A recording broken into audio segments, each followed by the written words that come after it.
Please come to the microphone. Your testimony will be recorded in the event of future review. And we ask that the proceedings be orderly. And when you are testifying, please address your remarks to the board. We are an independent board of citizens appointed by the County Board of Supervisors, not part of the county administration. We have served in our efforts by a county attorney and staff members from the county.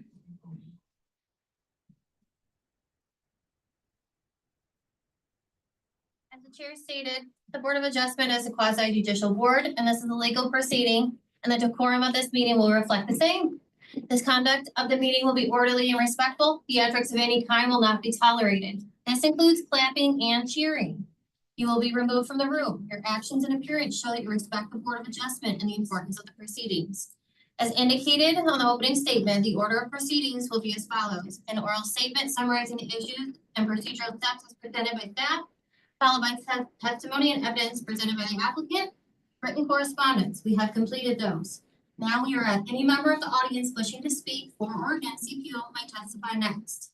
The board will then give the applicant and county staff an opportunity to present final summaries and arguments. Finally, the board will discuss the issues and evidence leading to a decision. Also, we've asked you all to sign up to keep in the essence of keeping things moving. We'll be calling 5 people at a time. We did ask for a request that if you're of a older generation and you will not be with us later into the evening, we would be happy to hear you. Definitely is an insane. We'd love to hear from you before you need to leave. And so we did have someone kind of go through the list, and so we get through this list of the first 5-7 people. And once again, if you're not able to stay with us, just let us know and we'll get you through it. So if you're old like me, come on up and talk, I think is what she's trying to say. We know this is a long slog. We know it. We appreciate, this is awesome that we have this many people here. I have no idea how many are upstairs, but thank you for being here. It's great. Government in action, right? So if you do feel like you can't be here later, thanks. I want to thank Barb Clayton. We've been conversing with Barb this morning and this afternoon to help us with this. So I don't want you to have to be here at 10 o'clock if you don't feel you can sit through this. And I appreciate that. And if you've read Explorer Kaboji, he quoted me correct this time. We are going to get done tonight. Okay. So I appreciate all of you. Let's get through it. And thank you for being here. All right, and then there will be a 3-minute limit for each speaker, and then we will keep moving through. If you are an attorney, you need to tell us who you are representing, and at that point, you will receive a 10-minute. But you have to have a group that you are representing. All right, without delay, Bonnie Ewell and Larry Steffes, Bertha Solomon, and Bill Peterson, and Pam Jordan.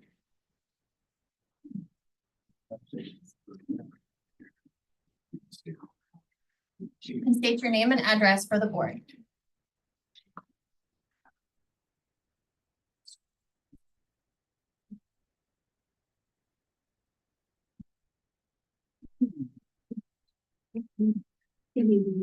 I'm Bonnie Ewell, 1819 190th Street, Milford, Iowa. And thank you for allowing me to speak. Okay, there. I am a non-participating neighbor in the footprint of the Flying Cloud Wind Farm. Our acreage is next to the Little Sioux River, 2 miles west of Washington. We have wind turbines to the north, west, and south of our property. 2 turbines are located within a half mile of our house. We can hear them year-round. The continual growing noise made by rodents and the non-stop and returning blades. Some days when it's especially loud, I need to wear ear protectors while working with the flower beds just to block out the non-stop sound. The motor noise is especially loud in the morning when my husband has his workshop. Sometimes the noise from the turbine motor rattles the steel building, makes a loud echoing sound. Also, we have lost our TV reception over our antenna. the blades are turning, the TV picture gets choppy, as is shown in this photo.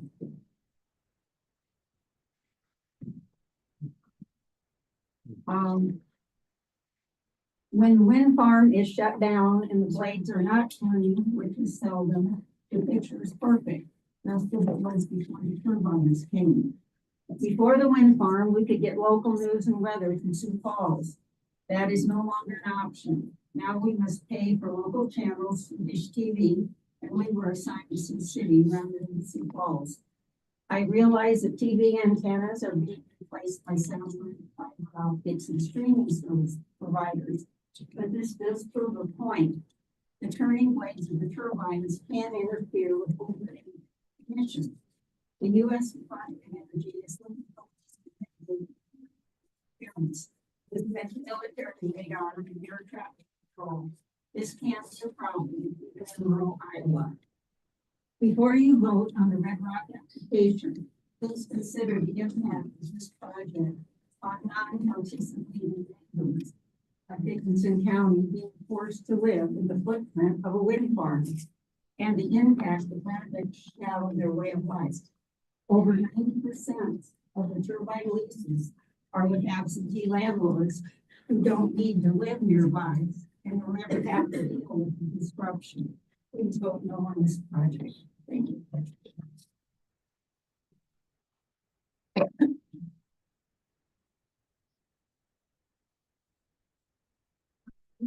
Are you Bertha Solomon? Yes. Okay.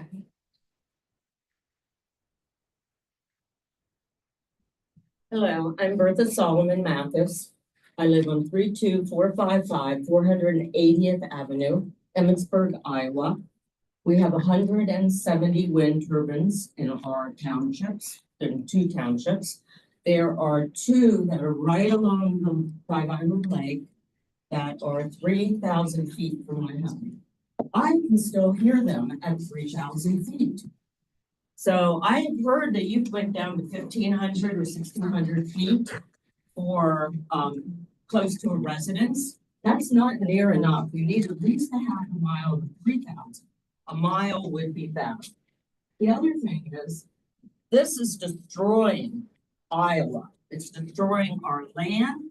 It's destroying our bird populations. It's destroying our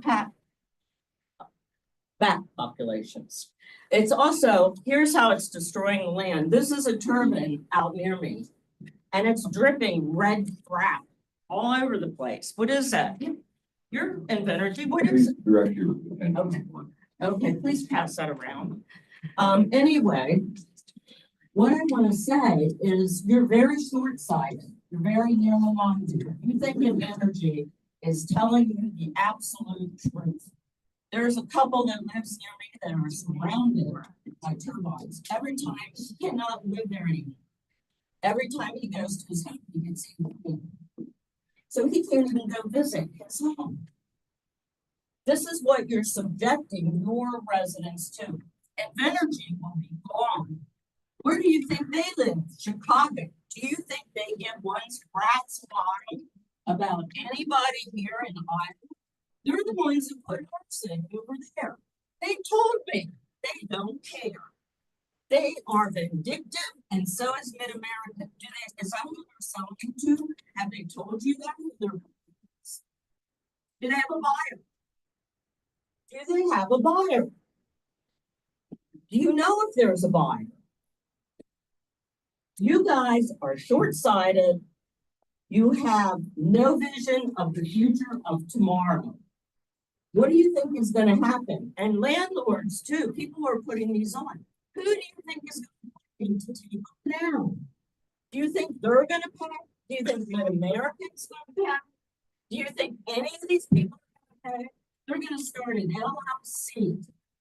And they're going to transfer this to an LLC, and then they're going to go pay. And they're all going to go. So thank you for your time. I appreciate it. But I would love you guys to make let's sniff it the cold Kool-Aid and sniffing whatever you're sniffing and drinking the Kool-Aid and wake up and do something like Bill Peterson? No, I understand. Sad. No, I want to. And Pam Jordan. On deck. That's what you're gonna get someday. It's gonna drip down like. You called me, all right? Good evening, I'm Phil Peterson. Make sure you talk in the mic, so please. Thank you. My name is Bill Peterson. I've been following this wind turbine discussion. We were at this a couple of years ago. And it was voted down then. I would hope you would vote it down again. I've been looking at the letters that the zoning administrator has received. The last count this afternoon was 316 letters against and 197 for. And of the ones for, some of them were postcards that were sent out by RedRock, just required writing a few words on. Some of them also, there were ones from environmental groups that in their letter, they didn't even say where they were located. I think many of these environmental groups that are just, they're just for clean energy. They were, of course, for RedRock. I'm not sure they know where Dickinson County is. Another issue is the disposal of the blades. You might be aware that the Iowa Attorney General, Brenda Bird, has filed suit against wind turbine companies regarding disposal of the blades. The blades are very difficult because they're fiberglass and they're huge. So how you dispose of the blades is certainly a question. Another thing I would mention is the way RedRock submitted the application. It was very difficult to read parts of it. If you're interested in parts of it and want to read it, it was kind of dropping a lot of information and then making it very difficult to access. So I wonder how many have actually read the full application. It's quite large, it's very difficult to access, and I think that's part of our strategy is to make it difficult to read. Thank you. Phil, I didn't catch where you were from, your address. I'm Spear Lake, 15110 215th Avenue. Pam Jordan or Larry Steffes? All right, maybe they'll come later. All right, Ralph Fairchild, Don Butel, Dixie Butel, and Tina Netherstead. Can you please come on up? Ralph Fairchild, Don Butel, Dixie Butel, Tina. Ralph's not here. Oh, excuse me. You might be upstairs.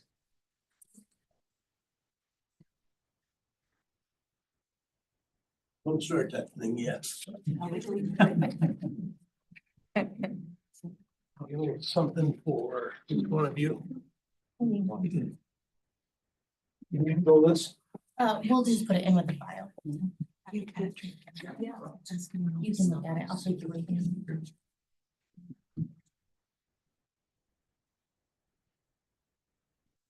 Thank you. Yep.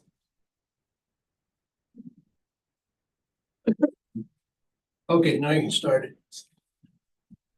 Don Butel. I live at 2460 290th Avenue. And today I want to talk to you about just a couple of points. And the first thing was I want to talk about your staging area. Either there was no planning or this was a very ill-conceived plan. The area is a half a mile south of me, and you can see where I live on that map. And it's color coded there. I hope it's pretty well self-explanatory. Excuse me, we get a little paper here. And there's also an elk farm right across the road. From where the orange yellow is, there's a silver. That's an elk farm. A successful young couple have an elk farm there. Right down the road from that is another young couple who's moved in there. They got real small children. I live right up the road, half a mile. And if you'll notice, the other two are bridges. The closest bridge is, what is that one? One of them is 20 23 years old, and the other one is 51 years old. The 51-year-old bridge is the closest one. The other road that goes 290th Avenue that goes right by my place comes down from 240th, and we'll be feeding the staging area with who knows what. But anyway, I've done some research on the concrete that will go into this place, and there's a tremendous amount of concrete, gravel, and I don't know whether, I assume that Inver is going to produce their own concrete. And there will be, for one, we'll take about 140 loads of gravel going in and out. Now, if you look at those roads, there isn't very many ways in or out. So, then you multiply this by the 67 proposed windmills, and just pull this out of the air. It'd be 9,000 loads of gravel going in and concrete. That's gonna ruin your roads. It's gonna ruin those two bridges. So, and another thing I want to consider is the amount of absentee owners that are there. I did some quick figures with addresses, and 42 out of the 67 windmills got the absentee landowner. And these absentee and checks that will be mailed to these people, they won't end up going to local businesses. They'll be Thank you, somewhere Don. else. Yep. Dixie? Dixie, Tina, and Jeff Williams?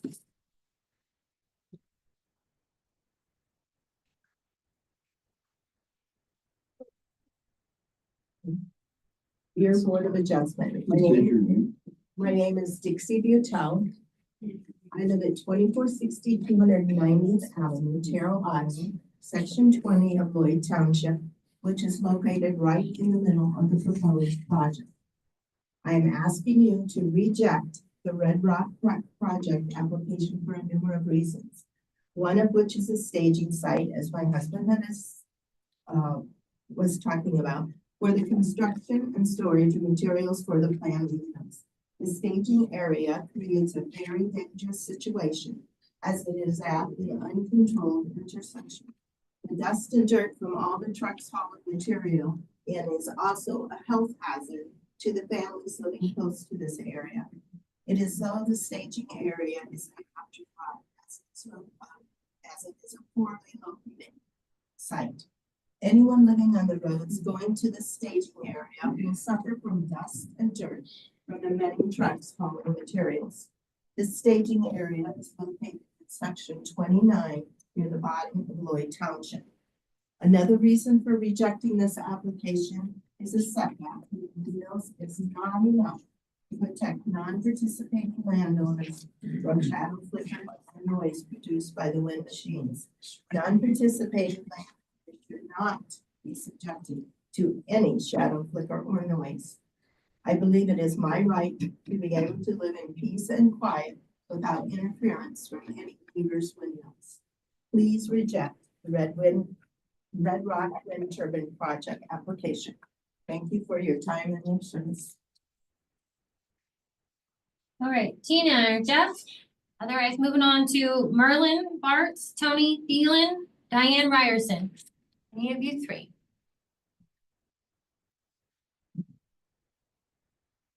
Come from down. Diane's all the way upstairs, I know that. Okay, when she gets here, we'll put her in. I just keep going, just go. Yep, go ahead. Okay. Go ahead. Good evening, my name is Tony Thielen, 3012 Okoboji Boulevard, in Milford. Just want to bring some other facts into play here. Last night, you heard a letter read by Mr. Ross Dirks, who was a falconer. What he didn't tell you, well, what he told you was he's done falconing if those get installed. But he set that aside.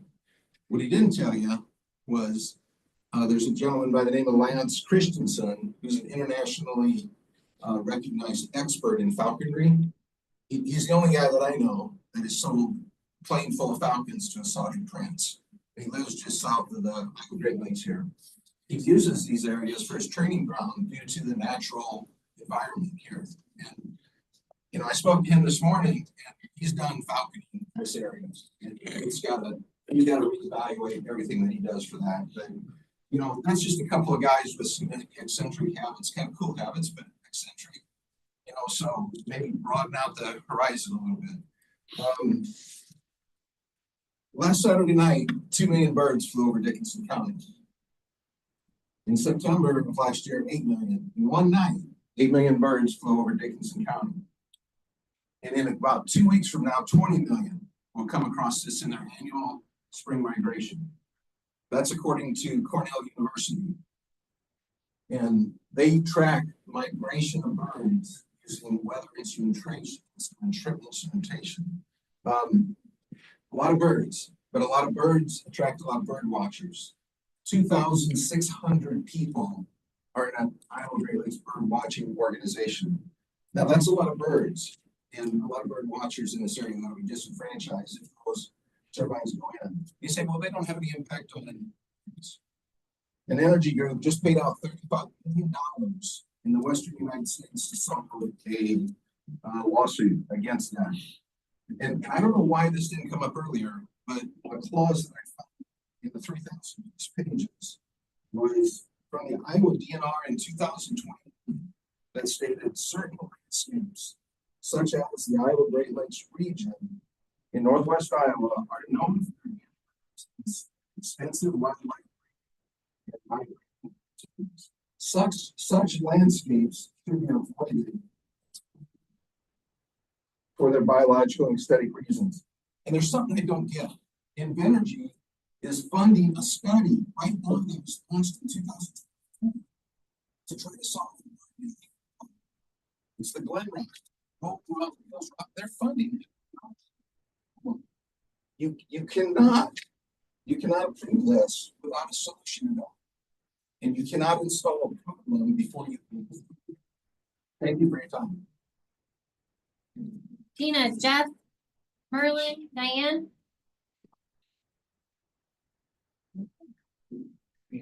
Brick Miles, Alex Miles?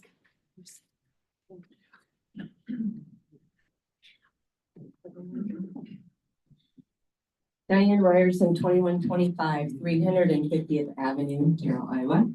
I am Diane Ryerson. My husband Rich and I own our family century acreage in Emmett County, sitting close to the county line. We are impacted by turbine placement in Dickinson counties. I'm old enough to remember when being a neighbor on the farm meant many things. Getting together for coffee and discussing life, and then bringing prices around the kitchen table, lending a hand with chores and farm repairs. Sending the kids over to help pitch manure, walk beans, pick up rocks, take a casserole, or, God forbid, take part in planning a harvest if there's an illness or passing of a neighbor. Several years ago, a group of investors convinced landowners to sign leases for wind turbines in Emmett and Dickinson counties. The right situation as a good neighbor would have been for the potential landowner, lease signer, who is receiving a substantial amount of money. Pam, could you get a bit closer? They're having trouble hearing you upstairs. It's hard to hear upstairs anyway. Just get as close as you can, just Okay. like yesterday. Who's receiving a substantial amount of money to have approached those neighbors living in close proximity to said neighbors, turbines, asking their thoughts, but only to deal with fall to be so close to the residents. That did not happen. Our brother-in-law saw through the lies immediately and became a solid opponent to all turbines. A few years later, he was tragically killed in a horrible farm accident. Soon thereafter, one of the RedRock's lease signers callously contacted my sister-in-law, widow, saying, "Are you ready to sign now?" Is this the behavior of a good neighbor? With no regard to memory of her husband who was so close to them. Only the thought to pat his pockets. Do good neighbors prey on widows and the elderly? Only those who've been seduced by the promises of a big check. This is not about green energy, but about green energy. You're pitting neighbor against neighbor, friend against friend, against family. What price do you put on A young family who purchased a beautiful place. A couple who worked hard and saved to build their dream home, irreplaceable natural resources, especially and swine. The fertile black soil of the earth was starting to lose its effect. Imagine the beautiful prairie and farms driven by countless 500 alternatives. This board represents the citizens of Dickinson County.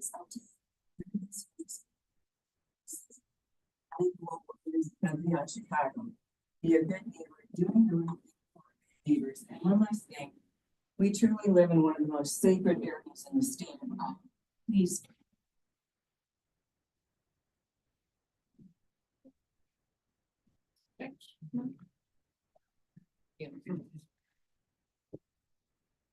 And John, Higginbotham is on deck, and Angela Cook.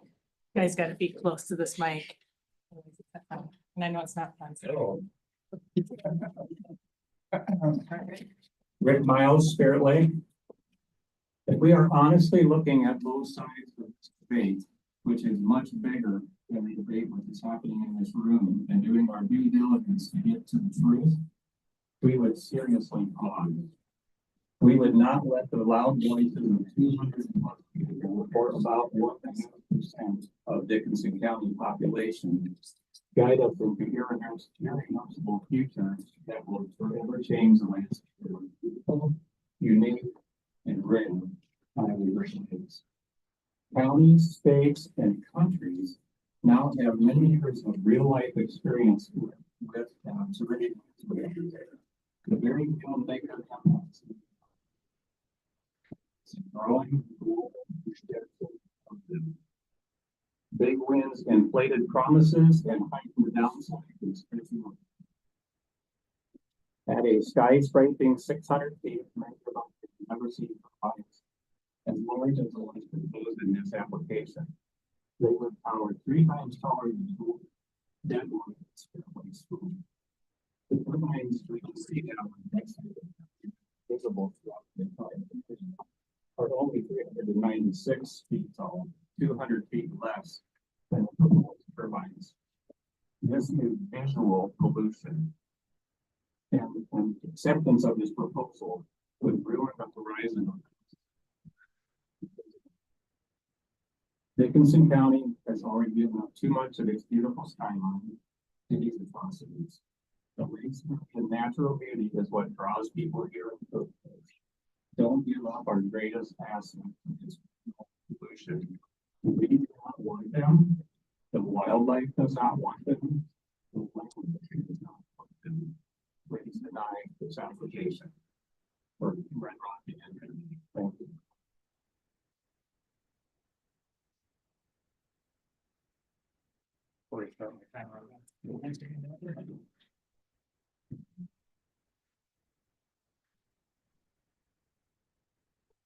I just have to take a pause a minute. For some reason, it started cutting out again.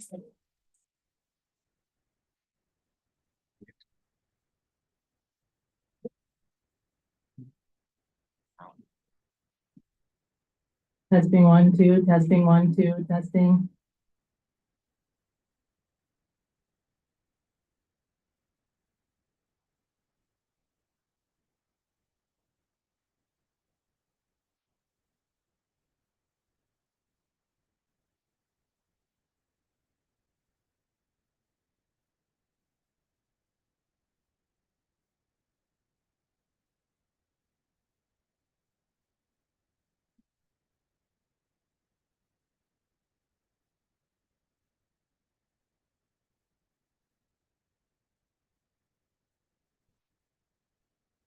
Sure.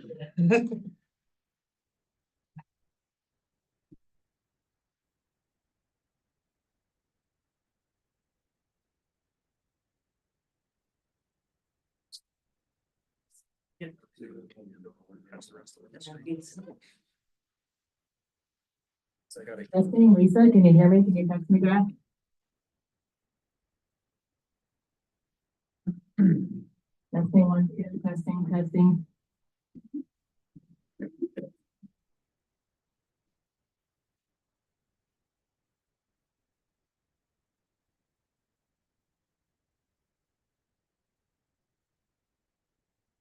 Testing, 1, 2, testing, testing, testing, 1, 2, testing.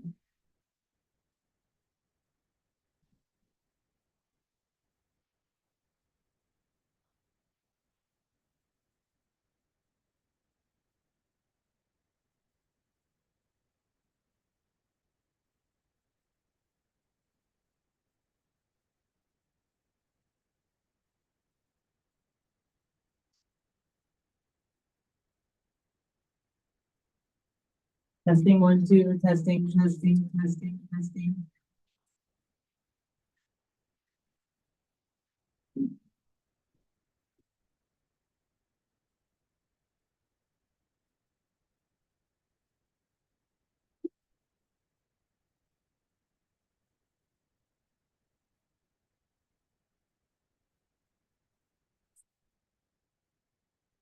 Testing, 1, 2, testing. Testing, testing.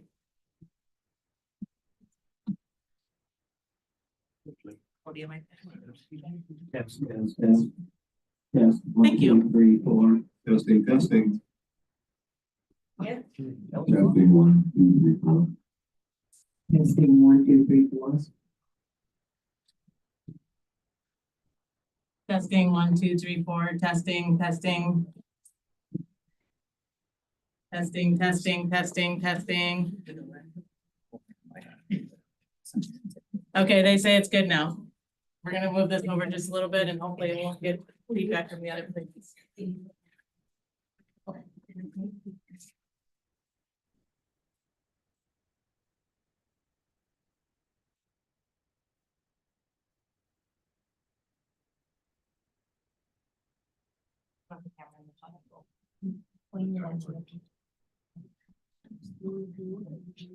You can't have both the camera and the timer. Yeah, sorry.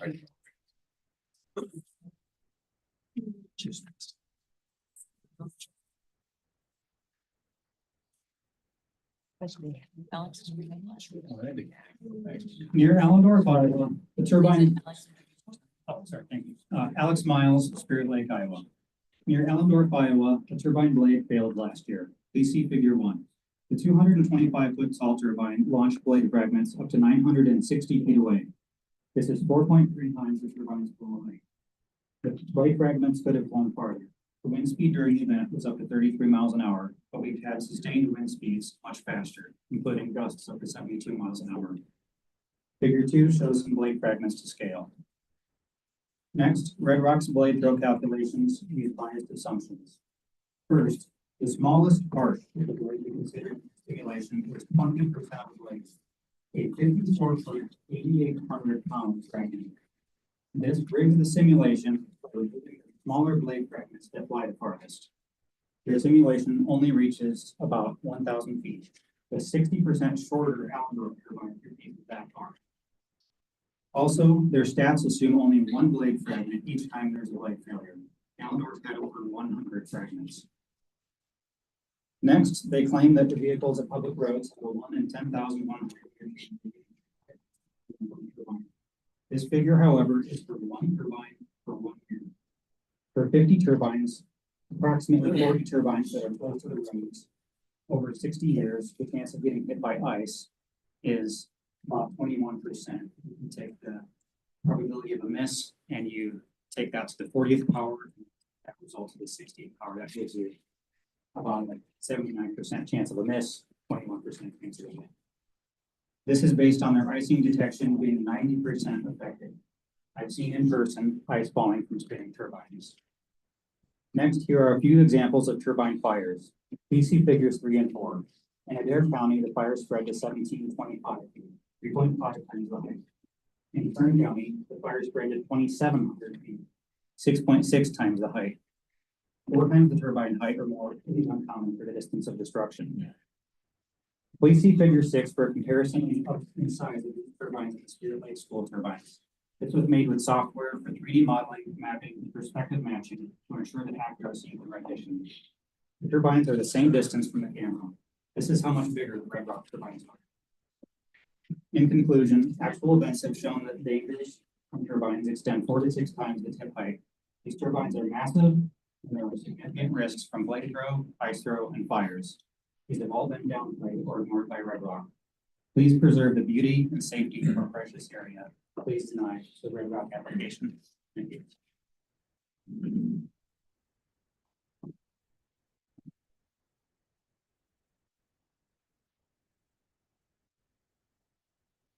Good evening, members of Dickinson County Board of Adjustments. My name is Angie Cook, and I live at 2831 230th Street, and will live having turbine 51, 52, and 53 right outside my bedroom window.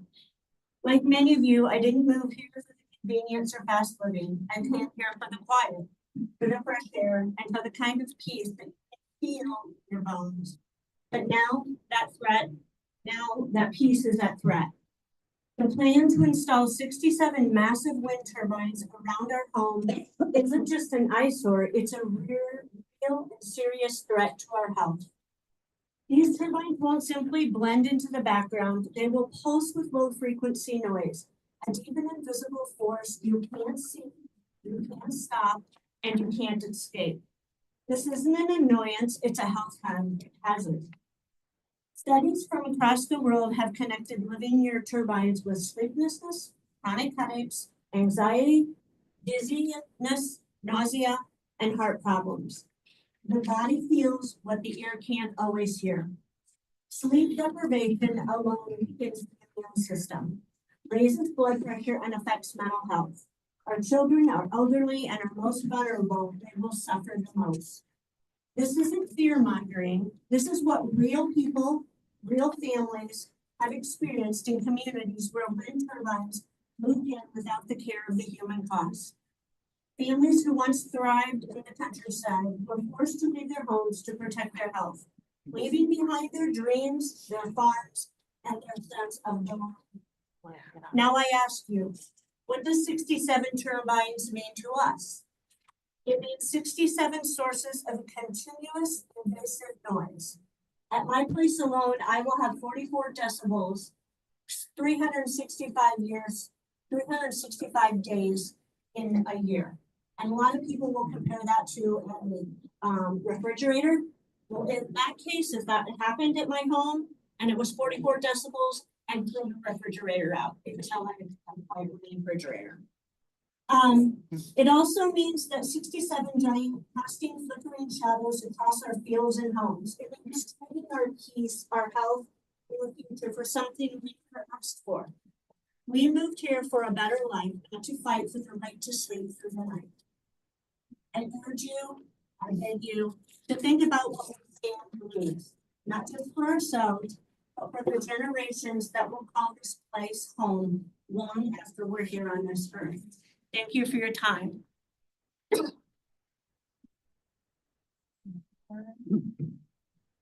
Gerald Clark after John and Laura Winter, you're on deck. My name is John Hingeveld, at 6227th Street in Spirit Lake. Good evening and thank you for allowing me the opportunity to speak. My wife Lisa, daughter Aria, and I live here in town. We own the FBO or fixed base of operations at the Spencer Airport, and I am an aerial applicator. From a pilot's perspective, take out the fact that I'm an aerial applicator. Flying along, 4-seat airplane over Northwest Iowa, over a Great Lakes area, 5,000 feet, and my engine quits. I look down, nothing but a sea of wind turbines. I can only go as far as the airplane will allow me to fly. On a nice sunny day, I'm able to pick a suitable landing spot. Turbines will make it more difficult, but it's doable. Now think of the same scenario with the airplane, 5,000 feet in the clouds. The base of the clouds is 500 feet. You poke out, you got seconds to think about where you're gonna land. These blades are 591 feet. You may even hit them while you're in the clouds. The chances of finding a suitable landing spot after that, not very likely.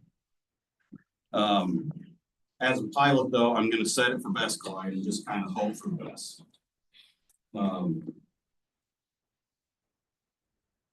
From an FBO owner's standpoint, take the scenario just given.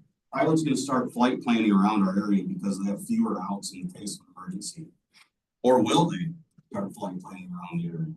If that happens, and I'm speculating it could, especially with the addition of maintenance, I'm sorry. Especially in the addition of more and more wind turbines, more and more wind farms, that means fewer ones at Spencer Airport for fuel, for hangar, for maintenance and other services. That takes food off my plate, it takes food off my employees' plate, and has a negative impact on flight training, as does Iowa Lakes Community College. I'm not at liberty to speak for the school, but this new farm would decrease areas where can go practice flight maneuvers. Iowa Lakes Community College is one of the top schools in the nation for aviation. I believe they saw just over 100 students enrolled last fall. If their numbers decline because of this wind turbine project, it could really impact the economy for this corridor. From an applicator standpoint, these things are scary, and now they're massive. I fly out of Sioux County. We do get as far east as Terrell, so this farm will be in there in the spring. We have a couple wind farms around. But these things are just, they're scary. Doing 160 mile an hour through the field flying right over these towers. And you gotta be quick on your feet.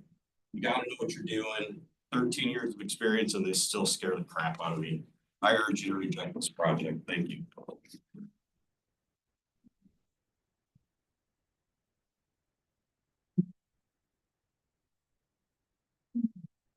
My name is Gerald Clark. I live at 73670 State Highway 86, Lakeville. My wife and I own property down on the lakes area also. I was in the telephone business with AT&T and the Bell companies for nearly 40 years. We attempted to put a microwave relay station in Reading, Minnesota, and no one wanted to look out at a light. So the plan was moved due to the FAA and the Worthington Airport Commission was moved down near I-90. My main concern is there is new technology for lighting that's going to be implemented in the project east of Wyndham. It detects aircraft before the lights come on, and it's going to be changed out up there. And so I'm against this project, but if you would go through with it, I would have you insist on this new technology for lighting, so we don't see all the lights at night unless in here.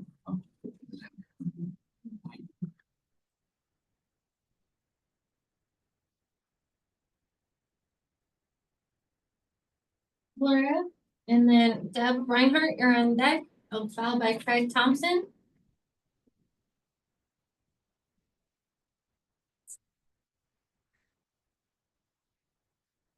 Laura Winter, 2850 410th Avenue, Gretna, Iowa. Can you repeat that? I'm sorry. I'm Laura Winter, 2850 410th Avenue, Gretna, Iowa.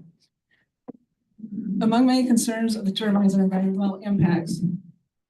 These are real. Turbines can have oil leaks. I'd like to emphasize what Bertha had just showed you. Did you know there's one in Palo County? Go 4 miles east of Gretna from B14 and 2.5 miles south of the road that goes to Emmitsburg. On the east side of the road, you can't miss it. It's there in October. This picture is taken October 23rd. Most of the speaking down from the ASL.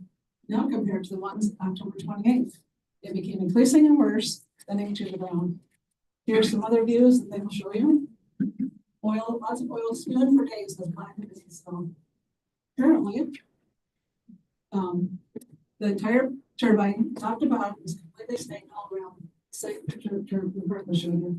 Will never be cleaned up or just add to the slightly already exists.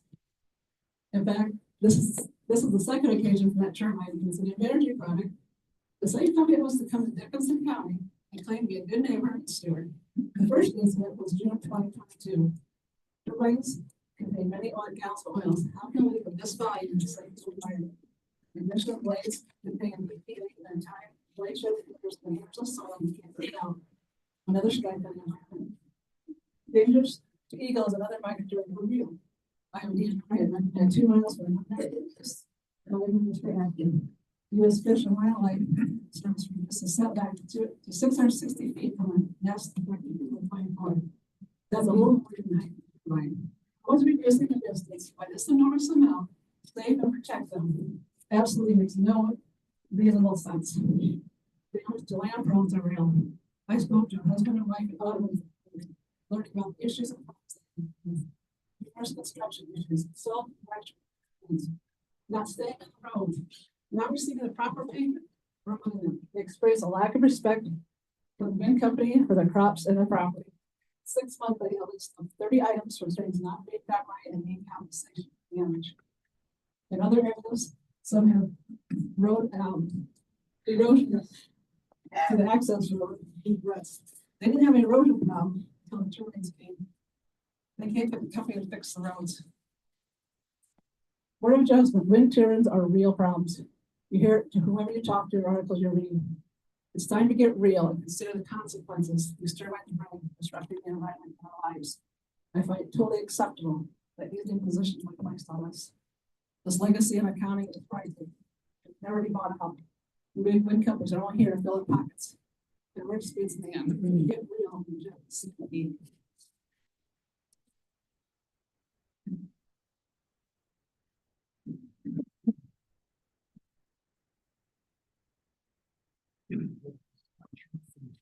Then Brian Harder, Craig Thompson. Followed by Ryan Ross. And Mike Bergen. I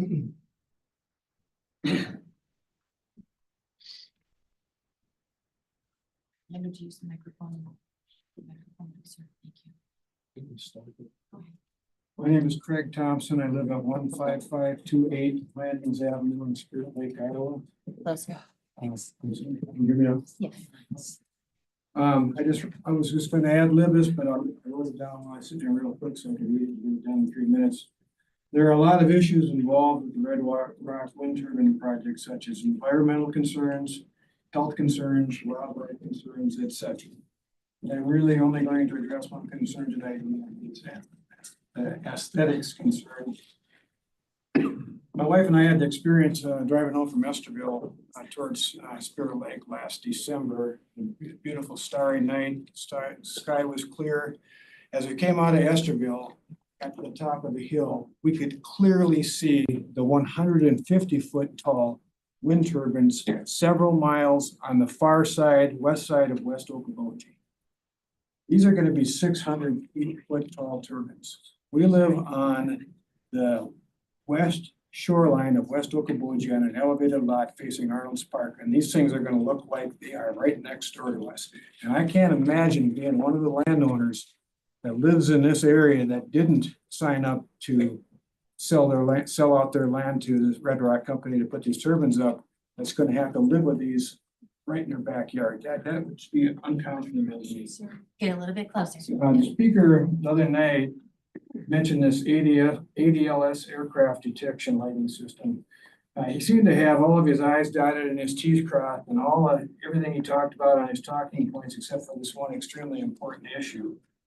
And I'm not quite sure how this thing works, but I mean, if this thing does get approved, God, I only hope that you somehow make this a requirement that this be approved beforehand, because to have all these blinking turbines out in this beautiful area would just be unconscionable. And I'd like to know what percentage of the 244 landowners are actually live on their property, and what percentage are absentee that don't have to live with these things day in and day out. That wasn't mentioned, and I'd like to know how you get 244 landowners for 67 turbines, when some of these are probably multiple turbines on individual landowners' property. Other thing is, I don't think we need to count on RedRock's estimated tax revenue stream. If they promise it's going to come from this, I've lived here since the pandemic, and my property taxes on West Okoboji have doubled in 5 years. And I doubt that those property taxes are ever going to get rolled back if you were to approve this project. We don't need this money, and we can live without it. And I just hope that you folks deny this application. Thank you very much.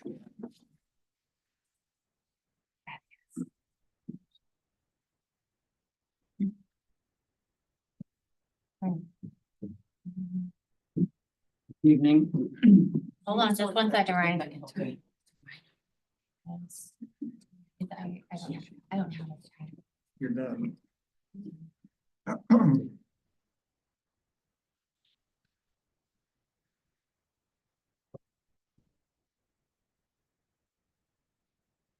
Mhm. Oh.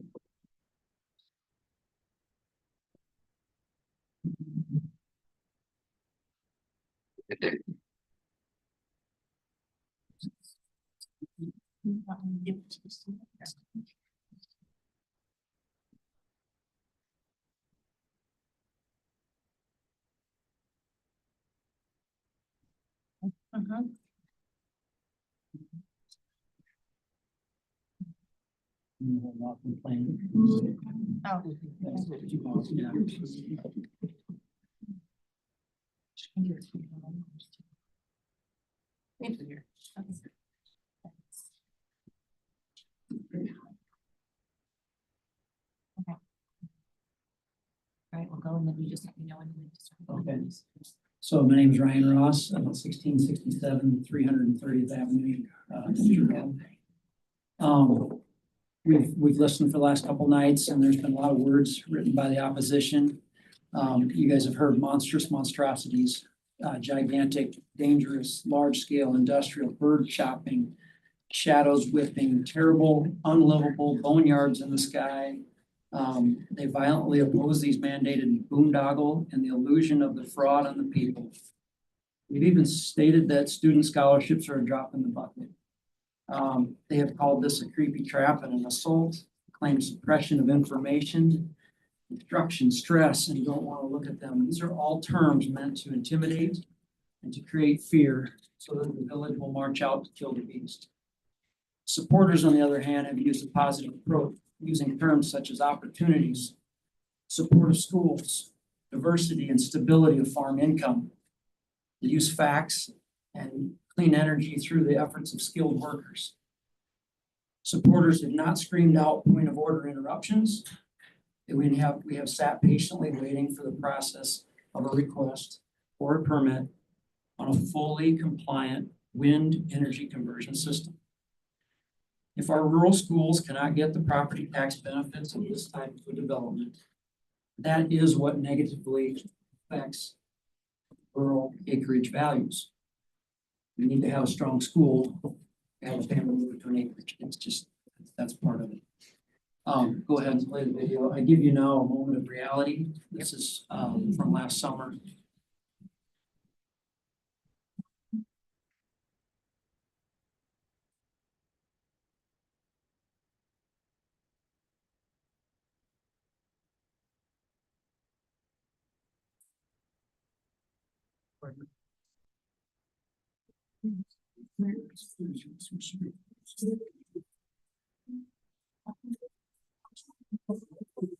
So many people traveled to Flower Farm, southwest corner of the county. It's located right within this. You can hear beautiful music, birds chirping, wind turbines turning nearby. This is not the beast that everyone wants to make it out to be. And the studies are real. What Energy has done to prepare for this permit is extensive, and it is the factual data that you're seeing. So please, I ask you to approve this fully compliant project. Thank you.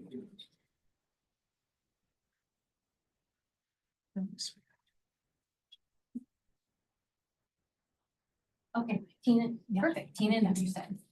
Is there a Jeff Williams, a Ralph Fairchild, Deb Reinhardt, or Mark Fergan to follow Tina? Oh, you. She's one of the others on the video. Perfect. Oh, just do that. Right. Do you want to do it right away or when you're done? It's about just a little bit into it, not very far. Let me get it started here. So you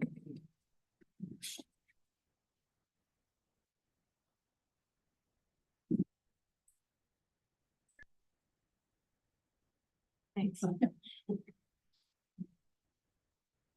Good evening.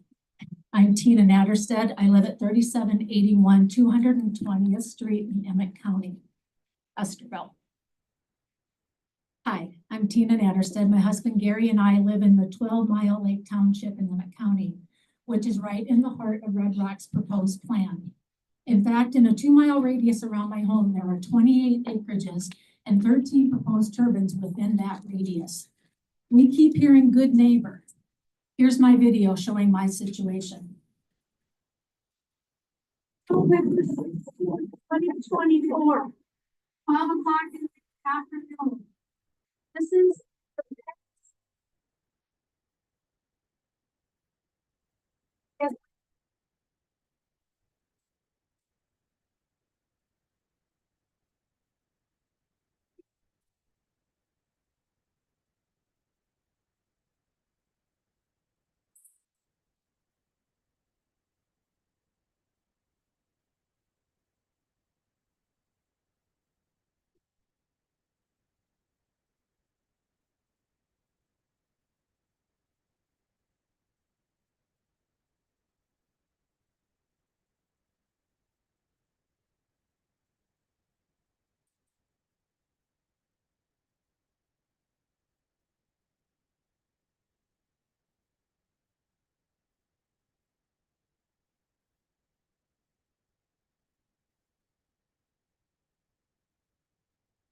what a true good neighbor put us in that situation.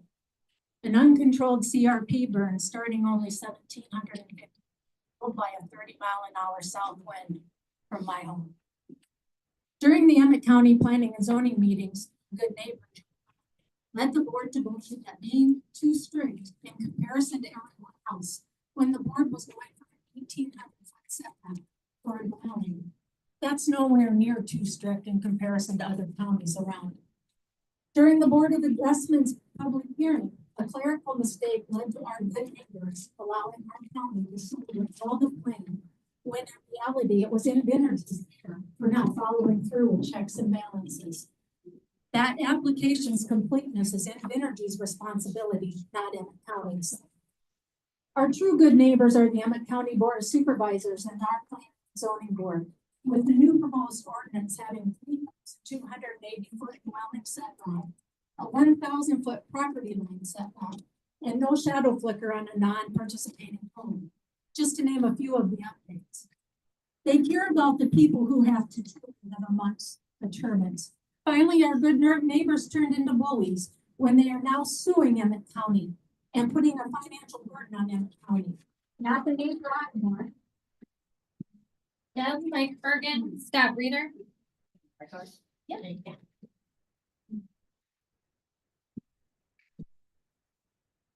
Debbie Reinhardt, 6701 Lakeshore Drive.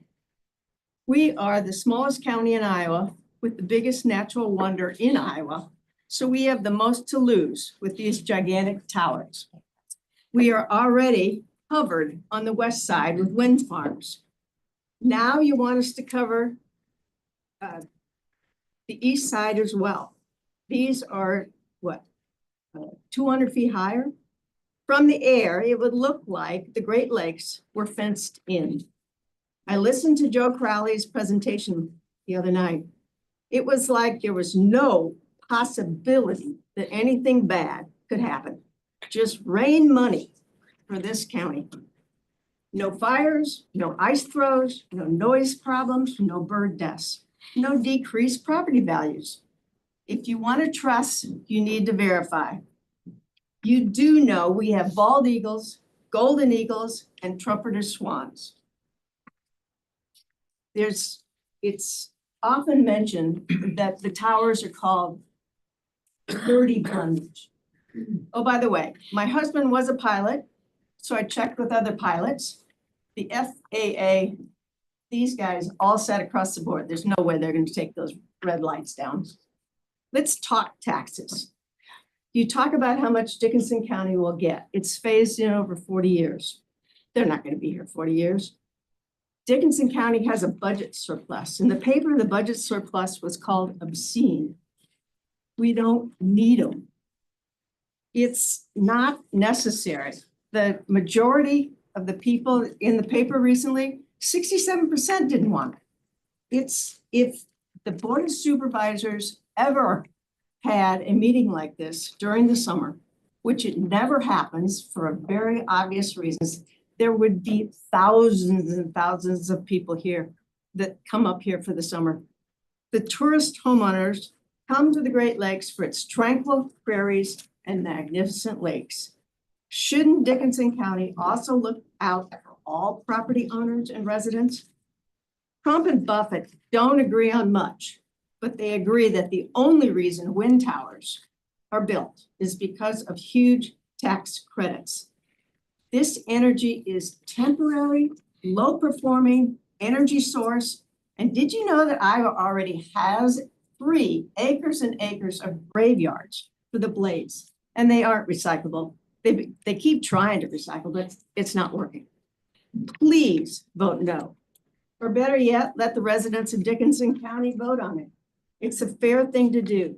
This project is too controversial and has too long a life for so few to decide.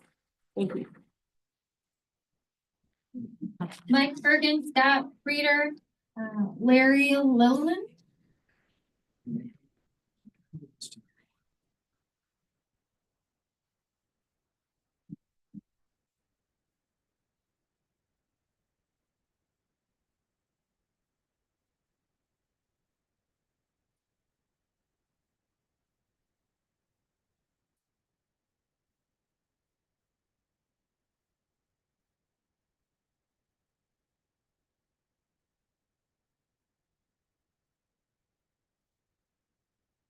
Everybody has.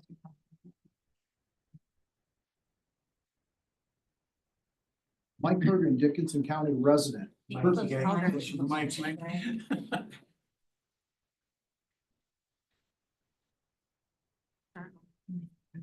Mike Bergen, Dickinson County resident. The purpose of this whole event is to protect and preserve the rights, privileges, property of the county and its residents. The decision must be made on peace, safety, health, general welfare, comfort, and convenience. Trustworthy. Legal threats and intimidation do not lend itself to developing a lasting and trusting business relationship. Suing counties when RedRock doesn't get their way, and this relentless push of rejected proposals act as intimidation. Health is number one to the people. RedRock has ensured through their words that the health and well-being of this community is fine. They claim that wind turbines do not cause injury. There is no evidence of injury, and there is no adverse health effects. That is not correct.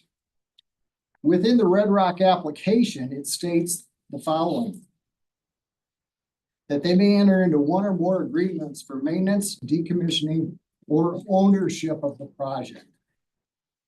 The written comments provide more questions concerning the 100% certainty that RedRock will follow through on its financial obligations.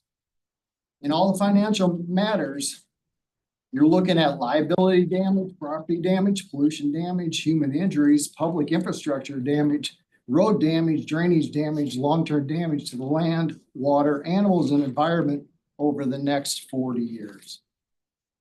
Iowa DNR recommended that Iowa Great Lakes region should be avoided entirely of wind turbines due to the critical habitat of the wildlife, endangered species, as well as the migratory birds.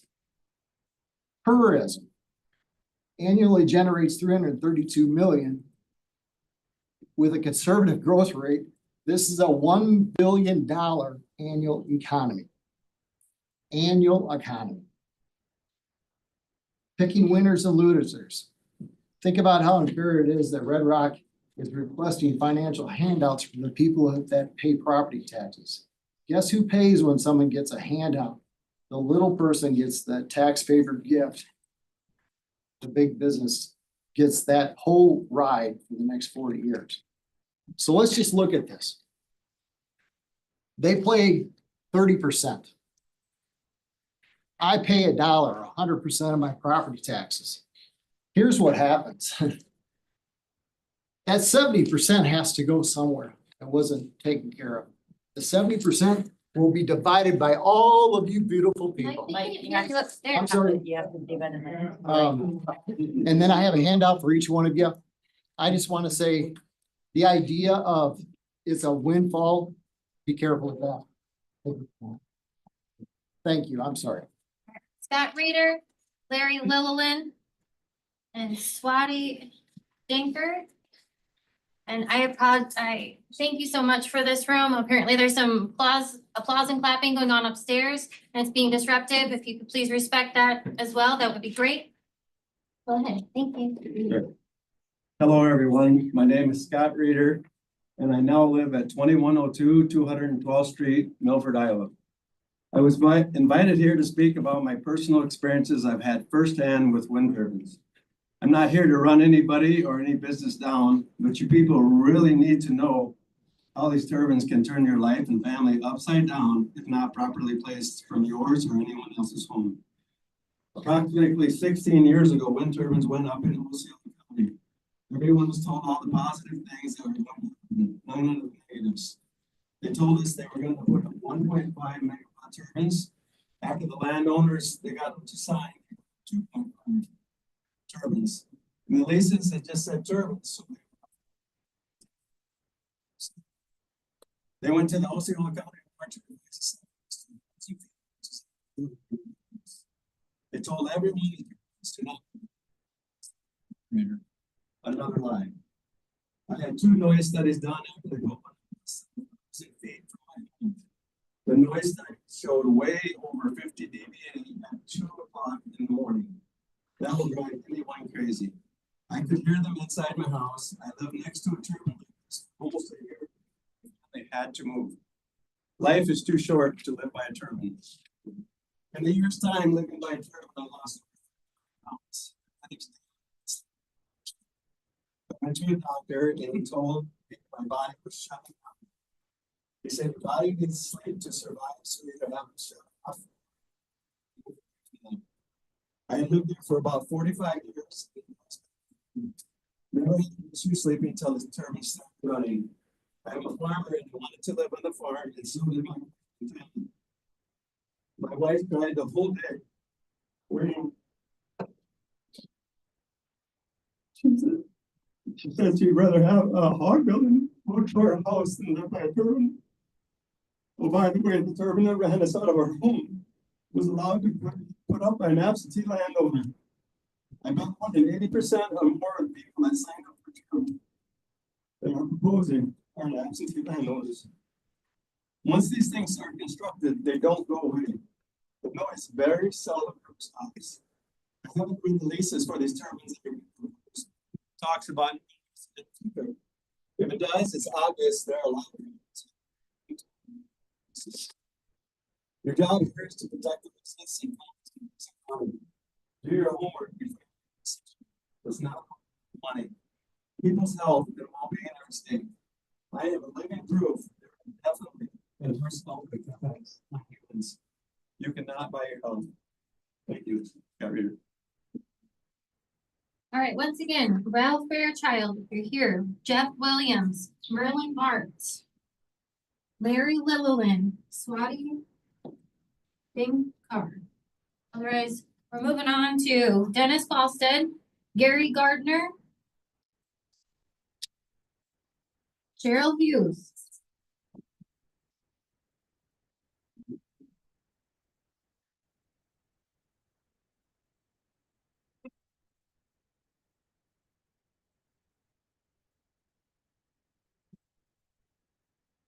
Steve, they're saying that the audio is off in room B upstairs. Okay, thanks, Alyssa. Okay, thank you.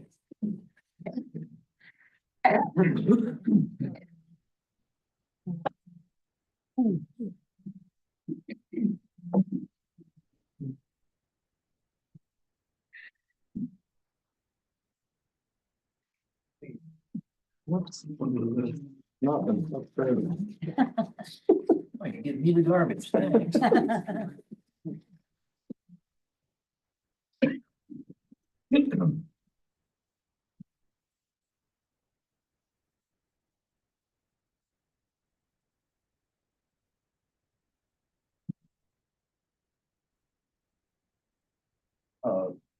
Hello, my name is Dennis Quasted from 2115 390th Avenue in Esterville.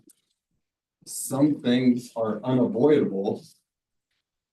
This farmer is getting $15,000 a year from his wind turbine lease agreement. The three farmers around him are each losing $20,000 in crop revenue because they can't crop dust pesticides and fungicides like they did in years past. We can't do anything about that. Those three farmers will be adversely affected by the wind turbines. That's just life. Meanwhile, these two landowners are each getting $15,000 for their turbine lease agreements, but the homeowner down the road lost $100,000 in property value because of the proximity to turbines. That homeowner is adversely affected by the turbines. That's just life. We can't do anything about it. What we can do is shut the blink off. In his opening, Mr. Crowley indicated that ADLS or radar lighting will surely be installed. He didn't foresee any problems. I think for 600-foot turbines, everyone is on board here. Article 21, Section 3, subsection C states, board may describe appropriate conditions. Install the radar lighting or don't build them. What else can we do? Take the rock back. In his opening, Mr. Crowley stated the turbines are 94% recyclable by mass. Most are well aware that concrete and rebar are recyclable and have good value. A giant rock 3 to 4 feet down has no value, and in fact is detrimental value. If Mr. Crowley admits they plan to put something in the ground that is unrealistic to ever move, how do I say respectfully, you're a little nutty if you let him do it. Article 21, Section 3, subsection C states board may prescribe appropriate conditions, make them take the rock out. Let's back up. Three farmers each lost $20,000 because they can't crop dust. One homeowner lost $100,000 in property value, all adversely affected. Not only are these scenarios possible, it's gonna happen to one degree or another.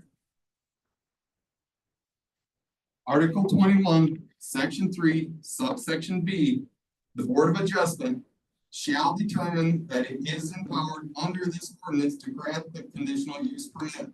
And the granting of the conditional use permit will not adversely affect the public interest. Section 3, subsection B, vote no. Thank you. Gary Gardner, Gerald Hughes, David Segoo. Mr. My name is Gary Gardner. I'm a local crop duster. Prior to knowing this project was coming to the area, I took my small personal plane to give a friend of mine over by Ledyard, Iowa, a plane ride. Ledyard is an area where the nearly 600-foot wind turbines already exist. Prior to this event, I had not been around or had any experiences with extra tall turbines. At the time, I thought nothing of it. I'm a crop duster after all. We proceeded on down to get a closer look at his farm. Upon reaching tree height, it became obvious I had gotten into something I didn't want to be in. I turned all my attention to avoiding wind turbines. I felt like my head was on a swivel as I saw blades all around me. I felt like the walls were closing in. I had to plan a path around the wind turbines for approximately 2 miles before I was able to find safely above them. After the scare, on the way home, all I could think was, I am so glad I don't have wind turbines where I live. While crop dusting has its obvious dangers, my job as a pilot is lower risk. Windmills increase risk. It isn't so much about a turbine or two in the field I'm spraying, it's more about the wind farm as a whole. I can fly around a singular turbine, no problem. It's spraying in the jungle of several grand windmills that make it so much more dangerous. Or even just fields next to them. It's not just windmills either. Perhaps the more dangerous aspect is the high tension power and net power that come with the wind farms. They have claimed more than one egg throughout its life. Furthermore, Mr. Crowley mentioned that they were willing to shut off the wind turbines while spraying by them. This same company developed the wind farm Violet Yard. To my understanding, the wind farm is 3 years old and on its third owner. One question you could ask Mr. Crowley is how can a developer company who doesn't operate windmills after they're built promise that future owners will just shut off the windmills with a phone call, if I can even call them at all. One final note, Mr. Crowley Monday night in regards to Ms. Clark's question regarding the effects on crop dusters said, quote, "We look closely into and understand that it is a critical part of the economy," end quote. Wind turbines and crop dusters are not compatible, especially the extra tall ones. This incompatibility will have a very negative effect on what Mr. Crowley describes as a critical part of the economy. Thank you for time and service to the board. Here regarding. Cheryl, David, Christine Murphy.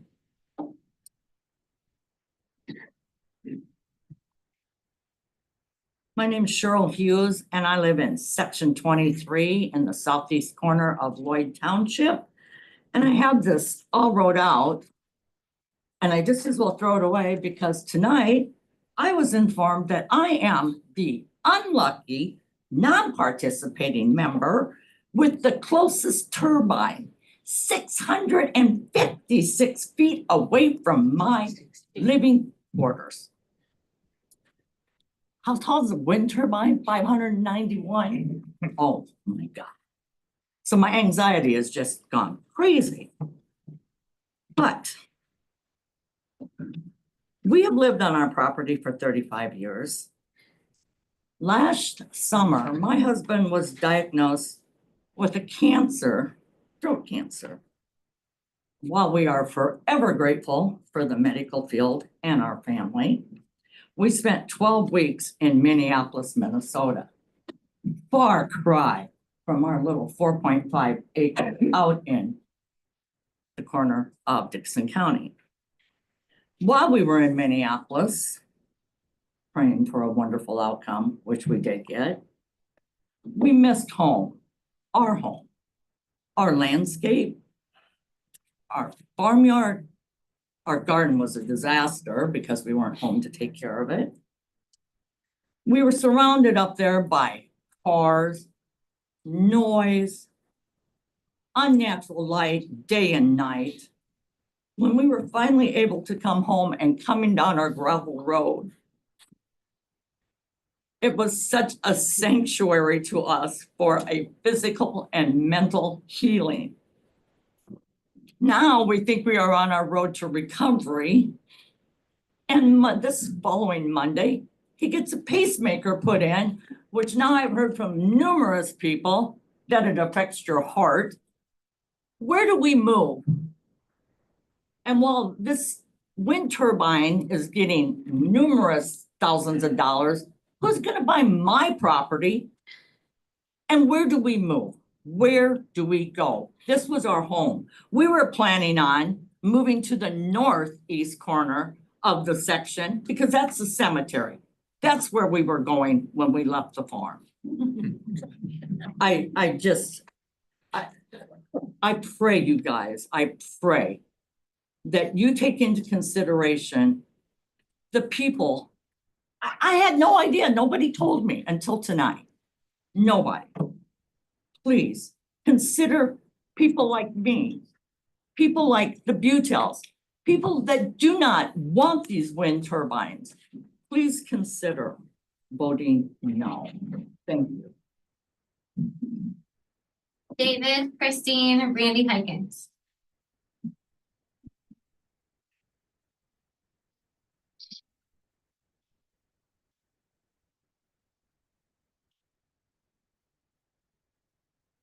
I'm David Sago.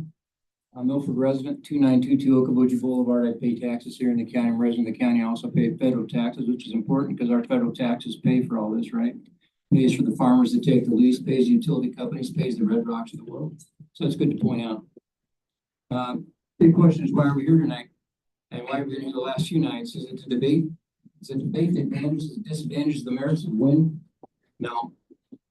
You need a high school education to figure out that that's a loser.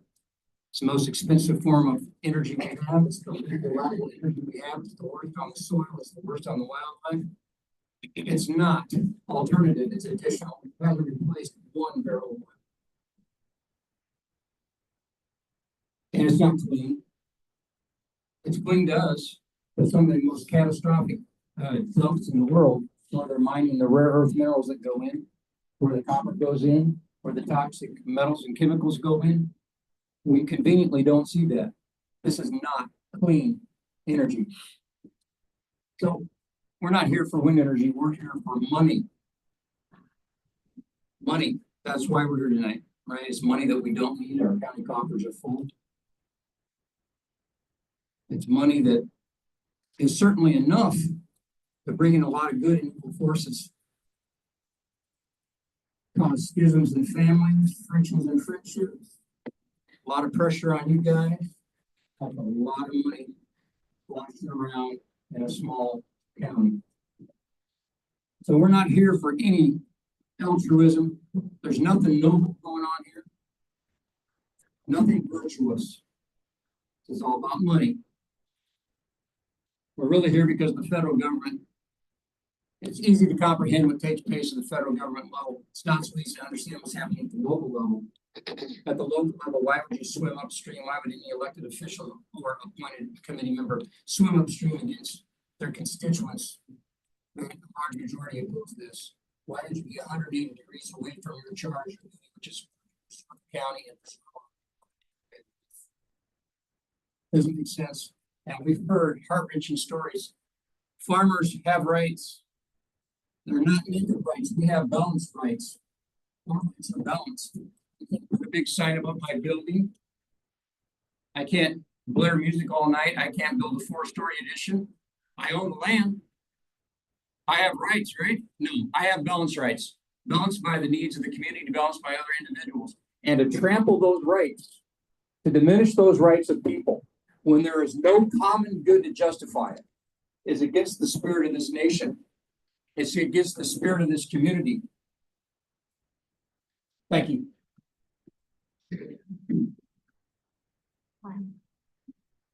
Dean, Randy, Don, Bronkis, 602 39th Street. Good evening. We are having some issues upstairs with being able to hear people. You're gonna need to get closer. Okay. Can we start the clock over? Okay.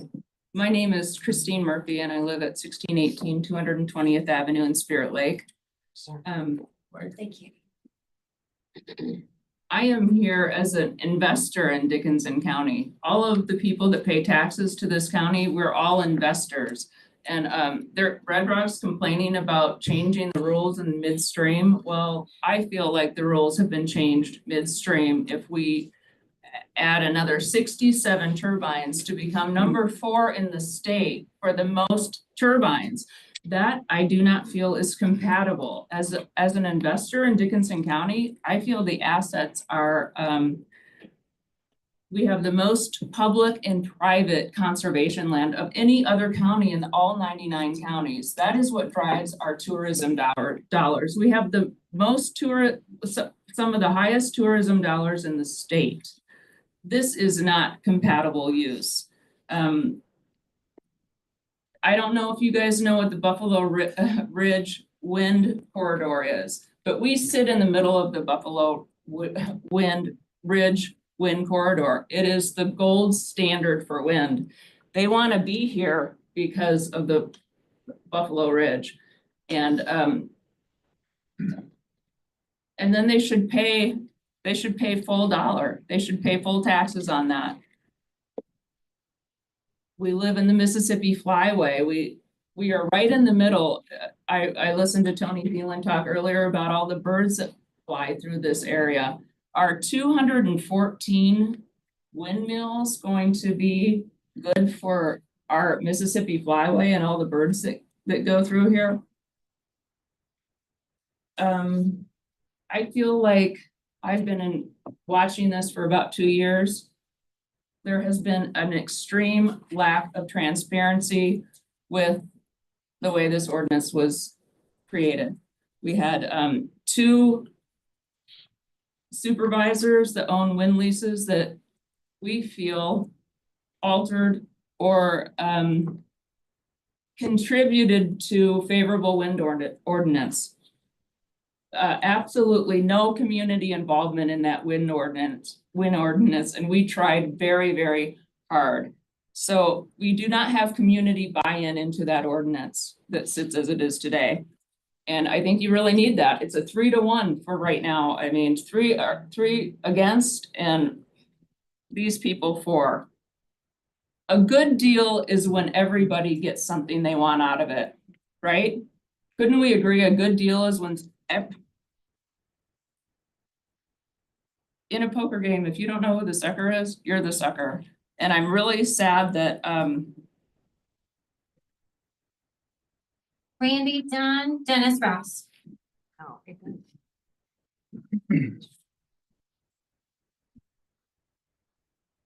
My name is Randy Hykens, 2624 270th Street. I live in the project area. Economics is about the only thing they have, but financial gain for people or communities is not in the ordinance. The ordinance is there to protect the people from wayward use of the land. Promising millions to the Terrell School and elsewhere does not exempt them. They violate the zoning ordinance. Look at number 2, check off sheet. Yeah, these two. The conditional use must not adversely affect public interest. The last 2 nights, we have heard well over 300 letters of objection to the project. The project is plainly in violation of the zoning ordinance. Also, see number 19 on your sheet. These must blend in with the surroundings. They could have used smaller turbines, but they regulations that blended them in chose not to. These monsters are anything but blended in and violate the ordinance.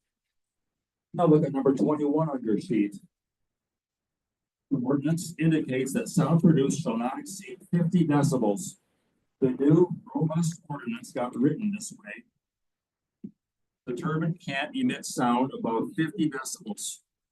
RedRock's application plainly shows that their turbines put out decibels as the reference shown around their own pictures is the 50 decibel sound line of the turbine at about 1,000 foot radius around the turbine. Obviously, the sound is greater than 50 close to the turbine, and they peak at close to 100 decibels at the turbine blades. This puts all their turbines far out of compliance with the zoning ordinance. The new ordinance puts the RedRock plan in checkmate. Chinese water torture originated in China, but was actually used more in Europe than the Americas. Water slowly dripped onto the forehead or face for a long time. This was used because it left no proof of injury. Yet the effect of this torture on wicked people was mental deterioration, psychosis, delusions, and insanity. But water drops are parties. No evidence of harm. Children play in lawn sprinklers, right? A little water can't hurt anyone. Compare turbine sound. Oh, they say it sounds like a refrigerator running. But now imagine they have a refrigerator running on, off, on, off. 2 seconds, day and night. You can force me. I know that the neighbors told me about number 8. And they live in this area. Money goes. What do they do? I'm 46 decibel. Saying noise from the turbine. 3/6 of a mile away. Why the citizens of Terrell won't get setbacks? These turbines going to do something. Please reject this. Okay, at 7:30, we're gonna take a break. We'll be back in 7 minutes. Don, Dennis, and Harold Friends. Well. Okay,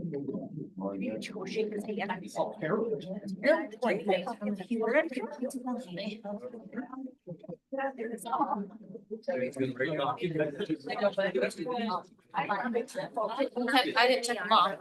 I know there's one like that. I know there's one, but I don't. Still there, right there. Okay, well, I mean, just because I check them off. Yeah. It's barely short.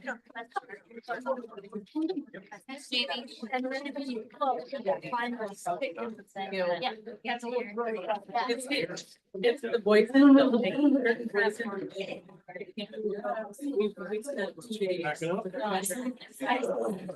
So I think what I've told them is.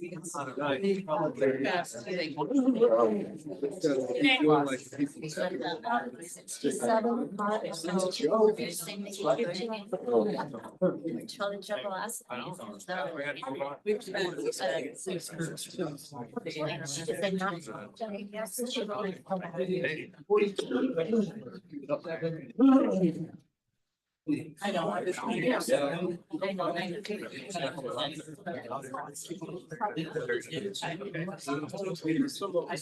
No, this page. Okay, so another page. Yeah, it's actually three. Time,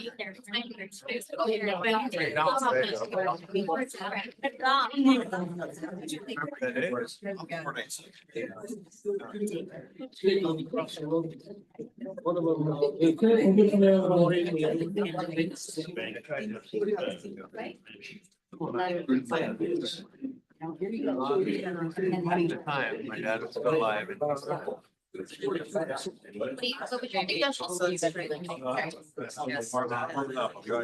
Get upstairs.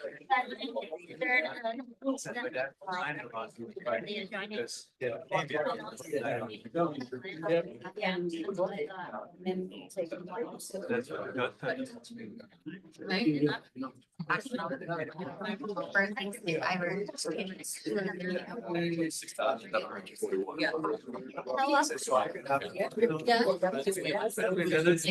long as they're all rented, it doesn't. You need to run the bathroom.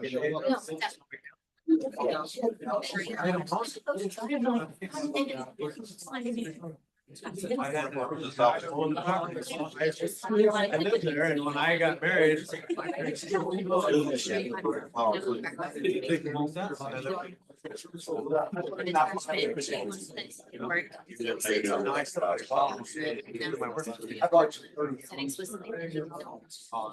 want to go there. I seriously lost 30. I never, I claim to follow you probably. Especially anyway. I will never. It's in print. Anything anymore, it has to be in print. Thank you. It's kind of magical, but I went to Pierce, South Florida.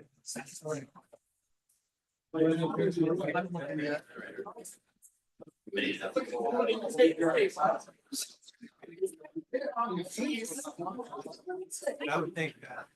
I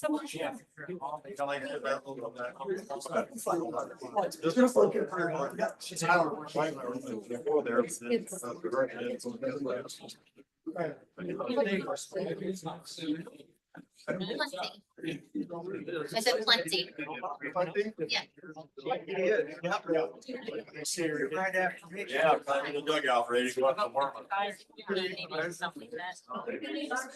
Not worried about her.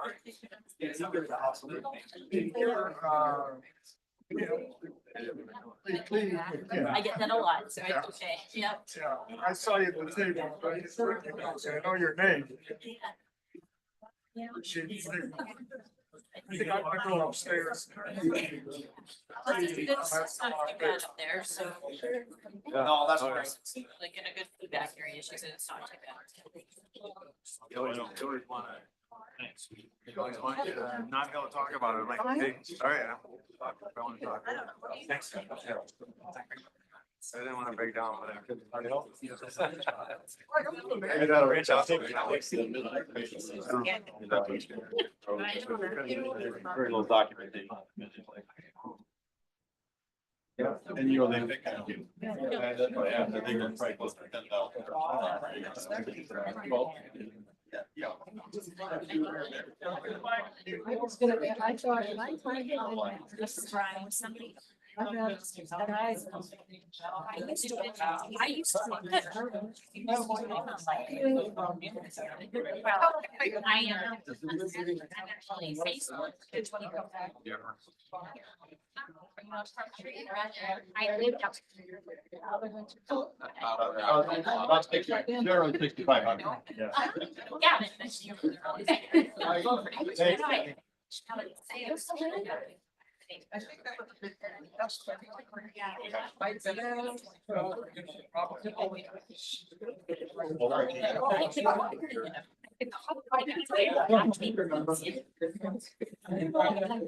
I also don't have like. As long as you have.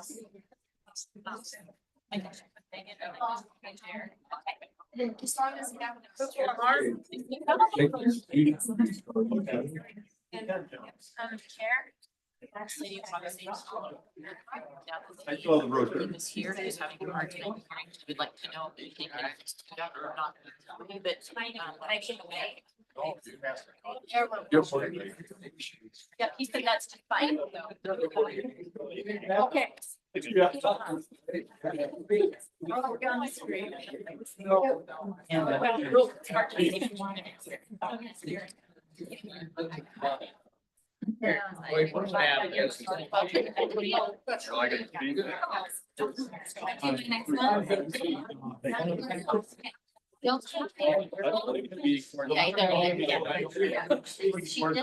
Yeah.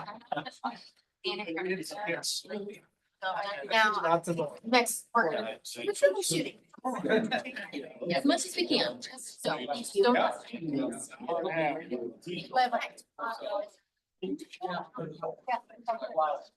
And I give them all kinds of theories.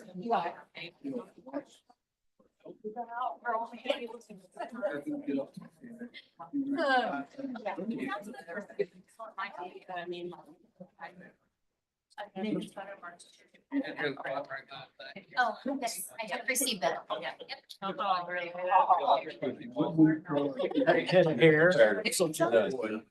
Where you're done. Okay, we're ready to resume, so please take your seat.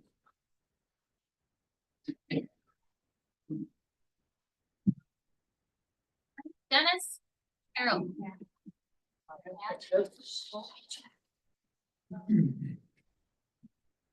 Don Brooker, 602 39th Street, Spirit Lake, Iowa.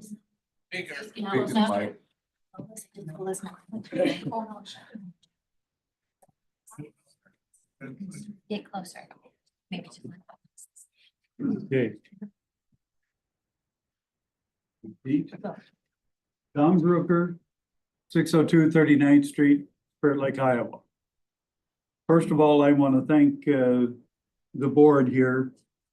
You're all volunteers. You've got quite a job. It's appreciated though. And then thank you. There's a need for alternative energy.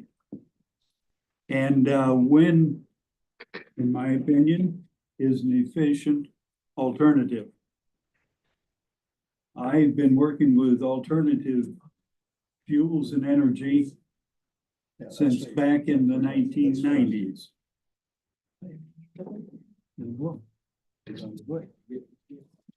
I was pleased with the presentation last night, actually Monday night. I think the presentation was very detailed and encompassed and clarified many points of concern. They're meeting the regulations and conditions that the county established and the state.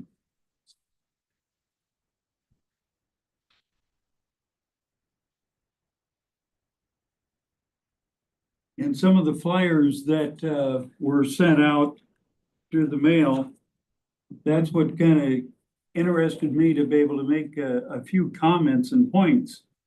And I wrote them down Monday evening. And really, I think I've kind of changed my mind after the presentation that was given to us. And I think we all need to kind of go back to that presentation of what was really presented. To me, they have really satisfied a lot of the concerns that were pointed out in the flyers that were mailed out.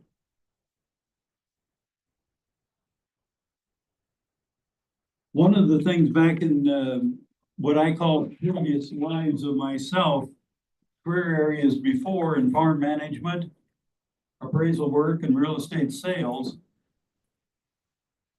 we never did find that there was really any value decreases from projects with alternative fuel.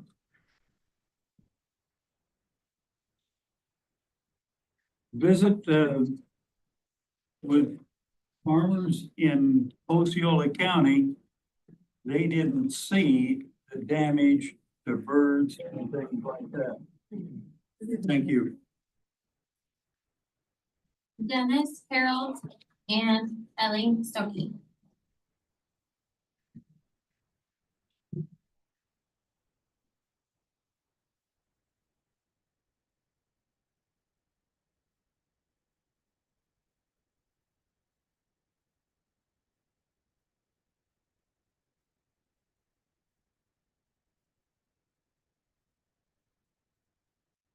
My name is Dennis Ross, and I live at 25432 182nd Street, Spirit Lake. I support the building of the RedRock Wind Farm. Lately, I've been receiving mail giving false information, and that's what Pete was talking about too. One that I received said in bold letters, "Protect our economy," and said the wind development project will not bring any significant revenue or jobs to our community. And here's the fact. More than 241 million will be invested in local tax revenue, lease payments, and wages over the life of the project. There will be 300 jobs created during the construction phase and 8 full-time jobs to maintain. They go on to say, preserve our community. More windmill turbines will negatively affect our quality of life, impact property values, and harm wildlife. In fact, with more money coming into our community, the property taxes created by the project for our county, the tax support of our schools, increased property values, and providing jobs for locally grown wind turbine technicians. We are growing our community. Windmills kill far fewer birds, bats, and eagles than cats, cars, collisions with windows. The association that sent that propaganda out also states on their website, misinformation about negative visual impact and flashing red lights and noise. In fact, most of these turbines are to be placed in the southeast part of the county where they can't be seen or won't hardly be seen from the lakes area. Invenergy is studying a system to control the red lights that would only come on when there was flying in the area.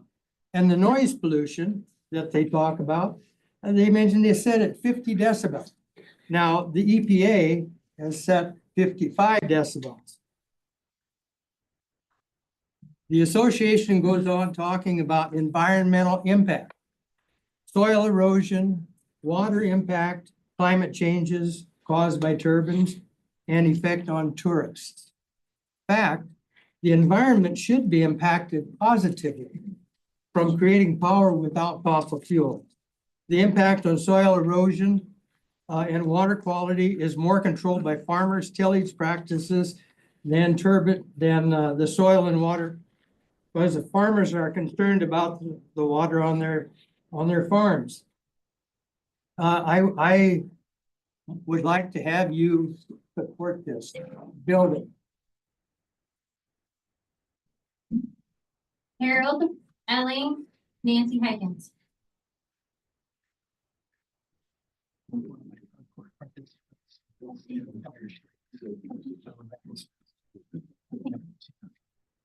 you.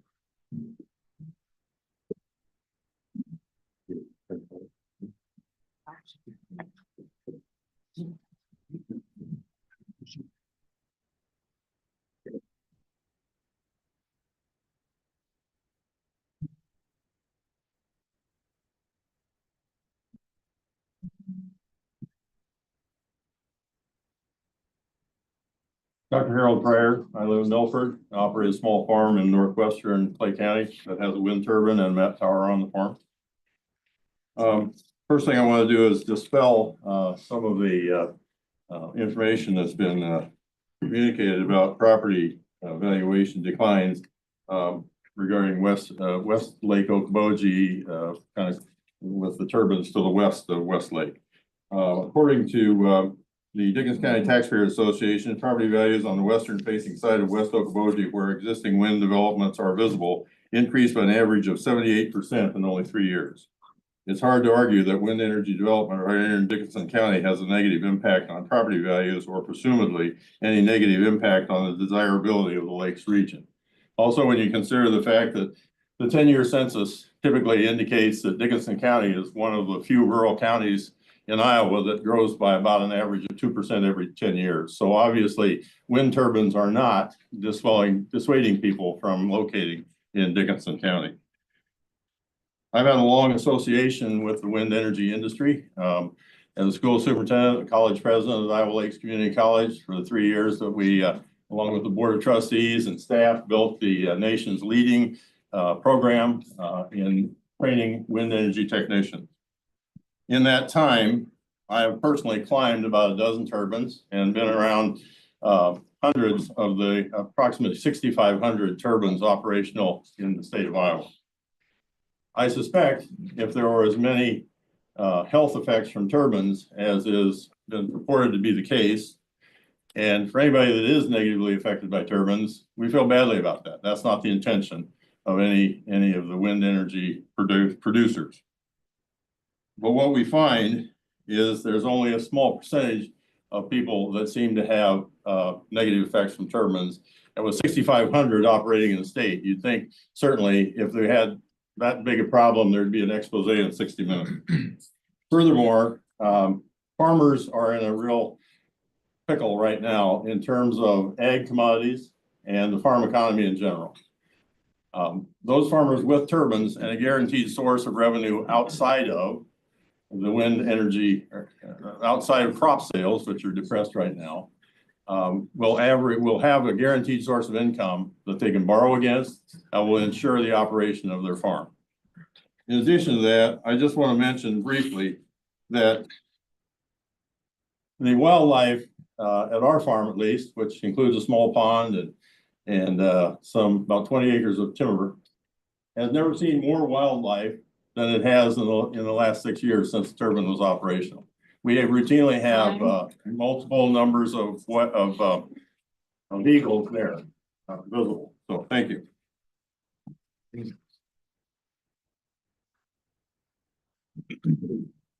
Ellie, Nancy, Scott Ritter, please keep your sidebar conversations outside. Scott spoke earlier. Oh, I'm sorry. I didn't realize it was spelled differently. So thank you for that, Nancy. And then somebody named Simmons is up next. I can't read the first name and no address. So, go ahead. My name is Elizabeth Stokey, or Ellie, and I reside in Spirit Lake. I am a lifelong resident of Dickinson County, and I have also chosen this county to raise my 4 young children. I am here to specifically address my concerns regarding the health implications and long-term ramifications of this project. I am a board-certified family nurse practitioner that practices functional medicine. I have made it my life's work to study and understand how environmental toxins and lifestyle affect health and disease development. One particular concern of mine is the compounding effect of EMF, or electromagnetic field exposure. The increased exposure of everyday EMF from cellular devices, Wi-Fi, Bluetooth devices, and household appliances affects health down to the cellular level. I have seen this firsthand in my own patients. Although the research that I have conducted claims low EMF exposure from these turbines, they were outdated and not reflective of the magnitude of these turbines. Additionally, chronic low-grade EMF exposure is linked to immune system dysfunction, mental health effects, sleep disturbances, and skin reactions. Additionally, studies from around the world, including Finland, Germany, and Nova Scotia, thoroughly discuss the term infrasound. This term describes the vibration that is emitted from the wind turbines. Several studies cite effects of such turbines that include insomnia, headaches, tinnitus from ringing in the ears, difficulty breathing, anxiety, depression, high blood pressure, and overall decreased quality of life. While several of these studies and RedRock themselves claim there is no direct correlation to the wind turbines and these specific symptoms, I have been trained as a clinician to believe the patient. I think it would be reasonable to conclude that if these symptoms did not exist before the turbines were erected, and then there is these symptoms that now are presenting in these patients, that there is a direct correlation. I ask that you deny this project as not only a healthcare advocate, but a concerned mother for generations to come. Nancy Simmons and Matthew Hykins. Nancy Simmons and Matthew Hykins.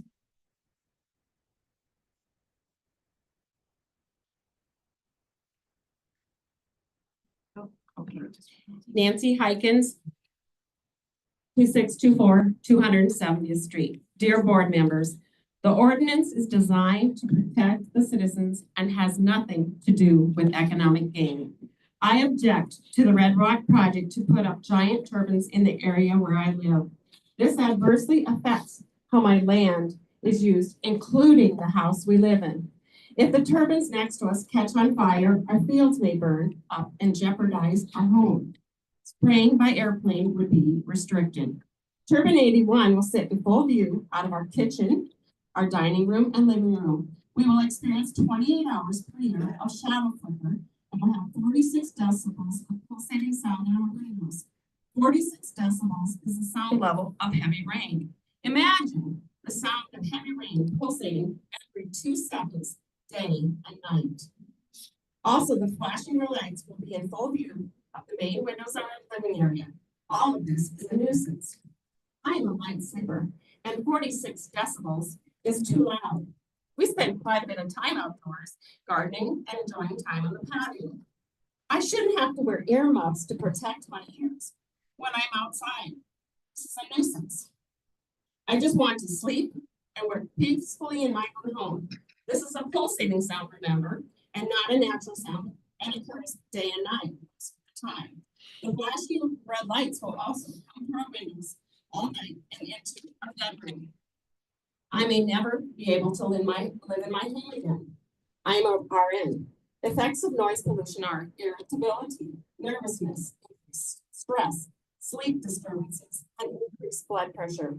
In situations like noise, our sympathetic nervous system is activated. Fight or flight is primary, particularly in situations threatening survival. The noise is constant, especially when it's pulsating. Let's talk about sleep. Adequate and restful sleep is essential to our system.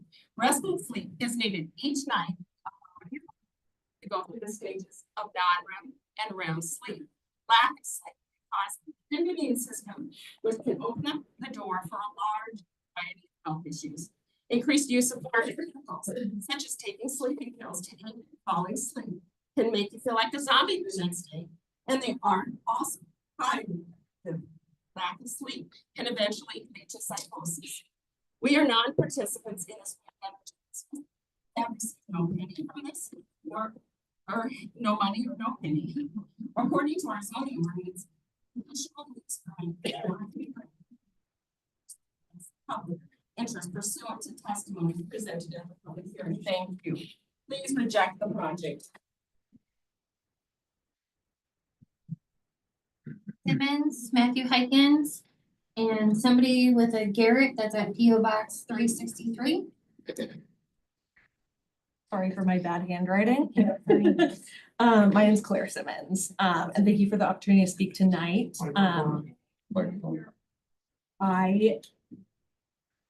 Right there. You get too close, you get too muffled upstairs. Perfect. I work with Power Up Iowa, and we are a coalition of renewable energy supporters from across the state, and we focus on the educating communities on the economic benefits of clean energy resources. And I'm representing our Dickinson County Coalition members tonight.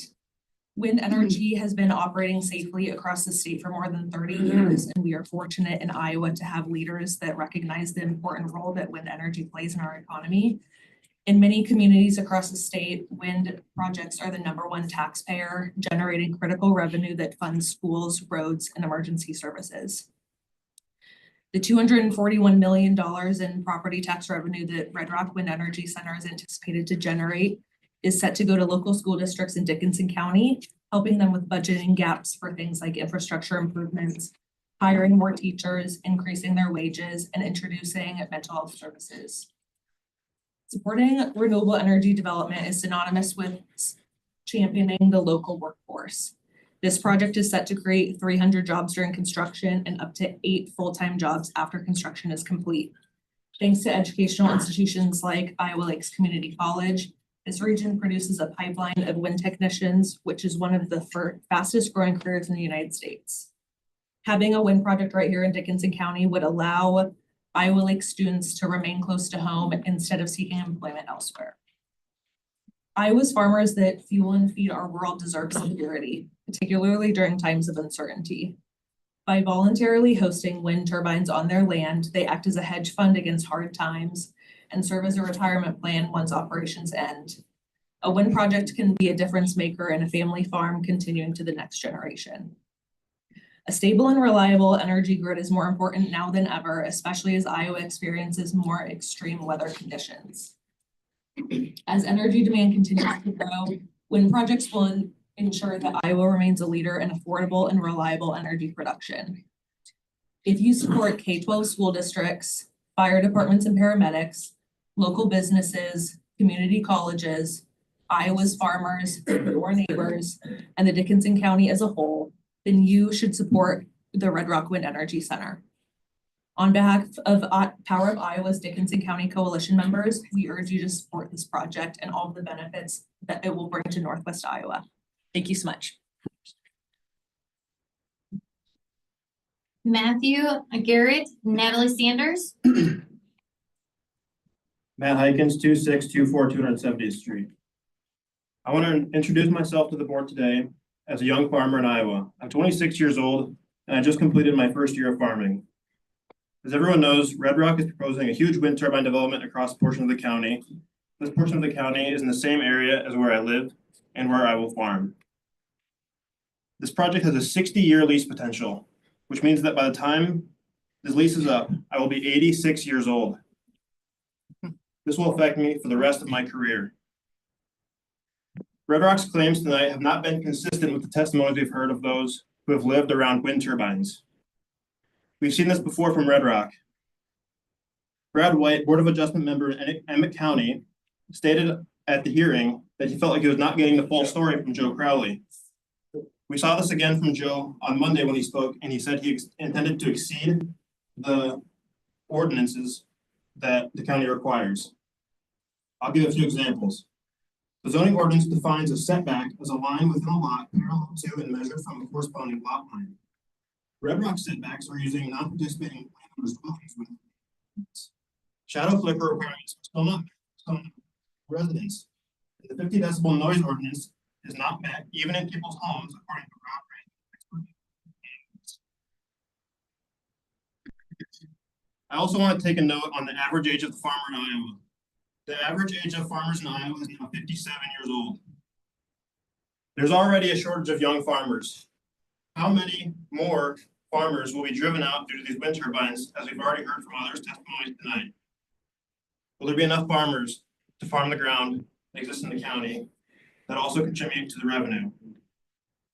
This project is very discouraging to myself and other potential young farmers in the county. Farmers should deserve the same protection as those who live in town and have the same distance away between themselves and the turbines. I also want to strongly advise the members of the board tonight, before they make the decision, that they go into a closed session and meet with Mr. Goodlow to seek legal advice on the legal consequences that may result from the approval of this project. As many members here tonight in this meeting have expressed legal concerns. Thank you.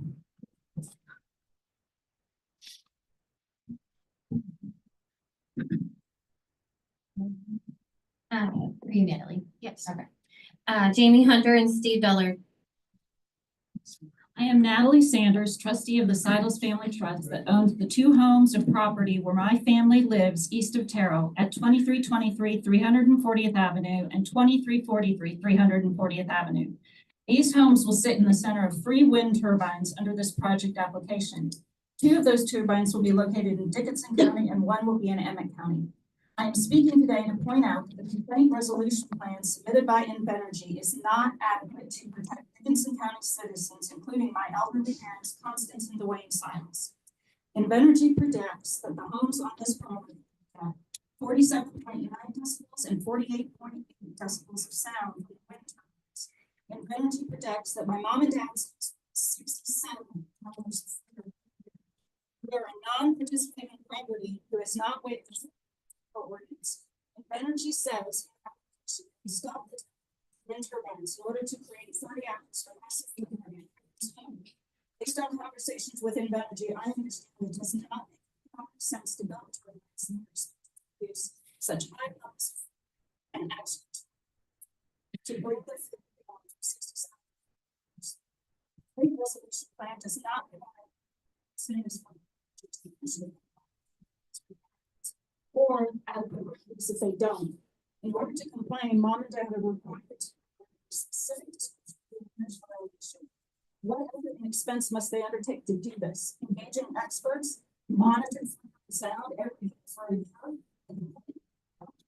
The plan does not provide any reimbursement of expenses if a violation is found. And all Invenergy has to do for violations is stop. That provides no incentive for them not to violate ordinance without any reimbursement to non-participating residents.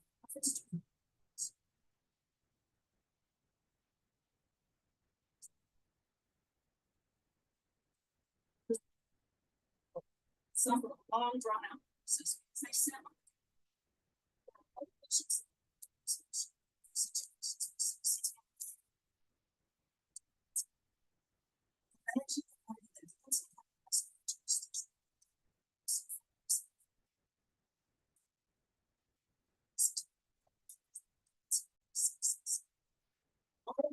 With Invenergy have I requested information previously under contract with them and delayed compliance tactics by them when we tried to put them on a good neighbor agreement. We cannot rely on them to comply with the ordinance. That are more effective with people like having to get relief when they are subjected. If you'd like the pictures of mom and dad's house and documents of those numbers.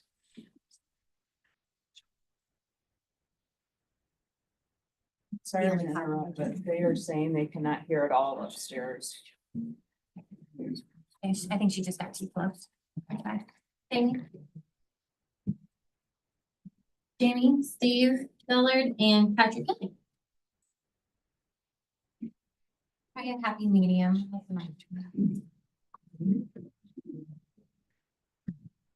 Yeah, just make sure you get that.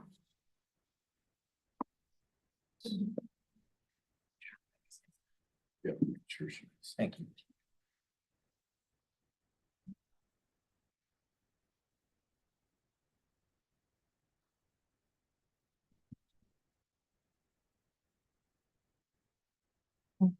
Identifies yourself. Good evening. My name is Jamie Hunter. I'm the attorney for the Dickinson County Concerned Citizens. I have already. Sorry, I'm just gonna, since you were an attorney, I have to just, sorry, I have to change your time, just make sure you get the full time. So if you'd like to start again. My name is Jamie Hunter. I'm here on behalf of the Dickinson County Concerned Citizens. I've already submitted a letter to you electronically that included a link with 13 different documents. So I hope you've already had the opportunity to review that. And then I just handed you a hard copy of that same letter. There was just one minor correction. I removed Hardin County from the list of Iowa counties that Invenergy has sued. I stood before many of you about 18 months ago on a substantially similar application, and that application was denied because it was not in the public interest. I also represented a group of Emmett County citizens about 5 months ago on this very same project. The Emmett County Board of Adjustment denied that project, also finding it was not in the public interest. Similarly, this application should be denied tonight. Mr. Crowley said on Monday, at least 4 or 5 different times, that the revised ordinance now is more restrictive than the prior one. So if that's true, and if this project failed under a less restrictive ordinance, then it should certainly fail again now. At the conclusion of the hearing, it's my understanding that you'll be receiving a findings form that will help guide your decision. So I'd like to just highlight a few of those criteria. Number 1 on the form states that the conditional use will not adversely affect public interest, or number 2. I think that's the easiest one. It's been addressed a lot tonight, so I won't spend much more time on it. It wasn't in the public interest in 2023, wasn't in 2024 when it was voted down, and it's still not today. Over 1,400 people have signed a petition in opposition to this development. Number 21, sound. The zoning ordinance states that the turbines shall not produce a sound at a level that would constitute a nuisance. So what is a nuisance? Well, we can look to the Iowa Code for the definition of that. Whatever is injurious to health, indecent, or unreasonably offensive to the senses, or an obstruction to the free use of property. So it's essentially to interfere unreasonably with the comfortable enjoyment of life or property. So the question is whether the noise produced from these turbines interferes with the comfortable enjoyment of life or property. And I think we've heard loud and clear that it will. The nighttime sound levels in rural Dickinson County currently are from 25 to 28 dBA. Turbines don't distinguish between day and night. They typically operate about 85% of the time. According to Appendix T of RedRock's application, every single dwelling in the project area will have noise well above that 28 dBA, with the majority of homes experiencing it in the mid-40s, and there's 3 homes with a noise level that exceeds 48 dBA. That's 20 dBAs higher than the current nighttime levels. That's a significant noise increase for our rural citizens. The second half of the sound ordinance states that the sound shall not exceed dBA, and RedRock says they've met that criteria, although just barely. But to help us understand these calculations, we consulted with an expert in acoustics and noise measurement. And what we learned from that expert, Rob Brand, was that the RedRock based their calculations on LEQ or LEQ, which is the average noise over a period of time. The average noise level does not tell you the maximum noise level, and it doesn't tell you the minimum. It's just an average. So when you're determining whether a noise level will exceed a certain threshold, you have to use what's called the LMAX. The LMAX measures instantaneous noise. So using RedRock's data, but calculating the LMAX instead of the average noise, the noise level will actually exceed 50 dBA at least 3 homes for 10% of the time. And that's explained further in my letter, as well as Mr. Rand's expert report. Number 22, shadow flicker. RedRock admits, and we've just heard from Ms. Sanders, that the 30-hour maximum will be exceeded at 7 non-participating residences. So right away, that does not meet the ordinance. Their plan is to just pause the turbine whenever it exceeds 30 hours. But in reality, how does that work? How is it being paused? How is that being tracked? How would that be enforced? And if they can just pause a turbine at any time, they should be obligated to pause each turbine anytime it causes shadow flicker for a non-participating landowner, because no one should have to experience that on their own land and in their own homes against their will. The zoning ordinance also requires financial assurance. RedRock must be required to post bond before any construction begins. That's really important because their application says before generating electricity. That is way too late. The damage has already been done by that point. Also, the zoning ordinance under section 5D9 requires a general visual simulation of the project area at the time of the application, and I don't think RedRock has complied with that. They have some photos in Appendix S. We can look at page 17 of that, which is a visual taken from the eastern edge of Milford. The closest turbines from that viewpoint are 1.7 miles away and 1.9 miles away. They didn't produce any visual simulations from the non-participating dwellings that will be surrounded by turbines. For example, the images I have in front of me are from Swiss Acres wedding event venue, which is between Milford and Terrell. I mean, those visuals will change drastically. There's been a lot of talk about the other turbines in Dickinson County. We saw the video of the flower farm with turbines in the background. Well, those turbines are only 1.65 megawatts and they're under 400 feet tall. The ones being proposed here are 4.5 megawatts or 6.1 megawatts, determining on the model that they determine. And it's hard to understand the magnitude of these giant machines unless you truly have experienced them firsthand. They're bigger, they're louder, and they're just, if you're around them, they're much more unnerving than the current turbines we have in the county. ADOS, they keep saying they're in the process of obtaining approval. Well, this is the hearing on RedRock's application. As of last week when we checked, they had not even applied for ADOS approval. It's a process that requires the FAA to provide notice to other agencies and get feedback. So none of this development should be allowed to move forward until they have obtained FAA approval for ADOS on all 67 turbines. There was a question Monday night about the market analysis and whether any local realtors were consulted. And the answer was something about, well, realtors were hesitant to put their names out there for this. I counted at least 9 realtors in the Great Lakes region that were not afraid to put their names out there. 4 of them wrote letters in opposition that we've heard from Michael Jensen, Jeannie Ike, Marilyn Strickland, Tia Hoffmeyer. Another 5 realtors signed the petition in opposition to this project.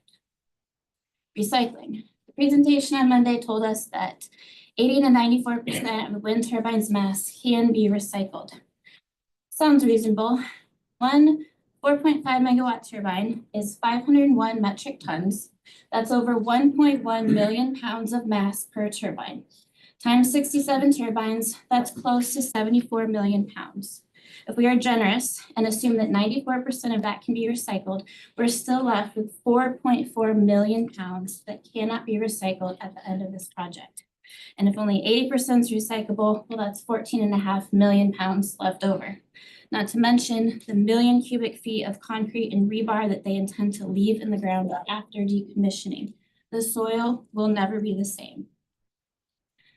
Now, the supposed kind of big change from the last application is that this time, RedRock decided to follow the DNR's recommendations. I want to direct your attention to Appendix ZB of RedRock's application. That's the 2021 letter from the DNR. RedRock had this letter before their 2023 application, but they chose not to comply with it, which I think shows their lack of commitment to the environment. But the last page of that letter cites to a wind energy siting document. I uploaded that document to the materials that I provided to you. The 3rd page of that DNR wind siting document states that the Iowa Great Lakes region is known for its beauty, rarity, and extensive wildlife breeding and migrating activities, and this region should be avoided entirely. And then I wanted to direct your attention to Article 21, Section 1 of the zoning ordinance. Allowable conditional uses, which this is, may be permitted. A property owner is never entitled to a conditional use permit. You've received a lot of information in a relatively short period of time. I appreciated the questions that were asked on Monday night, but unfortunately, I don't think you got many answers. There was a lot of talking around the question. So I think this county deserves better. I think it deserves more answers. I hope you take the time to consider the materials that we've submitted. A lot of people have put a lot of time into that, cited a lot of different research and studies. So on behalf of the Dickinson County concerned citizens, I ask you to deny this application. If you do grant it, I ask you to include the conditions that I've included in my letter. So thank you for your time. Steve, Patrick, and Nick Dumpersloot.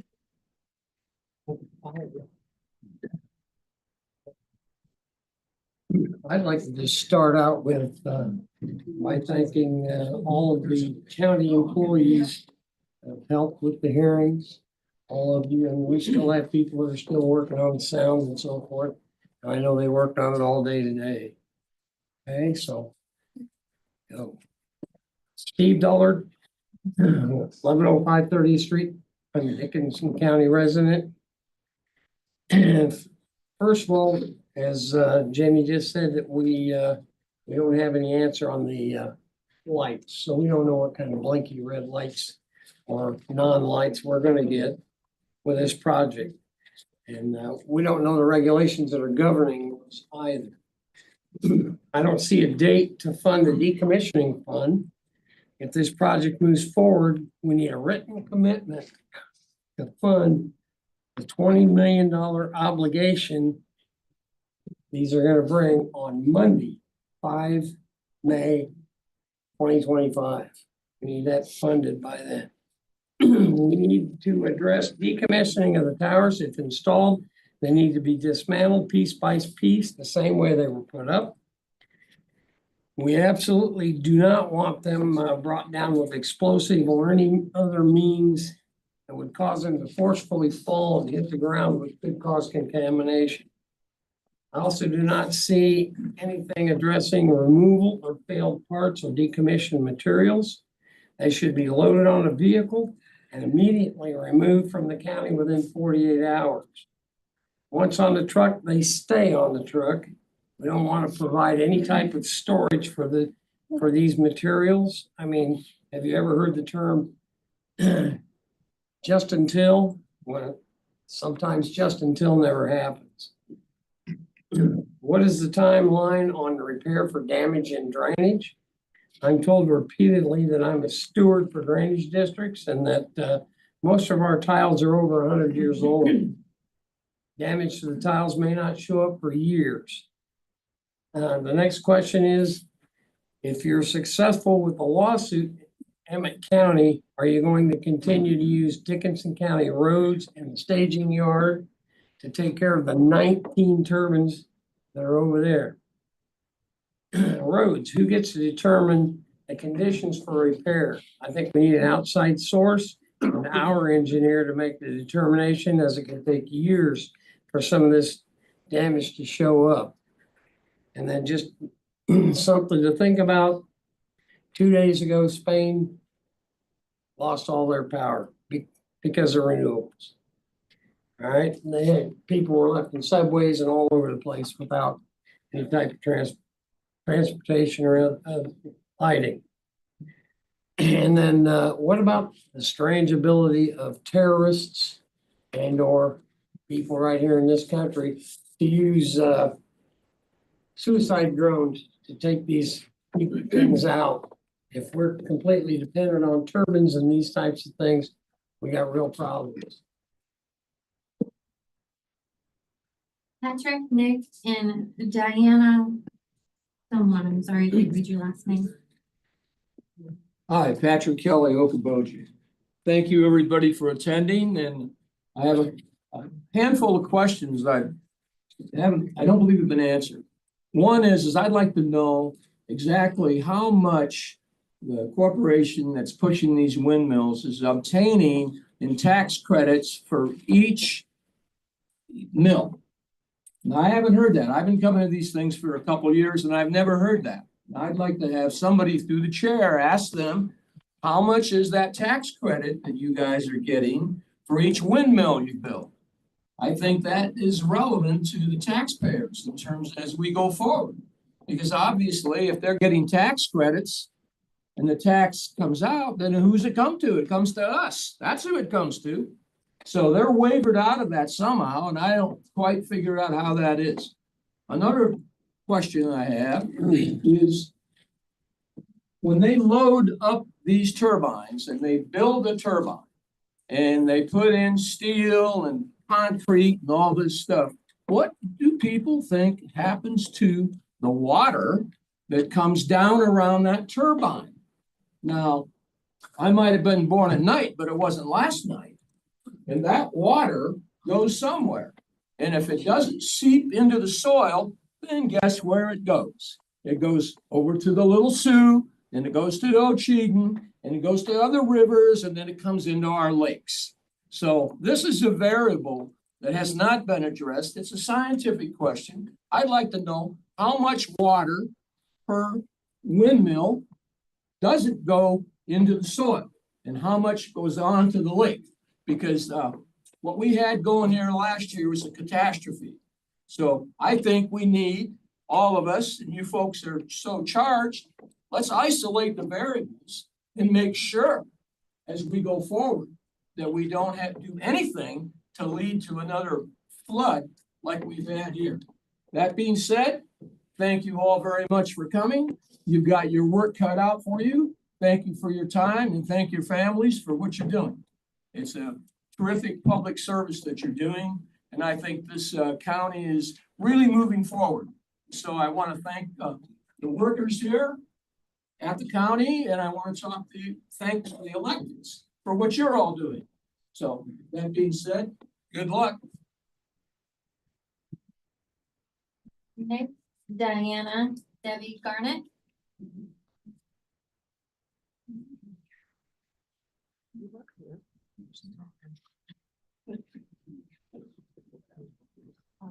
Congress is not available and if it can be called later, if there's a later.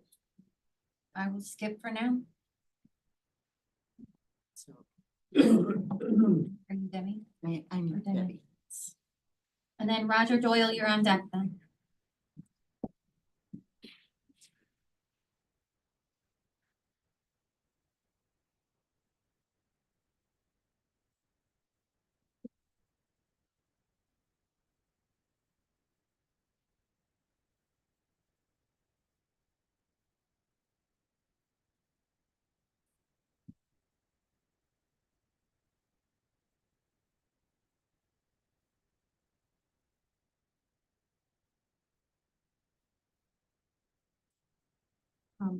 My name is Debbie Garrett, and I'm addressing the safety data sheets for the 3 proposed wind turbines in the RedRock Wind project. As the Board of Adjustment, you're entrusted with the critical responsibility of ensuring that any development within our county does not jeopardize health, safety, or general welfare of our residents. It's your duty to evaluate whether this project meets that standard. So to date, have you been provided with or have you formally requested the safety data sheets for the following turbine models? The GE 2.82, the Vestas V163, and the GE 6.1. Have you received those safety data sheets? Yes or no?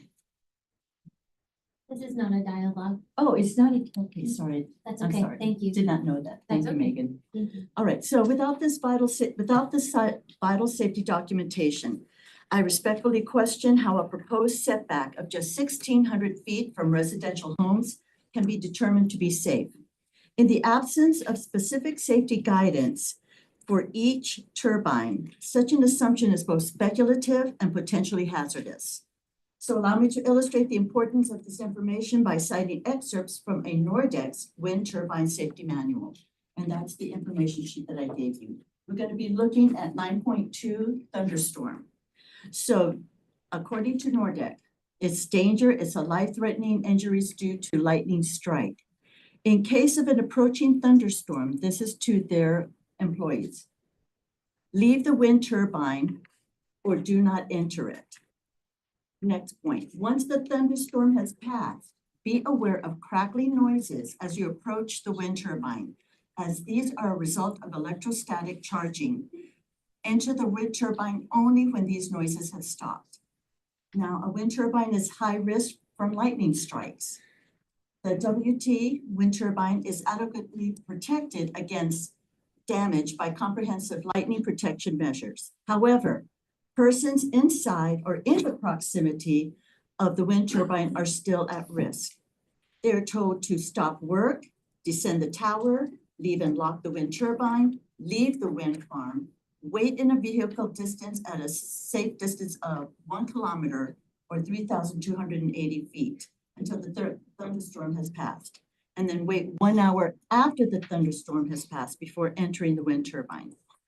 Now, I know that Nordex is not the proposed turbine manufacturers, but in the absence of safety data sheets, anything Nordex guidelines can be used as a minimum safety benchmark.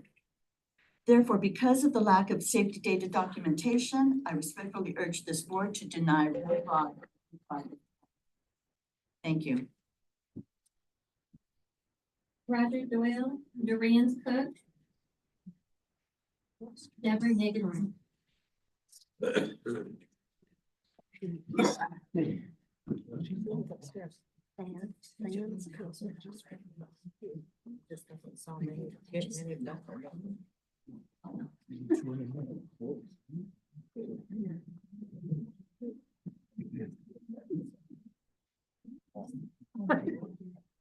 That's why I'm like.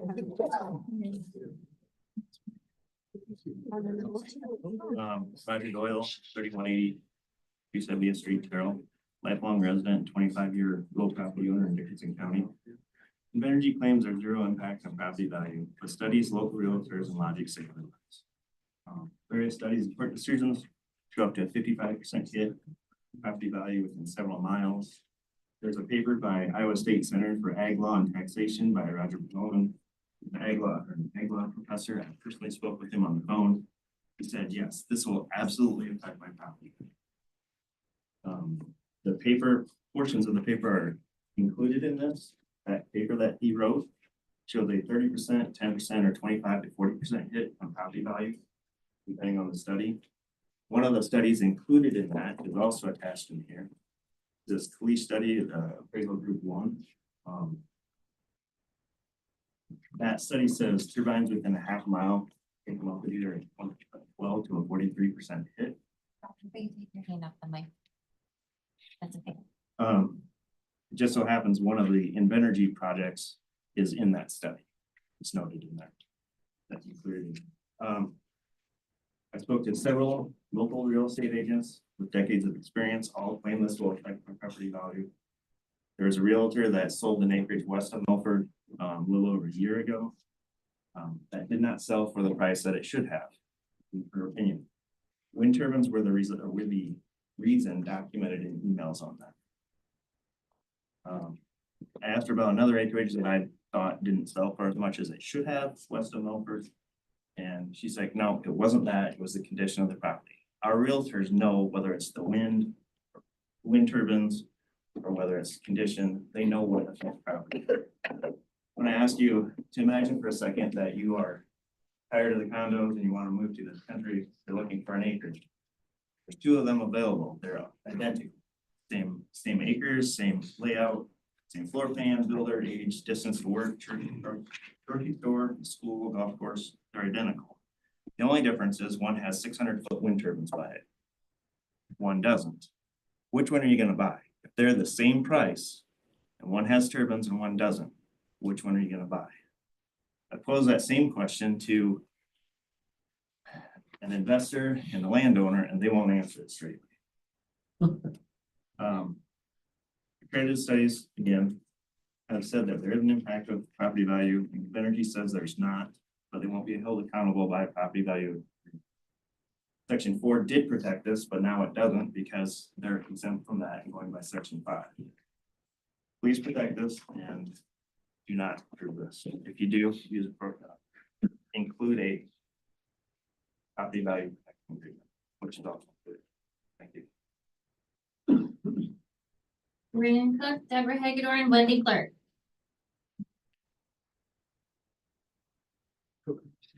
I'm not sure. Is your address 47252? No. Well, you're up here if you want to put your name. Thaddeus Cook. Okay, sure. Yep. Nice. Sorry.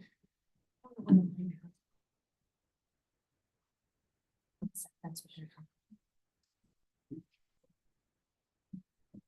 Hi, my name is Thaddeus Cook. I live at 2020 330th Avenue, just north of Terrell. At age 18, I left Iowa to serve in the United States Air Force, where I spent 20 years in service to this country. Throughout those years and all my travels, I've been to 49 out of the 50 states, and I've seen a lot of this country. I long to return back to Iowa to be close to family, and I can confidently say that there is nothing like the peace of rural Iowa. My wife and I are both disabled veterans. Let me remind you that not all disabilities are visible.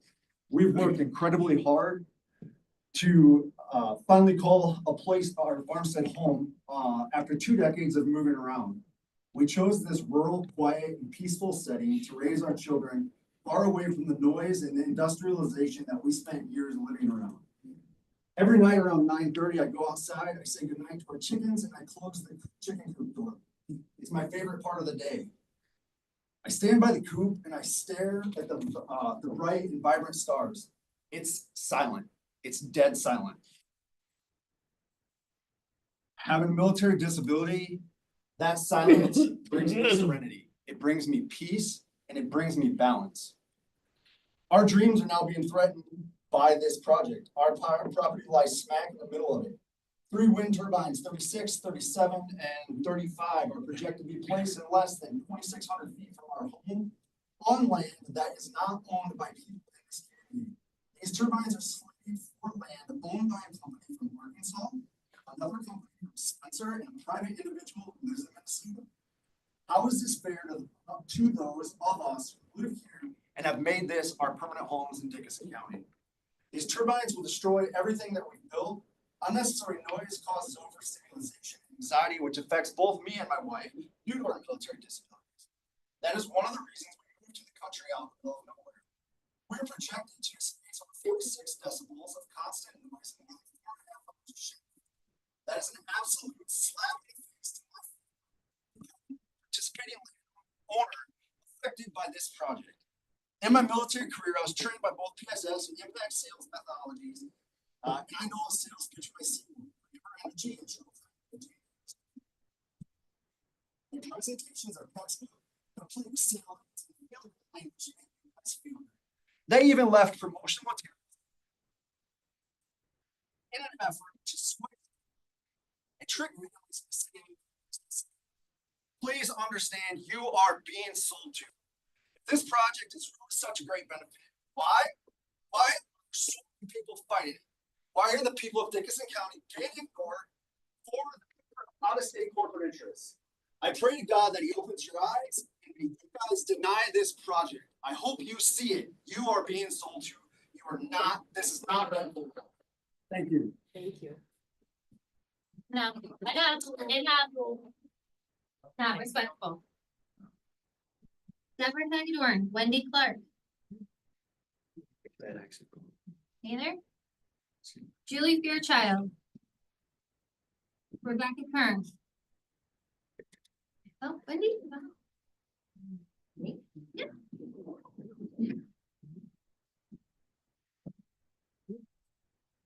I'm Wendy Clark.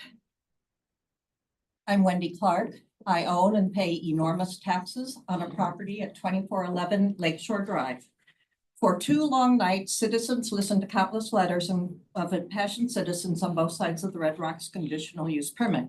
We all understand the concerns raised. However, the entire foundation of this issue is land use, compatible land use. Here is the Dickinson County Comprehensive Plan, which is on the county website. This plan was required by Iowa law for counties wishing to enforce zoning, ordinance, and other land use controls. I don't believe any of your names are on this document, and so you may not be aware of your responsibilities defined in this plan. Thousands of dollars and lots of citizen input went into the formulation of this plan. It is a primary guide for decision-making and land use for housing, development, economic development, and other critical factors affecting the welfare and safety of citizens. The primary goal is to preserve separate character of urban and rural areas. You are failing to meet this specified goal by allowing wind turbines, which are defined as commercial land use in developments in Ag 1 zoning areas. Red Rocks previously pursued 79 wind turbines with a 1,200-foot buffer.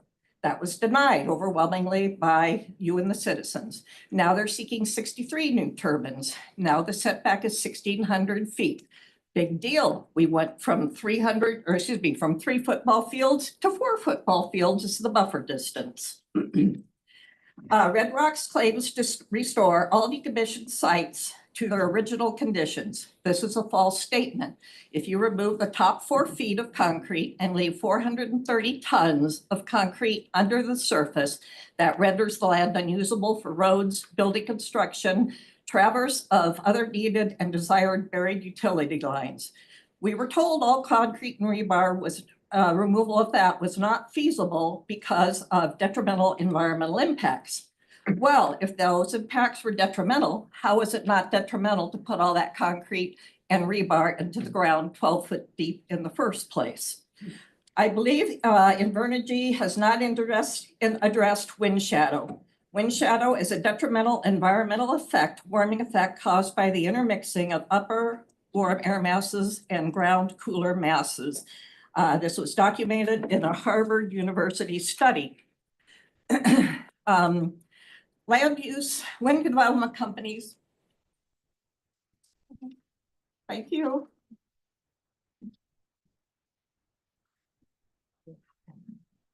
Julie Fairchild, Rebecca Kern, Tim Hemphill.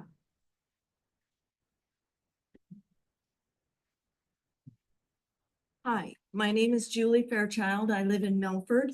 I'm a land and business owner in the Terrell area. Thank you for your time, board. This is hard for me to get up in front of the 5 of you. I'm a bit nervous. I'm not used to appearing at supervisors' meetings and yelling, and I haven't been rallying the troops at a DC3 meeting. I know of many, many permanent Dickinson County residents who wholeheartedly support this project privately. They step back, way back, when asked for verbal or written support for a meeting because of the ridicule they would be faced with or for fear of losing business if they came out. They are scared to even speak up because they're afraid of the mob. They have witnessed what has happened to elected officials and currently to a volunteer planning and zoning board member by this ruthless band. Where does the next sincere, no grudge to bear volunteer come from? They stop at nothing with their made-up facts on social media, mailed brochures, and paid-for ads by DC3 or the Iowa Great Lakes Association. Their anger has got to be exhausting. Facts. We are going to use and need more electricity, not less, especially if Milford is poised for growth, as the mayor of Milford and Iowa Great Lakes Sanitary Sewer District Superintendent Anderson suggests. Might just as well be Dickinson County building the turbines to support this utility. Terrell community has no lakeshore property, just a few businesses, ag ground, and generally a small tax base. The Terrell School is being discriminated against if we pass up this opportunity to generate turbine property taxes, as the other 3 school districts are allowed to do. All of Dickinson County loses out on significant taxes. Property values. Can anyone prove that turbines alone devalue property? Does a realtor living in the RedRock footprint who has vehemently opposed the project from the start qualify as a non-biased expert? For 30 years, we lived in Terrell, 170 feet across the street from a 110-foot tall grain elevator with a 100 horsepower fan, which ran 24/7 for part of the year. When we sold this property 12 years ago, we realized a gain of 5.5 times our purchase price, no lost value. And the present owner of that property could make money also if he wanted to sell. It would be hard for me to believe that a wind turbine would devalue a home 1,600 feet from a turbine. You have heard a great deal of opinions and speculations these past 3 nights. What it boils down to is this: make your decision on the criteria and facts before you. Be brave, what's right is right. If you give in to the rancor of the crowd, they're coming back for more. Thank you. Rebecca Kern, Tim Hemphill, and Cindy Smith.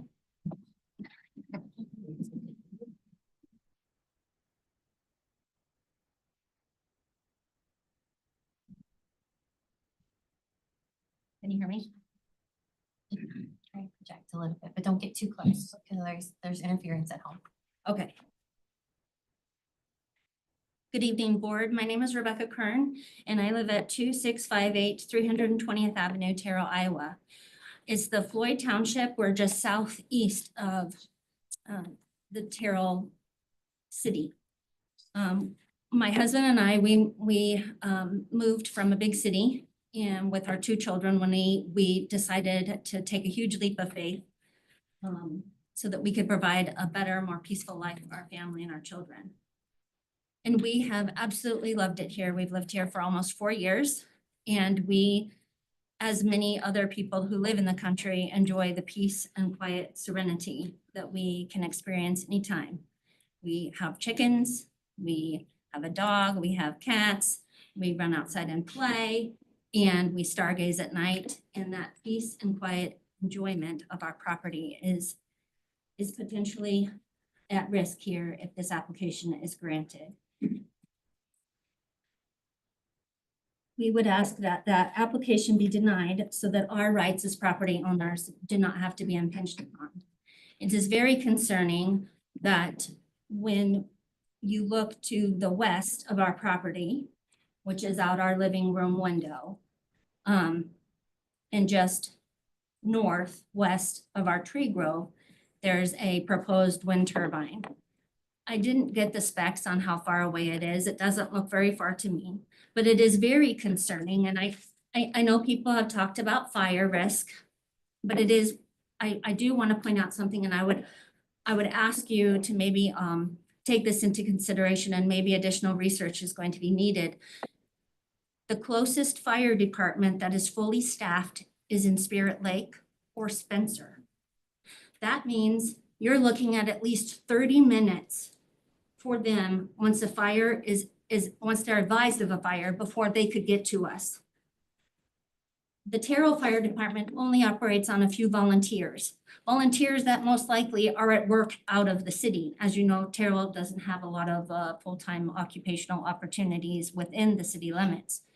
So it gravely puts our community in danger, not having sufficient fire and EMS services available in a close proximity, because as my husband is a volunteer on the EMS and fire team, many wonderful, kind people in our community will be there to help us, but only if they're around and only if they have the ability to make it there in time.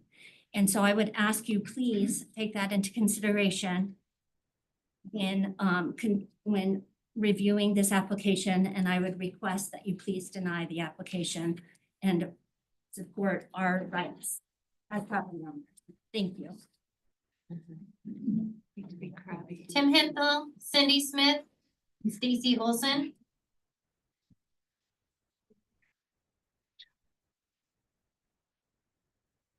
You would like to go right at Linda first. Yeah, Bill. Alford.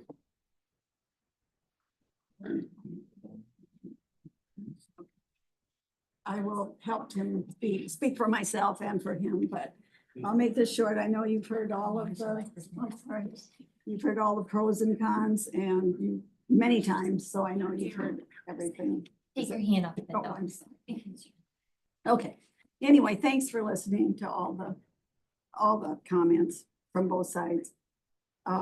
Just a personal note from us, we've worked really hard and accumulated some land and paid for it. And we'd really like to be able to do what we want to with it. You know, I think that's our biggest thing, besides all the other help it will do for the schools and everything.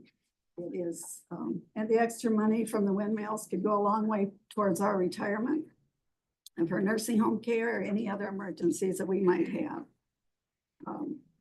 My husband's been a supporter of wind from the very beginning, and now he would love to speak up for it, but he's lost his ability to speak. So I'm speaking for both of us, and I'd like to encourage you to approve the application. Thank you. And we've had 2 windmills. We've lived near them for 10 years, within 1,200 feet. We never had any problems at all. Of course, we liked them. I think it makes a difference if you're negative or positive. Thank you. Cindy Smith and Stacy Olson.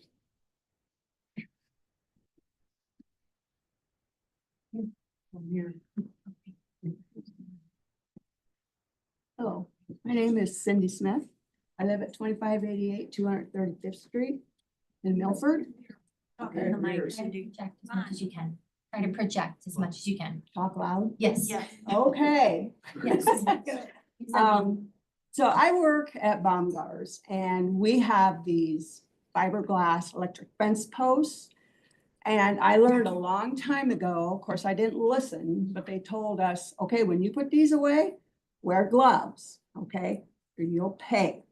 So I didn't listen and I put them away and I had like little fiberglass slivers all over my wrists and my hands. And so I was reading this here article the other day and I got to looking at what these things, these blades are made out of and what those fence posts are made out of. And they're pretty similar, what the materials are. And so I got to sitting there thinking, and I've got some of these, I don't know if you want to look at these, I made a few copies.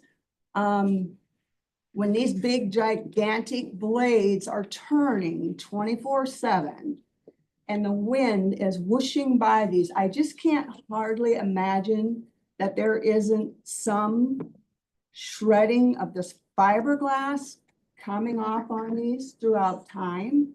I mean, in this, some of this article, it's got pictures of these blades and how they're worn out. You know, where's all that going? I just feel this is an environmental issue. I think it's gonna harm the land in the long run. And I just think there's just a few select people out there that are gonna really benefit from this. I mean, it's just, I don't know. I mean, that's really all I have to say. I just think it's just, did you want to see these? I mean, you know. If you'd like to submit it. Okay, do I give them to you? Okay. All right, well, that's really all I wanted to say. I just, just thinking, maybe too much, but anyway, thank you. Thanks for listening. Stacy Olson, Christian Ross, County Cable.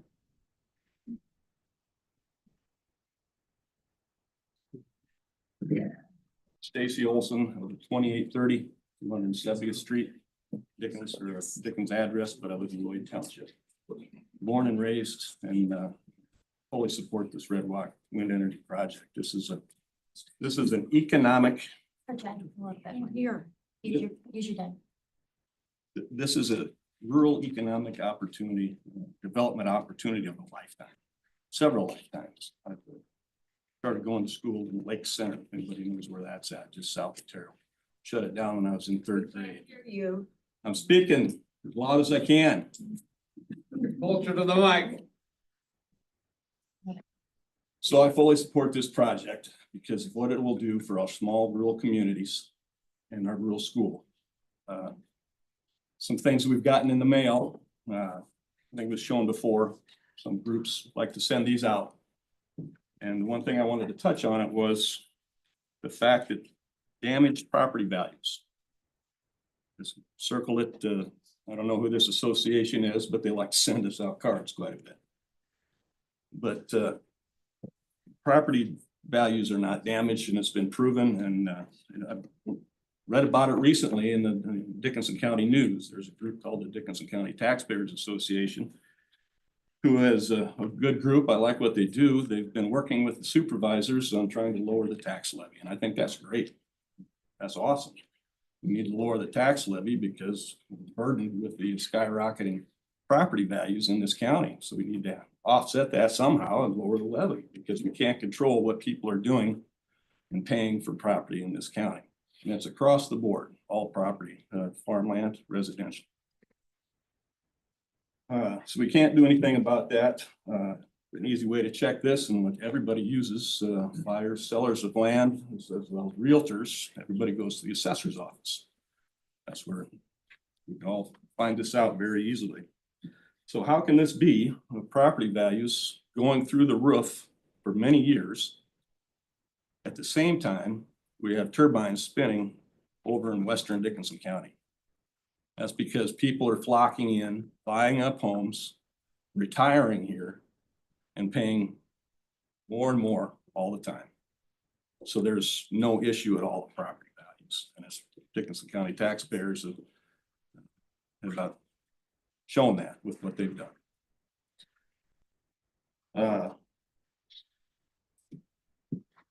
you can tell definitely that the people that send this out, they don't talk at all to the Dickinson County taxpayers, because otherwise they would not have put damage property tax values here. So, thank you. Section Ross, County Cable, Sam Jordan.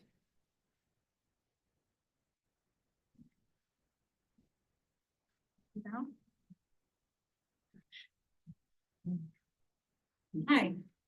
Hi, I'm Kristen Ross. I live at 1667 330th Ave. Wind energy conversion systems take up less than 1 acre, which allows the land to be farmed alongside making clean, renewable energy. I live less than 3 miles from 7 wind turbines. They do not harm at all my quality of life. The closest wind turbine to Lower Gar was at that same distance of 3 miles. These wind energy conversion systems don't harm my sunsets or sunrises, or I could still see the viewing of the stars. If we want to continue to see sunrises and sunsets and stars, we do need to invest in these wind energy conversion systems. Our energy consumptions is the only going up, and the way to get our electricity in a way that doesn't pollute our air, doesn't pollute our water, keep our lakes blue, take care of the wildlife in the area, and take care of our environment. This also invests in our school systems.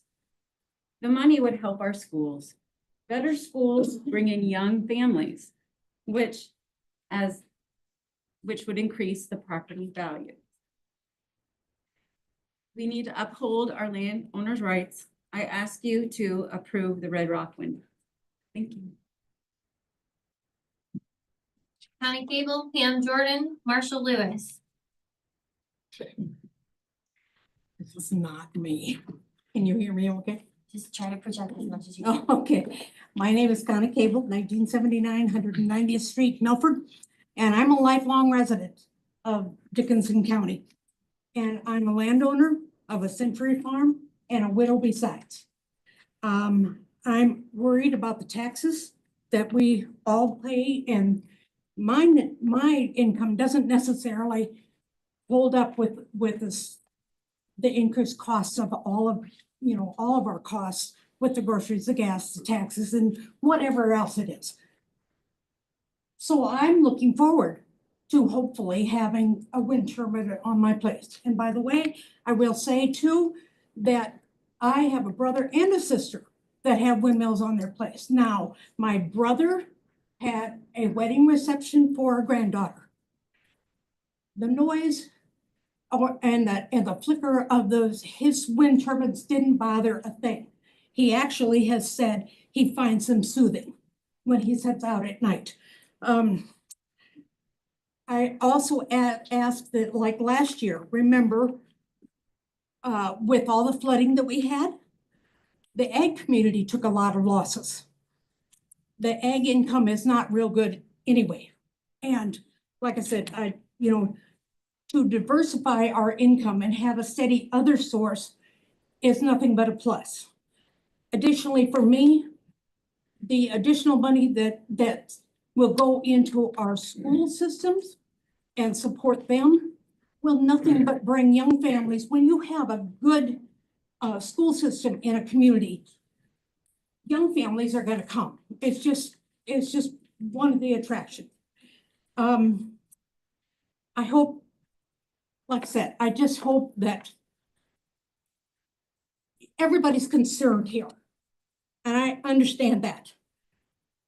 But we all, to have a good and growing, stable county, we want to draw in young people. By supporting the school systems, you're going to do that. Thank you for your time. Pam Jordan, Actually, it's weird. I thought I was. Marshall Lewis, Diana Dunkersloot. Good evening. My name is Pam Jordan. I live at 2504 Keokuk Avenue in Spirit Lake. Pam, can you project a bit more? I think this thing isn't working. That's what I think. Testing, 1, 2, 3, project. It ain't working back here. Thank you. Yeah. Project. I'm a former county supervisor And, in Dickinson and County. direct your comments to the board, please. All right. I just would like to ask this Board of Adjustment to seriously consider all of the people that have spoken eloquently tonight with many facts in hand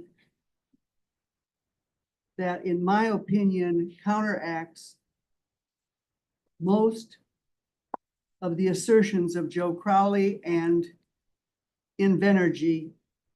As one impassioned veteran said, you've been sold a bill of goods. I was on the board for 18 years. We went through 2 or 3 of these kinds of discussions. And the people who think that 600-foot wind generators are the same as half of that size do not have the imagination that they need to understand the degradation and the ruination that will accrue to Dickinson County for much longer than I'll be alive, probably 100 years. I wrote grants for wind generation in the early days of 2003. They were single units on property owned by farmers, and the farmers accrued the benefits of it. This is a whole new ballgame. We do not accrue the benefits. It's paltry compared to what we're giving up. 30% of taxation on these units. That hasn't been changed. Many people, as I say, with more knowledge and experience than I have living next to them, have told you their truths. And I hope that you will take all of those into consideration and vote no on this. The question is, what happens after you vote no? What does the Board of Adjustment have to do? Look at the ordinances, address the objections? I don't know. But I pray that you will be willing to do the hard job. It's terribly hard to make good decisions. Thank you for your time.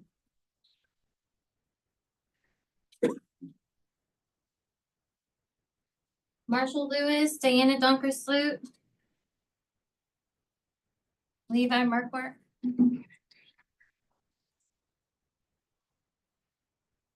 I'm Marshall Lewis. I'm from Ruthven, Iowa, and I'm here to speak on behalf of the Grettinger Terrell Community School District. I first want to start with thanking everyone around the table tonight. This is your 3rd day. I'm sure you're feeling it, and you have had a ton of information presented to you tonight. I know that's a lot to wade through. Working with the board myself, I very much understand the position you guys are in. You make tough decisions regularly. This is one of them. But I do want to speak on behalf of the GT School District, who is supportive of RedRock. They recognize. Alyssa's on it. Still go? Okay, fair enough. GT board is supportive of the RedRock project. We see the positive fiscal impact that can be achieved through this. The big plus for the school, staff, students, and the taxpayers is the increased valuation. The valuation basically, by increasing that, reduces the tax rate for other individuals. It also increases the funds. And sometimes that'll happen simultaneously, which would be the big win all the way around. I won't take any more of your time. Who knows what the recording is going to do? So thank you very much for the opportunity, and good luck to you guys moving forward. At this time, I want to take another break, another 7 minutes. We'll resume.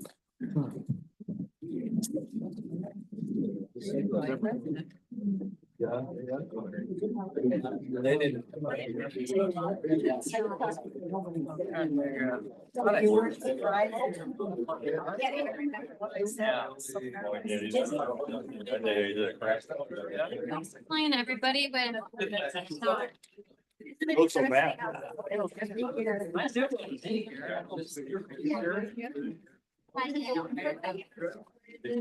Yeah, gotta get some.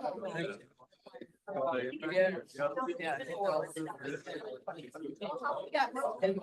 don't think it's. Taking off now.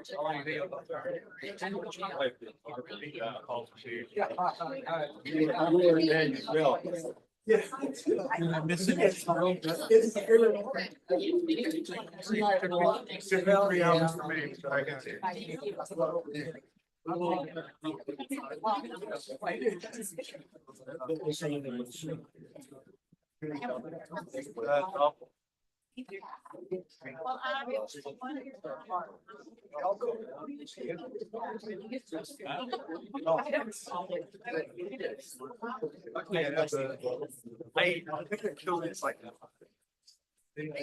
I understand, like, the leading end of the opportunity to grow and all that. I hate corporations. It's like, they were all my buddies. Like, that's. You know, like. But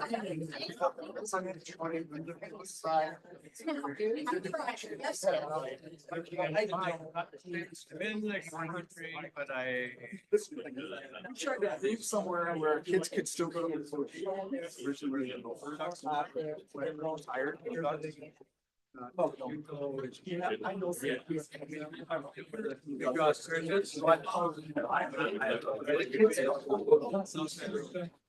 So I have like a 2 acre lot, I have 14 houses around to like. Yeah, we still get our kids. Perfect place now, like that was the whole, kind of wanted to live in a gut they had, so it's like six. That was hard.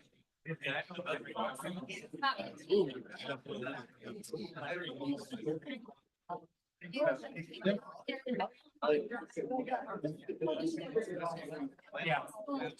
Right now.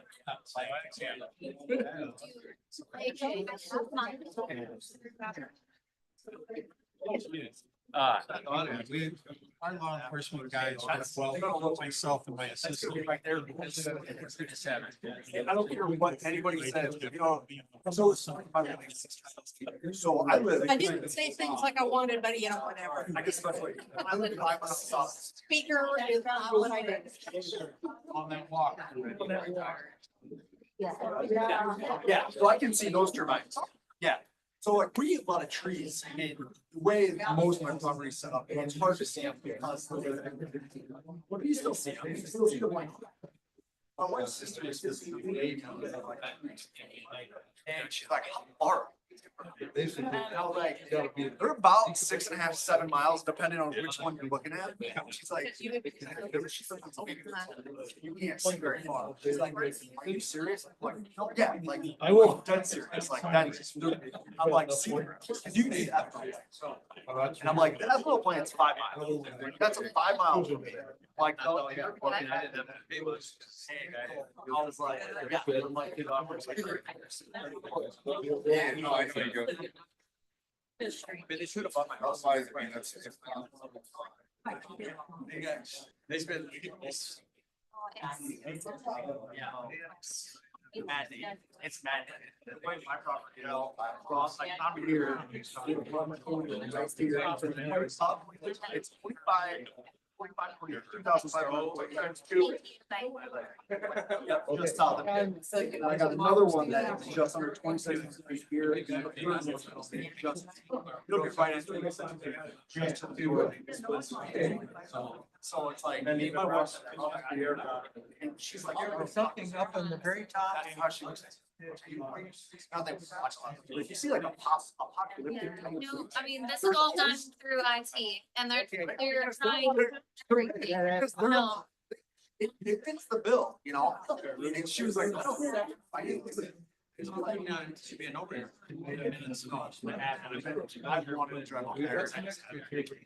Come on.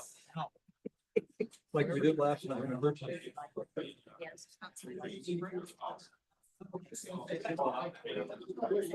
you know, it wasn't for it.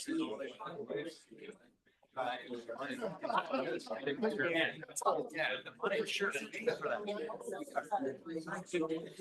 We don't get their taxes. They're still gonna go. Well, I think I'm gonna head out. Anyways.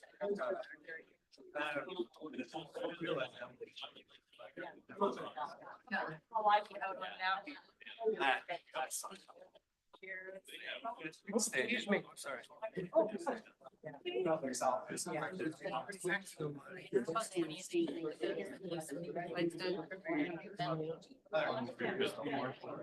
That is no sense.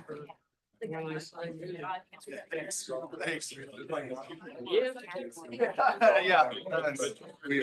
I mean, I just like anything. Yeah,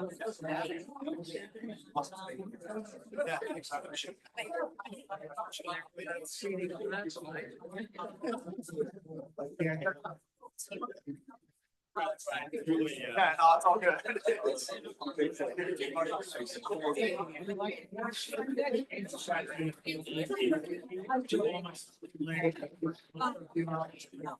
Skating back and I had to.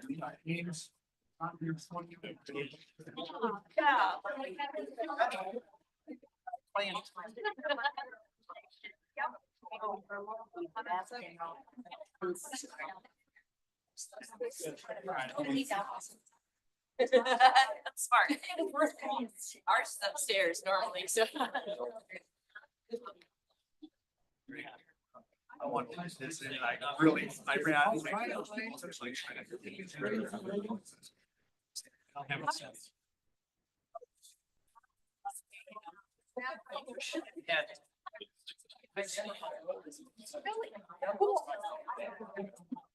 I like it. Yeah. That's what.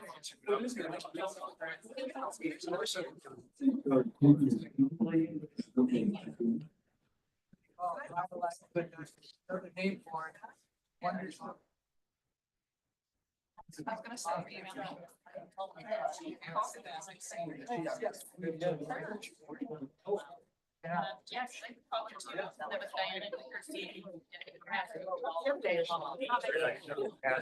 Yeah.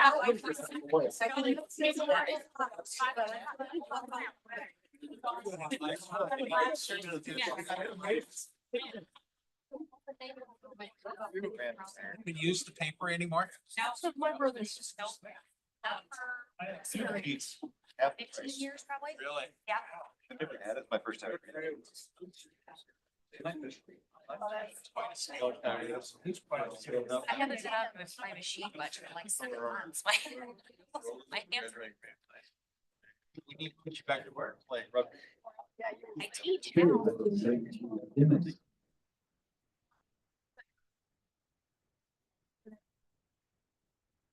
I'm fine.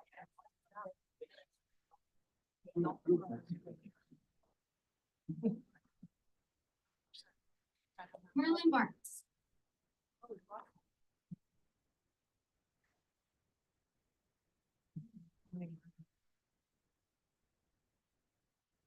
Members of the Board of Adjustment, Zoning Administration, and Legal Counsel, thank you very much for your service, your patience, and your dedication. And a special thank you to Chairperson Anderson for your bringing to our attention last night the jurisdictional authority and the limitations of the Board of Adjustment. My name is Merlin Bartz. I served for 4 years as a Worth County Supervisor during a wind farm project in our county.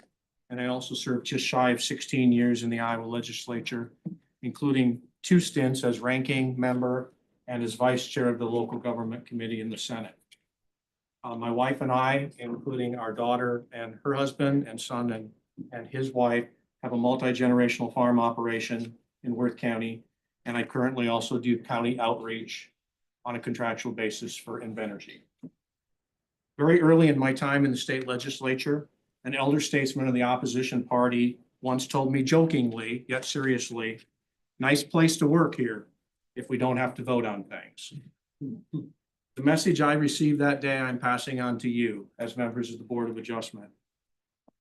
I'm sure you realize, particularly during the last 2 long evenings and tonight, that your duty is to make good public interest decisions for your county based on the authority and the limitations that you, Mr. Chair, mentioned last night. Your duty is not to make decisions that are necessarily the most popular.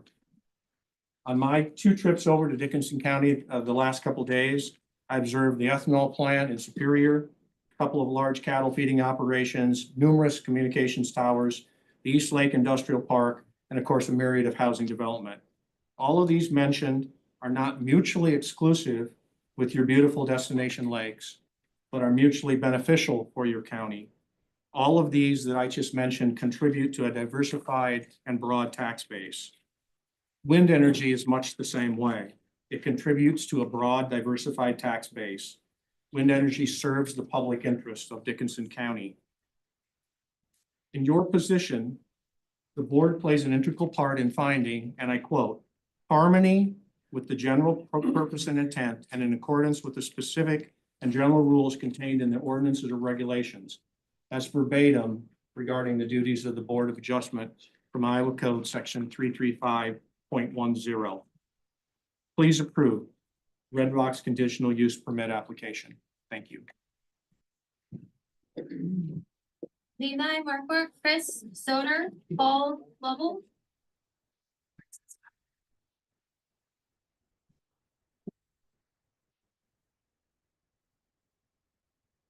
Levi Markwart, Milford. Good evening, board. Thank you for hosting these public meetings and taking into consideration the voices of Dickinson County. Last fall, I ran on being transparent, listening to and being a voice for the citizens. During the last 6+ months, I've had countless conversations and listened to personal stories and concerns. And now it's time for me to be their voice. In my experience, the overwhelming majority would vote no if they had the option. Thank you for your time and consideration on this very important matter. I know you will take the letters and testimony seriously, and I appreciate your willingness to see the best Dickinson County moving forward. Thank you.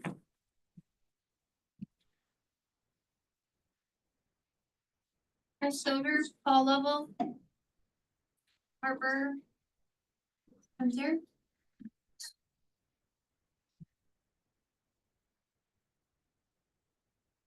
Soder and side walk to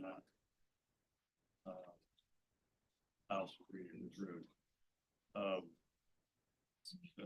Excuse me. I'm speaking basically because of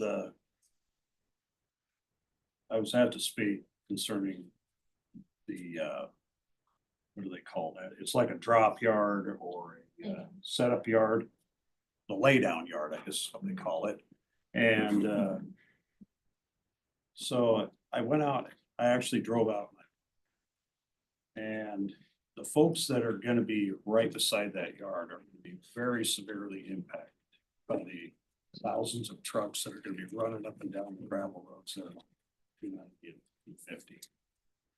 That elk farm that is right there, I mean, they are right across the dead end gravel. All that comes together.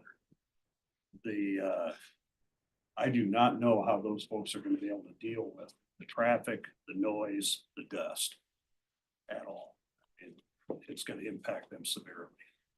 And then the neighbors just to the north on that same intersection, they are right on top of it. They're also right on travel.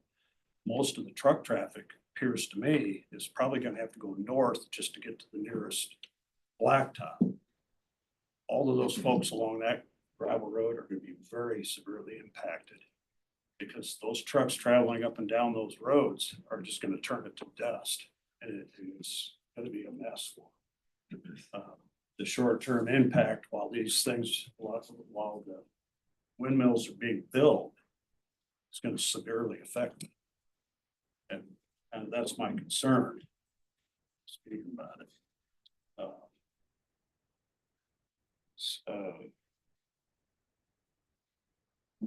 there's gonna be a definite increase of possibility of accidents there. And I'm not sure that people are thinking about the amount of material it's gonna have to be moved on these gravel roads, where you're gonna have to build out all of the intersections in order to get this equipment in and out. I mean, we're not just talking just a cement truckloads here and there. You're talking literally thousands, and then all of the support that goes with that. The amount of aggregate, all of the equipment that comes in, the cranes, everything, into this one little 20-acre spot that's right beside this elk farm. The slope of the ground that goes down towards that creek, there at the Muddy Creek there, looking at it, that slope, they're gonna have to do something for the runoff. Because it's not a gentle slope, it runs right down into it. That's time. That's time. Oh, I'm sorry. That's okay. And then Chris, tell them your background real quick. Tell them your background. Well, I'm done, sorry. Thanks, Chris.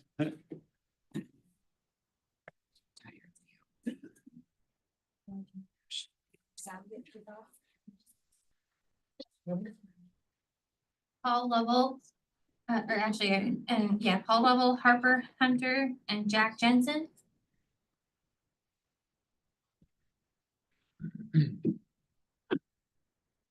Hi, can you hear me okay? Just project as much as you can, please. Okay. Mike. Is that better? Get close, get a little bit closer and project. My name is Paul Lovell, and I am representing Clean Energy Districts of Iowa. We are a nonprofit organization that promotes renewable energy. We're made up of 14 separate independent clean energy districts. And I'm here to speak in favor of the wind farm. I live in Howard County. Howard County has 147 wind turbines with total output of 244 gigawatts. We have seen nothing but positive results from wind turbines. Prior to the first wind farm being built in 2008, Howard County was forced to abandon 1 or 2 bridges every year because we didn't have the budget for it. Since the wind turbines were built, in addition to the normal bridges getting built, we've built 30 additional bridges. It also helps affect the school tax levy. Riceville School District, which borders both Howard and Mitchell County, a large number of wind turbines. And Riceville Community Schools has the lowest, I should say, the 3rd lowest school tax levy in the state of Iowa. And not only do they have a low tax levy, but they're one of the few rural districts that is actually growing in enrollment. I guess I have enough time. There's a few things people brought up I'm just gonna cover real quick. Just want you to know that the National Wildlife Federation supports wind energy. And this is because they recognize that wind energy has a lower overall effect on wildlife than other forms of energy. Just as an example, wind turbines are estimated to kill about 1 million birds a year. However, overhead power lines will kill 12 to 64 million birds a year, and feral cats will kill 1.3 to 4 billion birds a year. So just to put that in perspective. Also, in regards to what people like to call wind turbine syndrome, it's a conglomeration of multiple symptoms. Both the American Medical Association and the World Health Organization have found little to no evidence of any sort of wind turbine syndrome. And lastly, I got a few seconds here. People are asking about tax money. Clean energy receives about $7.5 billion a year in tax subsidies. However, fossil fuels, since year 2000, they've received annually between $20 and $52 billion in subsidies. So just want people aware that fossil fuel industry does collect subsidies and at a much higher level than clean energy. Thank you. Harper, Jack, Nick Shepherd.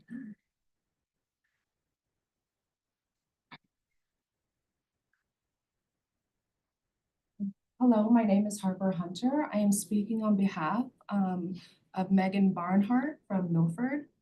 To the board and the community of Dickinson County, I am writing to express my disappointment in the consideration of additional windmills in this county, when the ones that are already present are poorly maintained and offer poor experience. I implore you to reconsider doing more damage to our land. Our personal experience with the windmill company and the representatives has left a lot to be desired.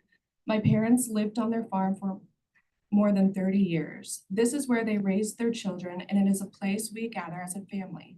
However, a windmill that is on the other side of their fence prohibits use of their land. We are unable to continue sledding on our favorite hill as the enormous ice chunks that get thrown onto their land from the monstrous blade kill a person. We swim in one of the ponds. We have had to move from playing outside to inside the house to continue conversations due to the awful noise that permeates their farm from the broken windmill. 8 years. More than 8 years, my parents have been contacting the company to fix the windmill. Another thing about this green energy is that you can hear the noise from within my parents' home. It wakes them in the middle of the night with awful grinding. You can imagine my parents and our frustration to be continually told that someone will be there. Tell us again that the windmills are good neighbors and will stand behind their products and machines. I personally was told by a windmill representative that there is an easement running through my ditch. They wanted us to sign an extension to continue the agreement. My husband and I were not comfortable signing an agreement as our property deed did not contain an easement, and it extended the agreement for decades with the option of them extending it twice without having to notify us. They were hesitant when I told them I wanted to see where the easement was and have it flagged out on the property. For me to see where the line ran, I had to contact someone myself. We were shocked to see that it was yards into our lawn and ran almost the entire length of our property. We let them know that there were some serious discrepancies and we would have never signed a contract that gave them the right to our land with no liability and no end date. That was almost 2 years ago, and evidently they had hoped we would just sign the contract and not read it because they did not follow up to correct the easement issue or the never-ending contract. I know my parents have had representatives out to listen to the noise and witness the flashing or strobing. I strongly encourage everyone to reconsider what adding additional windmills would do to our area. There has been nothing green about living next to the windmills. Trust me when I say the grass is not always greener on the other side. I pray that none of you ever have to find out. Thank you, Megan Barnhart. Jack, Nick Shepherd, Jim Bloom.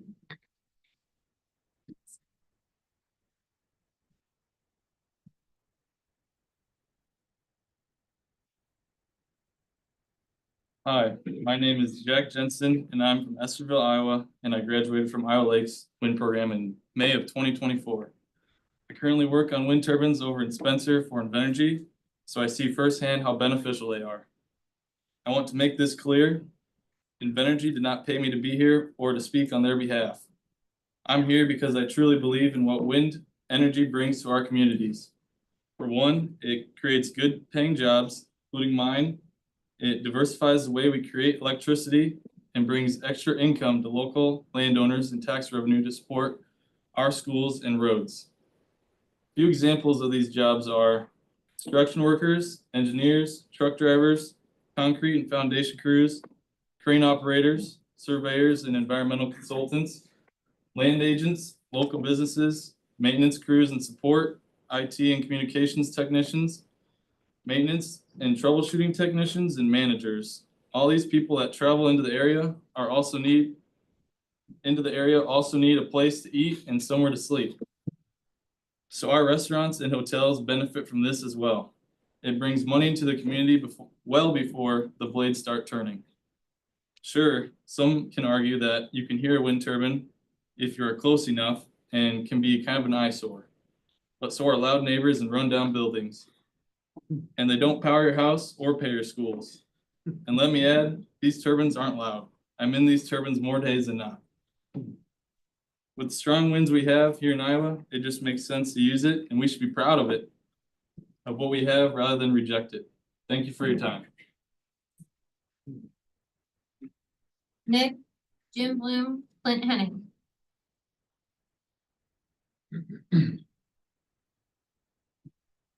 Hi, I'm Nick Shepherd. I wasn't gonna give a speech today, but I figured it'd help, maybe to help, hear from someone that works on towers every day. I've been in the wind industry for going on 9 years now. Traveled for 7. Been with Invenergy over in Everly Spencer for the last 2 years. So maybe, my opinion's a little biased, but, I've been in wind for 9 years for a reason. It's done great wonders for me. I keep trying to advance my career. Pays well, benefits are great. Reason I traveled, was to get some experience, because there wasn't too much around here. Grew up in Esterville. Been here pretty much 35 years for my whole life. Didn't really have too many opportunities to work around here, so traveled, and I believe this project will help local people stay here, raise their families here. It's a great area. I hope you guys approve the project. Thank you for my time. Jim, Clint Henning, Steve Earle.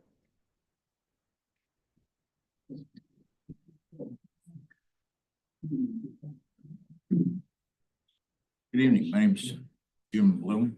I'm currently the chairman of the Planning and Zoning Commission. And first off, I want to thank the Board of Adjustment for their service. It's quite a task. I understand it. So I wanted to just basically touch, there's been a lot of comments about planning and zoning not studying all the issues. I've got a stack of about this thick at home of data that I've researched. Our committee, and from the Planning and Zoning Commission, it was Carol Pierce, myself, and Erica Schultz.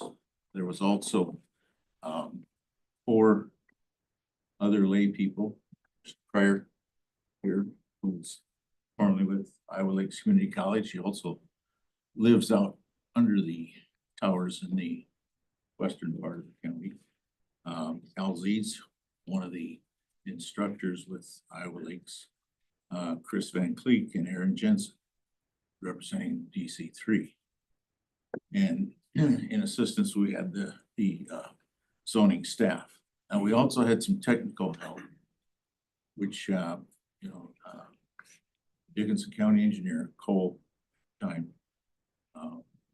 started dealing with roads and tiles and stuff like that. And we needed their input on this stuff.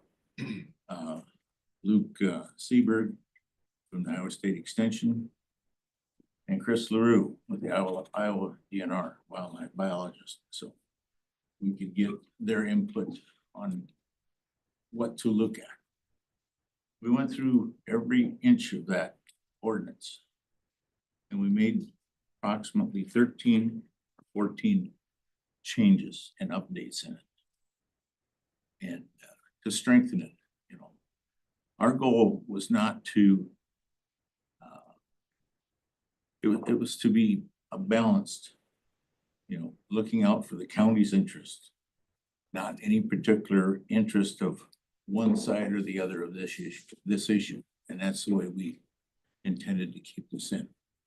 We studied deep into the setback requirements and what they would do, how they would affect not only the farmers, but somebody that would happen to live in that vicinity.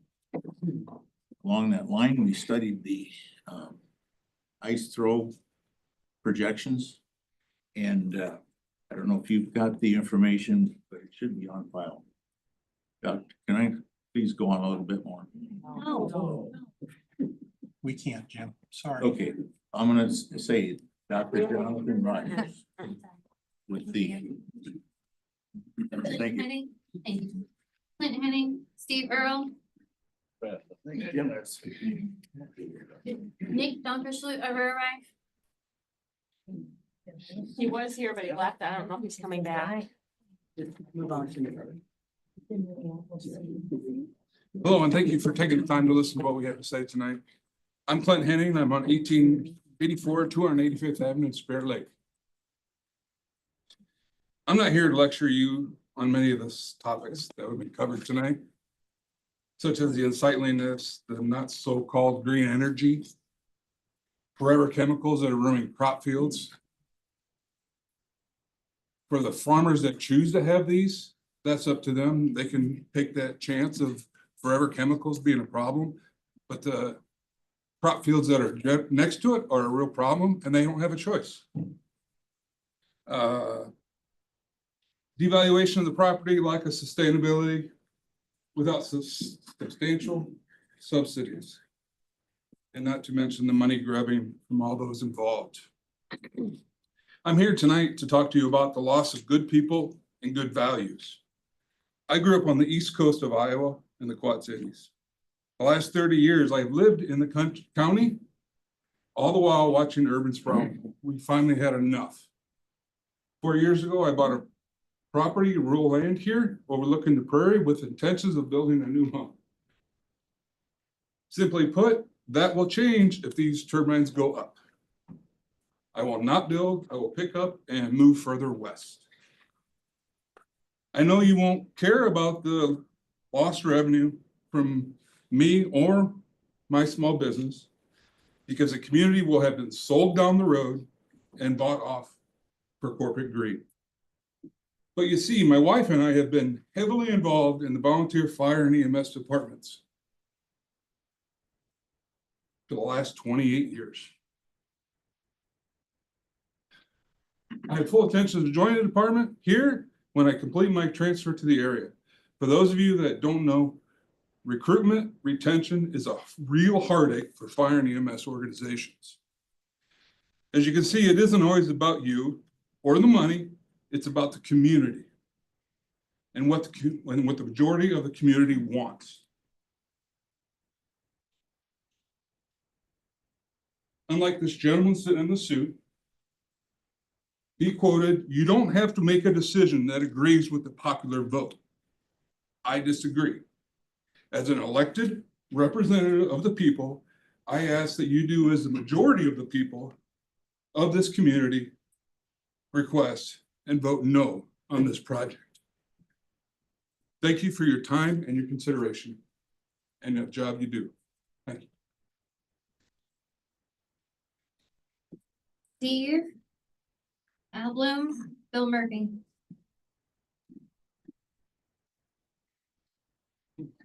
My name is Steve Evrell at 3028 140th Street. About 10 years ago, I was sitting in the same spot, except I was in the middle of the crowd. We didn't get to stand up. And I was called a NISBY. I was called almost anything in the book because Iowa Lakes Electric sat in the last 4 rows back there. There was only about 10 of us that were against the windmills. There's a person on this board that actually was in charge of that project. Do you know who that is? He does. So I shouldn't have to say no more.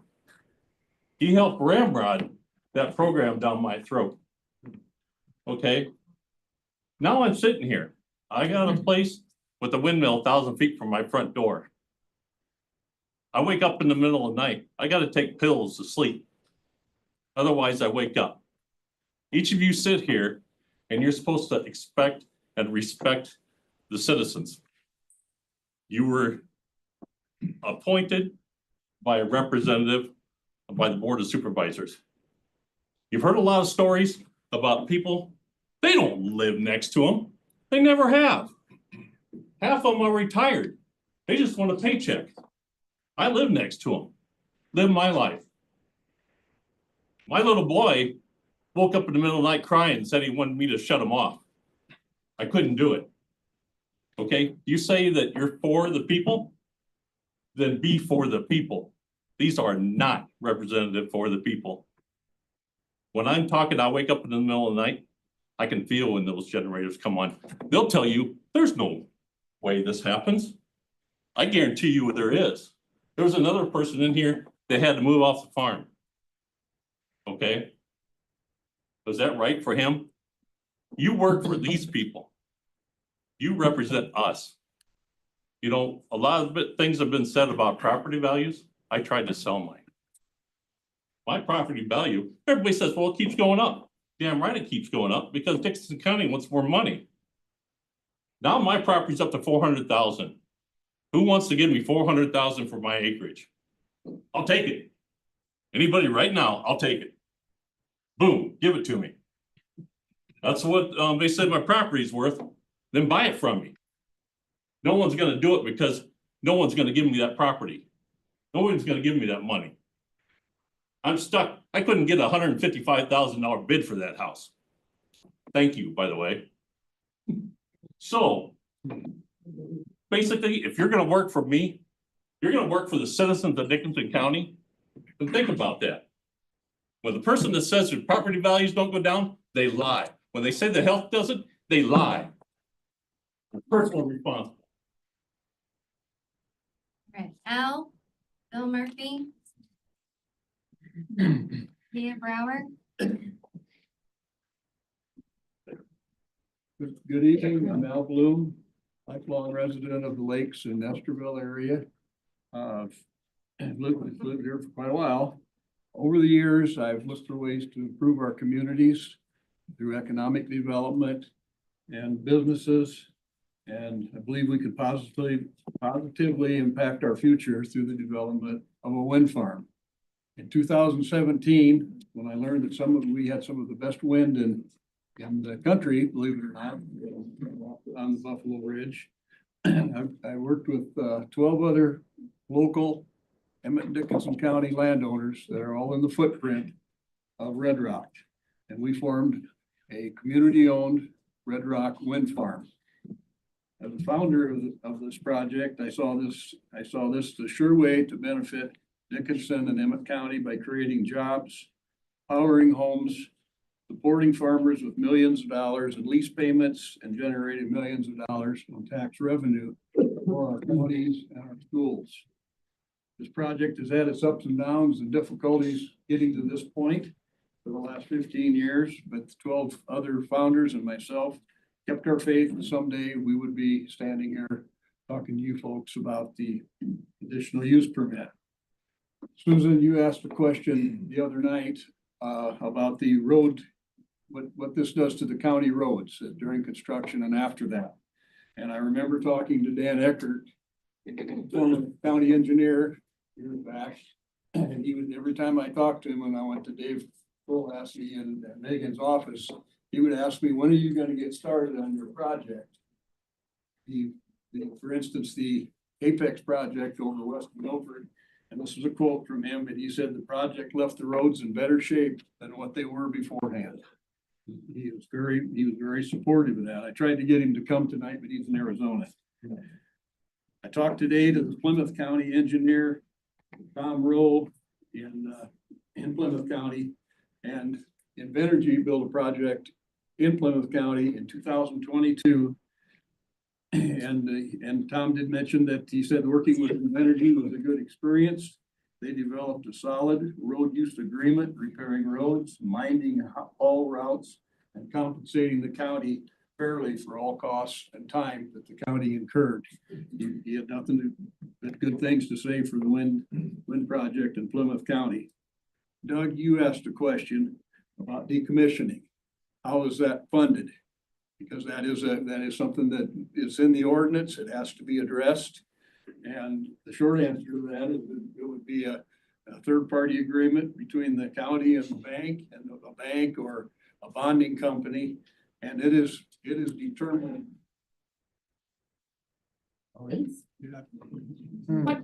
Thank you. Bill Murphy, Leah Brower. Curtis Rouse on next.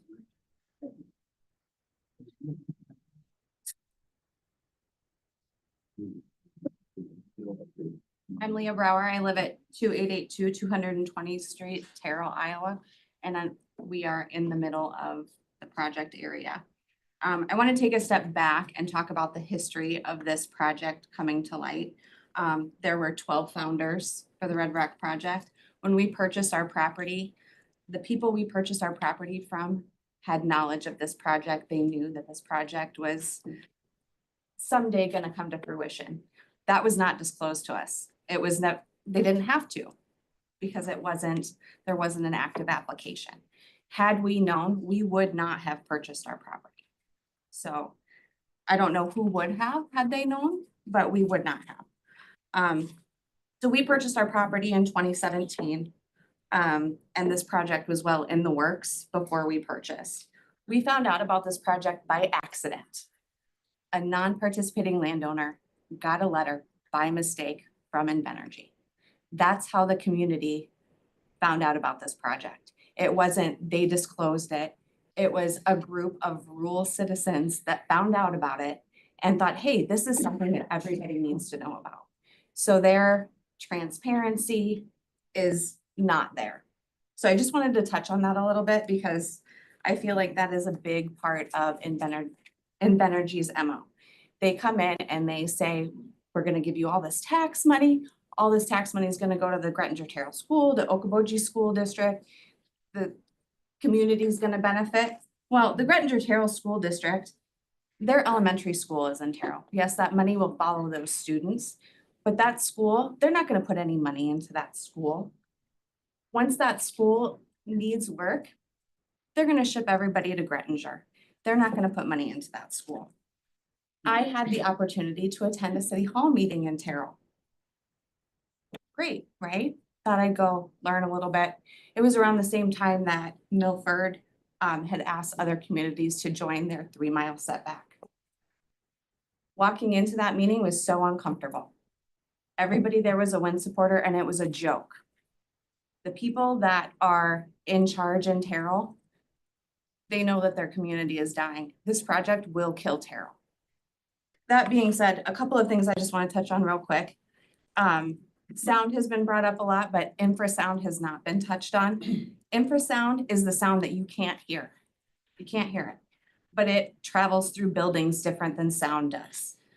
The World Health Organization has concluded that when, let's see here, when nighttime noise levels inside homes, especially bedrooms, rise above 30 dBA or contain non-steady or low frequency noise, it will lead to diminished health. So, I mean, I've got studies, if you guys want them, I can provide them. But you need to deny the project. Curtis, Aaron Jansen, Greg Jorgensen. Good evening. My name is Curtis Rouse and I live at 11250 240th Avenue, Spirit Lake, Iowa. Thank you, Board of Adjustment, for giving me the opportunity to speak tonight. The question I keep coming back to is simple. Why here? Over the past several evenings, we've heard thoughtful arguments on both sides of the wind energy debate. Each side has made compelling points, but I believe the true issue before us tonight is not whether wind energy in general is good or bad. It's about location. It's about whether the particular project in this particular place makes any sense. The data speaks volumes. More than 70% of Dickinson County residents surveyed oppose the RedRock Wind project. Why? Not because they're against renewable energy, many of them support it, but because they care deeply about preserving the natural beauty and tranquility of the Iowa Great Lakes region. This region is a rare gem in our state, a place where scenic landscapes, abundant wildlife, and critical migratory pathways converge. The Iowa Department of Revenue, Iowa DNR has recognized this area as both biologically significant and visually unique. This is not just another open field in Iowa. It is a treasure and it must be treated as such. The proposed turbines, each towering up to 600 feet, would permanently alter the character of this landscape. They would dominate our horizon, visible for nearly 20 miles, flickering day and night, and casting an industrial shadow over what is now a peaceful scenic skyline. Why would we risk that? There's a reason why the overwhelming majority of letters submitted oppose this project. It's because people, both residents and visitors, value what we have here. They understand that once this view is scarred, once the silence is broken, and once the natural integrity is disrupted, it can't be undone. Let's use common sense. There are countless areas across this state and others better suited for a project like this. Places that don't involve sacrificing one of Iowa's most cherished natural resources. What we have here in Dickinson County is irreplaceable. My family moved to Spirit Lake specifically for what this region offers. peace, beauty, open skies. We never expected to find ourselves fighting off 600-foot industrial turbines. So we ask, why would Dickinson County gamble with the long-term health of its tourism economy, its property values, its environmental integrity for a project driven by outside interests and short-term gains? The costs, visual, environmental, and economic are simply too high. Please don't let your legacy be the approval of a project that puts at risk the greatest natural gift the county has to offer. Protect our lakes, protect our economy, protect what makes Dickinson County special. Say no to the RedRock Wind project. Thank you. Greg Jorgensen, you're on deck.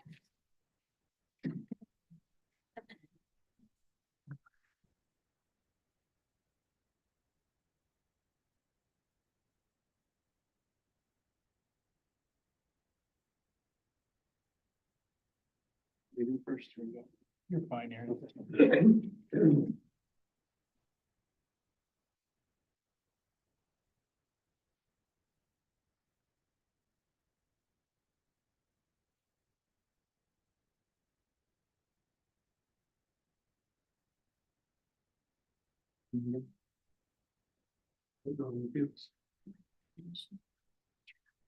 Am I gonna go without Megan?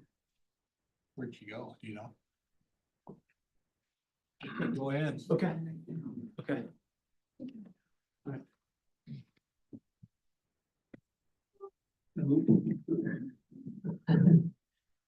Sorry, I'm a little nervous. All right, hello, my name is Aaron Jansen. I was born and raised in Emmitsburg, Iowa. I come from a separated family with little money. I knew I wanted more.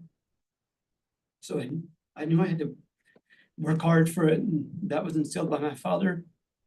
With this work ethic, I earned a scholarship to Wrestled, Iowa. The time in the restroom room forever shaped my never quit mentality. A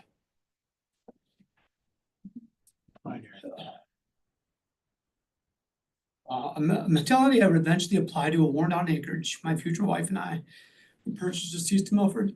I don't know why I'm so emotional. I'm fine on you. After our own wedding on the acreage, we had an idea to start a wedding venue. With the help of many friends and family, Swiss Acres Weddings and Events was born. In those nearly 10 years, we invested over $1.5 million to our property. Our venue hosts on average 30 weddings a year, which brings over 6,000 guests annually. I hear all the time from guests on how beautiful our peaceful little corner of the world is. Brides and grooms book our venue based because of the open countryside and pristine views. Over 20 months ago, I was one of the 2 community members that asked to be on the land ordinance subcommittee formed by the planning and zoning committee. Because my venue relies heavily on the scenic views and the brightness of the countryside, setbacks were of particular interest to me. What you see in front of you, the list I handed to you guys, is a compiled list while on the subcommittee of the surrounding counties as well as those who were recently updated. As turbine heights near 500 feet. In 2018, you can see the setbacks begin to increase. Since 2018, 21 counties have increased their setbacks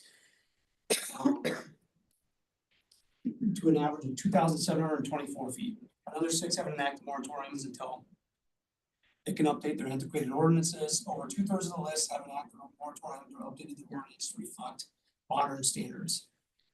Modern standards that are currently ordinance still lacks. Why is 1,600 feet from residence still inadequate? Just last year, a turbine 45 minutes away, disintegrated into large pieces of blade 4.3 times the height of the turbine. 4.3 times the proposed 591-foot turbine would be 2,541 foot. The nearest turbine to my residence is 2,500 foot, but my reception barn is 400 feet closer to the turbine. And since this turbine is sited from the house and not my property line, it's well within that 2,500 foot radius. Who's responsible if that were to happen to anybody who strikes and calls against? Who's responsible? The county, both. Currently, I have a healthy and thriving business with 30 weddings this year and 15 next year. I know I lost one. So I ask you, who would be financially responsible if my business fails because of this project? Because of this, my family was all asked you guys to that project.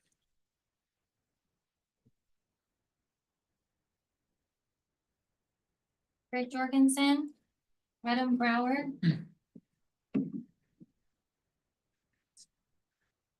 Hello, my name is Greg Jorgensen. I'm a lifelong resident of Milford, and I want to thank each of you. We've learned in the last 5 years how important it is to serve our communities, and so we appreciate the time that you have put in. The biggest concerns for me are issues of beauty and being a good neighbor. I know that there are some local people here who are for the wind turbines, and they have good motives, and they care about our area. Many of them are good friends of mine, who I've known for years, and so it's really tough to disagree with people who you love and who you share a community with. But I do think these debates, they're healthy for us as a people and for a society. I also know there's more important issues in our world than wind turbines. But I think the number of people that have showed up for this shows how important it is, because again, it comes back to issues of what it means to be a neighbor and also the issue of beauty for me. You know, as for the corporate interests, you know, I don't know their motives. Maybe it's just money. And I was thinking about this today. There's nothing wrong with business and there's nothing wrong with making money, because we all want to make more money, or most of us do. So that's okay. But there has to be a balance between making money and caring for the greater goods of our neighborhoods, our cities, and our area. I look back to when I was younger, really not too many years ago, and like a lot of people, you don't exactly care a whole lot about your city when you're a young adult. You're kind of me-centered, and if I want to shoot off fireworks at night, I can do it. If I want to burn leaves and it's kind of windy, I didn't really care what my neighbors thought. But then you know what happened? You get old, right? And then all of a sudden you start to care more. I still have a long way to go. But you start to care about your neighbors, your city, and you wonder who makes the decisions. And you really start to care about those things. So I value private ownership as much as anyone, and I respect those who own land. But I would ask that you also consider what it means to respect and to care for and love your neighbors. A big question for me is, how big would the wind turbines have to be for you all to vote no? So we're looking at 600 feet. Would 800 feet, 1,000? So at what point would you say no? And I think we're at a point where we need to consider the health and the well-being of our neighbors. And I would ask you to consider to vote this down. Again, the other concern I have is for the beauty of creation. Why do these turbines have to be so big? Is a huge question for me. If you're still doubting as a board, if you're close to 50-50, I would ask that you would vote no. Even if you're 60-40 in favor of them, I would ask that you'd consider voting no, and here's why. Because once they're up, they're up. And they're going to be up for decades. And these are going to be things that we're all going to have to look at during the day and at night. And it's going to affect the beauty of our landscape. Thank you. Adam, Jim Brower, Chris Van Cleef.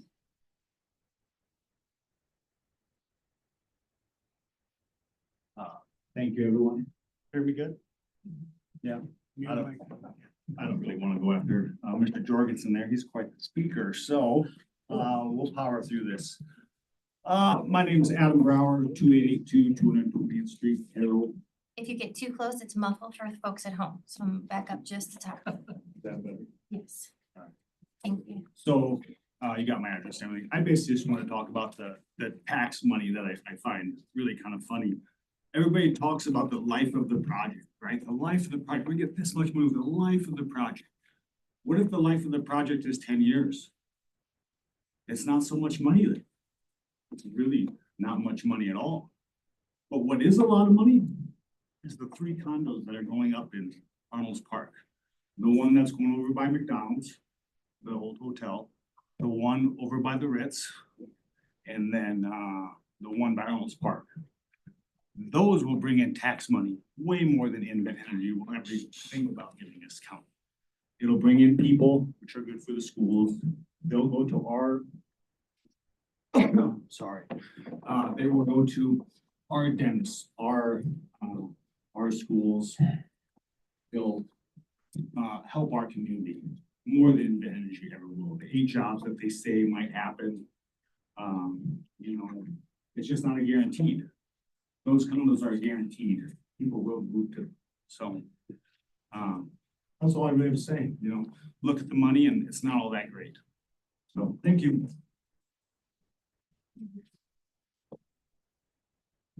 Kim, Chris, and for Jeff.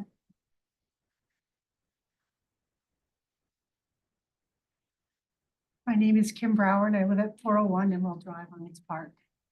I was at home listening to the comments that were made tonight. And I felt like I really needed to come and address this vile group, the Dickinson County Concerned Citizens. They're a group of people who live in this area that have the windmills. They're the ones who are going to be affected. They're not some wild rogue group that are trying to force misinformation. Everybody's got their own little bit of information.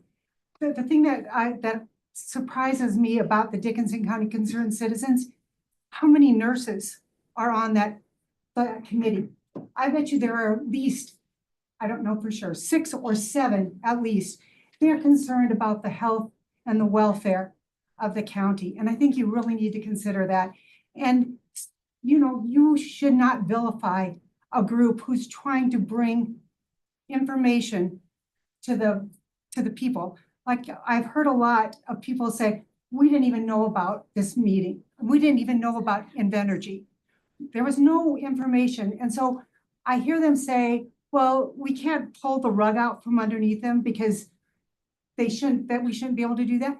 We didn't even let the landowners or the non-participating landowners even know that there was a project going on.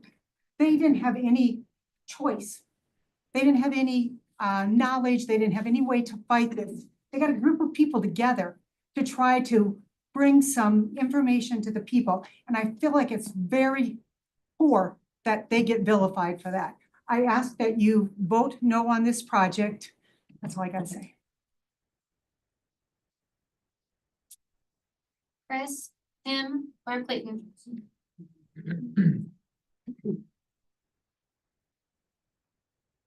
I'm Chris Van Cleek from Milford, and I am one of the members of the DC3 group. And I just want to share with you that I've lived in Dickinson County since I was 9 years old, and I know most of these people or probably their parents, their kids. And so it was a really tough decision to decide if we had a voice. And we knew that people didn't know about this project. And so we decided as a group, many of us in the medical profession, that we wanted to share that information. And we did it in a very respectful manner. And we didn't say, you don't have the right to sign a lease. We said, you have a right to sign a lease. We have the right to protect our home, our health, and our property. And that has been our stance from the very beginning. And so I just want to point out that we talk a lot about money, and we all need money to survive in this world. But as a nurse, I have 45 years of experience, and I've gone alongside people during their chemotherapy treatments and their radiation. And I've gone to home care, worked the last 10 years in home care, allowing people to stay in their homes. And that is what we are asking you to do. We are asking you to let us stay in our homes and to be healthy. And I truly believe after doing 2 years of research, you have that research in your hands. If you will read it and you will look at it, you have it. You have it because we have given it to you. And perhaps you would have gotten it otherwise. But if you look at Invenergy's application, they will clearly tell you that turbines cause no harm to humans. Well, you have that information. You have the Punch and James article, which is 180 cited references of articles. And it is disputing many of the resources that they are using in their application. And so please look at that information. You know, be knowledgeable. I'm sorry that you have to do this. I'm sorry that I have to do this. I'm a peacekeeper by nature. I am not one to get up and look for a battle or to go after someone. I'm always the one trying to keep the peace. But this is important. You know, this is my home. And I've lived in this house for 31 years, and I'm a half a mile from our farm, our family farm. And my son lives on the family farm, and his wife and his 3 children. And I do not want them harmed. And I do not want my neighbors, my friends harmed, or anyone traveling on the road, no matter what it is. And so I just give you a passionate plea. I apologize that I do not get emotional. So I just ask you, please remember this. Remember to please the people, because Invenergy will come at the end and they will tell you that their application is good and they will tell you that there's no harm. But you've heard differently. You've heard of the project in Palo Alto County where they installed 170 wind turbines at 495 feet. 1,500 feet from people's homes and it damaged them. But you want to, if you allow this, you would allow them to put in 591 feet turbine, 1,500 for people's homes. And so please, I just ask you, and this is only a reminder of the nature. We've been watching this eagle nest. There's 2 eagles. We're blessed to live in Dickinson County. Please preserve it. Thank you so much. Tim, Barb Clayton, and Diana Dunkerschlug. Tim Fairchild, Milford, Iowa. Thank you for your time. I have land in the footprint. No significant revenue. How many times have you heard that today? Bill Van Orsdale, DC3, SOS, they all say that. Examples, let's look at this. If you take all the lakeshore parcels on Upper, Lower Gar, Mini Washita, Center Lake, combine that number, they will pay less taxes than the Red Rock project will. Think about that. How about this example? West Okoboji Lakeshore, from Jones Beach to Arnold's Park. Those taxes that will be paid there are about half of what Red Rock's gonna pay. This comes to fruition. Keep in mind, Red Rock doesn't need any flood mitigation like that was proposed for that area. That will cost the county money, and they don't need sandbags. They just give a whole lot to a county and don't ask anything back. That's pretty important. Just last county budget hearing they had, there were people here screaming about crisis, a budget crisis, an emergency, and those people are here today. Here's a chance to help with that. Help with the crisis, guys. Another thing that takes me off script, and I'm disappointed. So often, what happens here is misinformation is continually spread.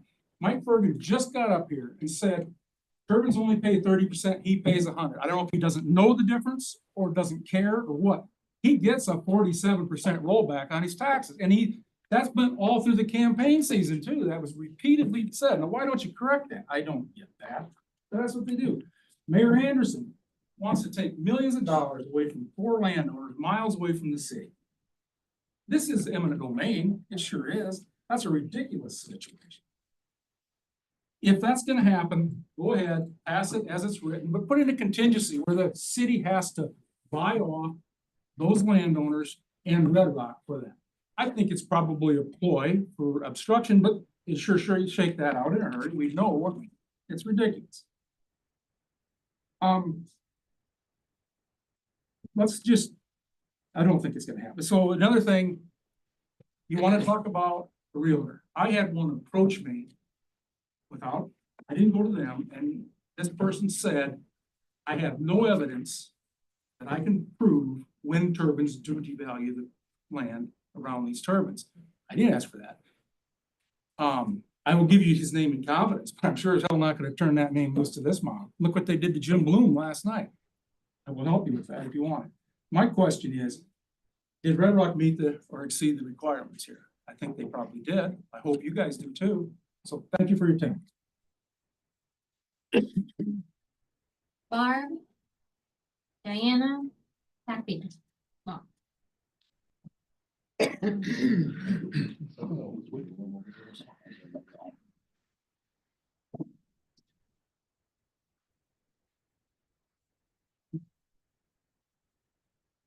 Kind of hard to stay on track after that, but I will.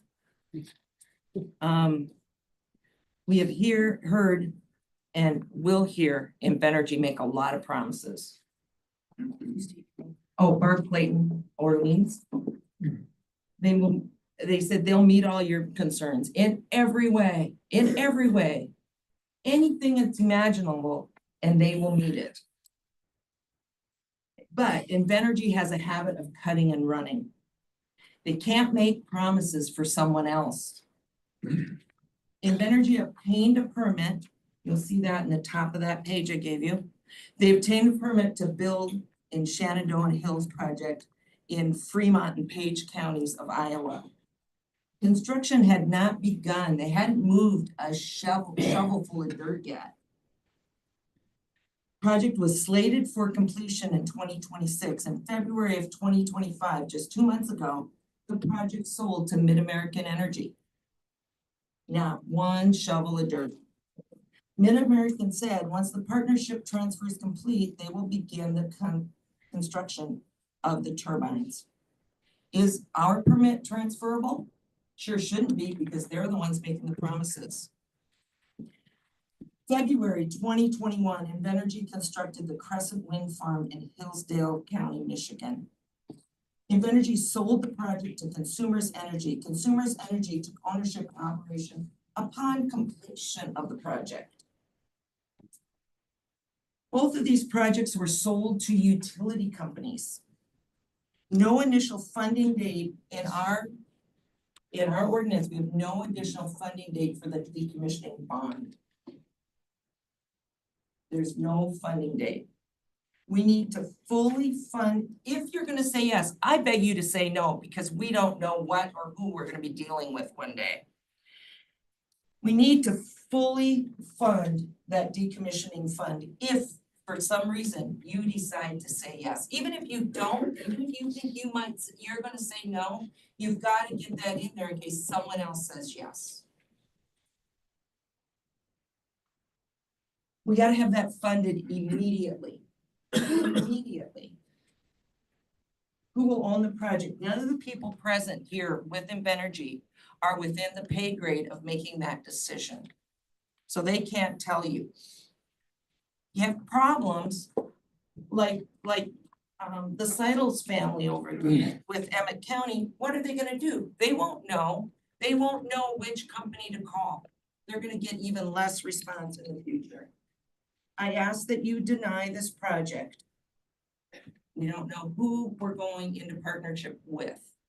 And they're selling it. Diana?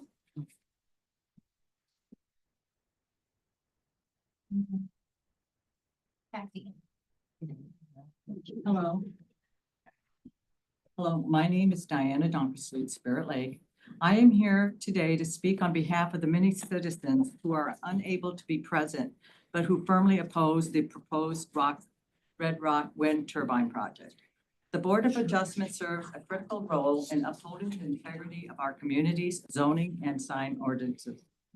Your responsibilities include hearing requests for variances from strict enforcement of these codes and adjudicating appeals from administrative determinations as outlined in Dickinson County Zone Ordinance 102, Article 21, Section 3B.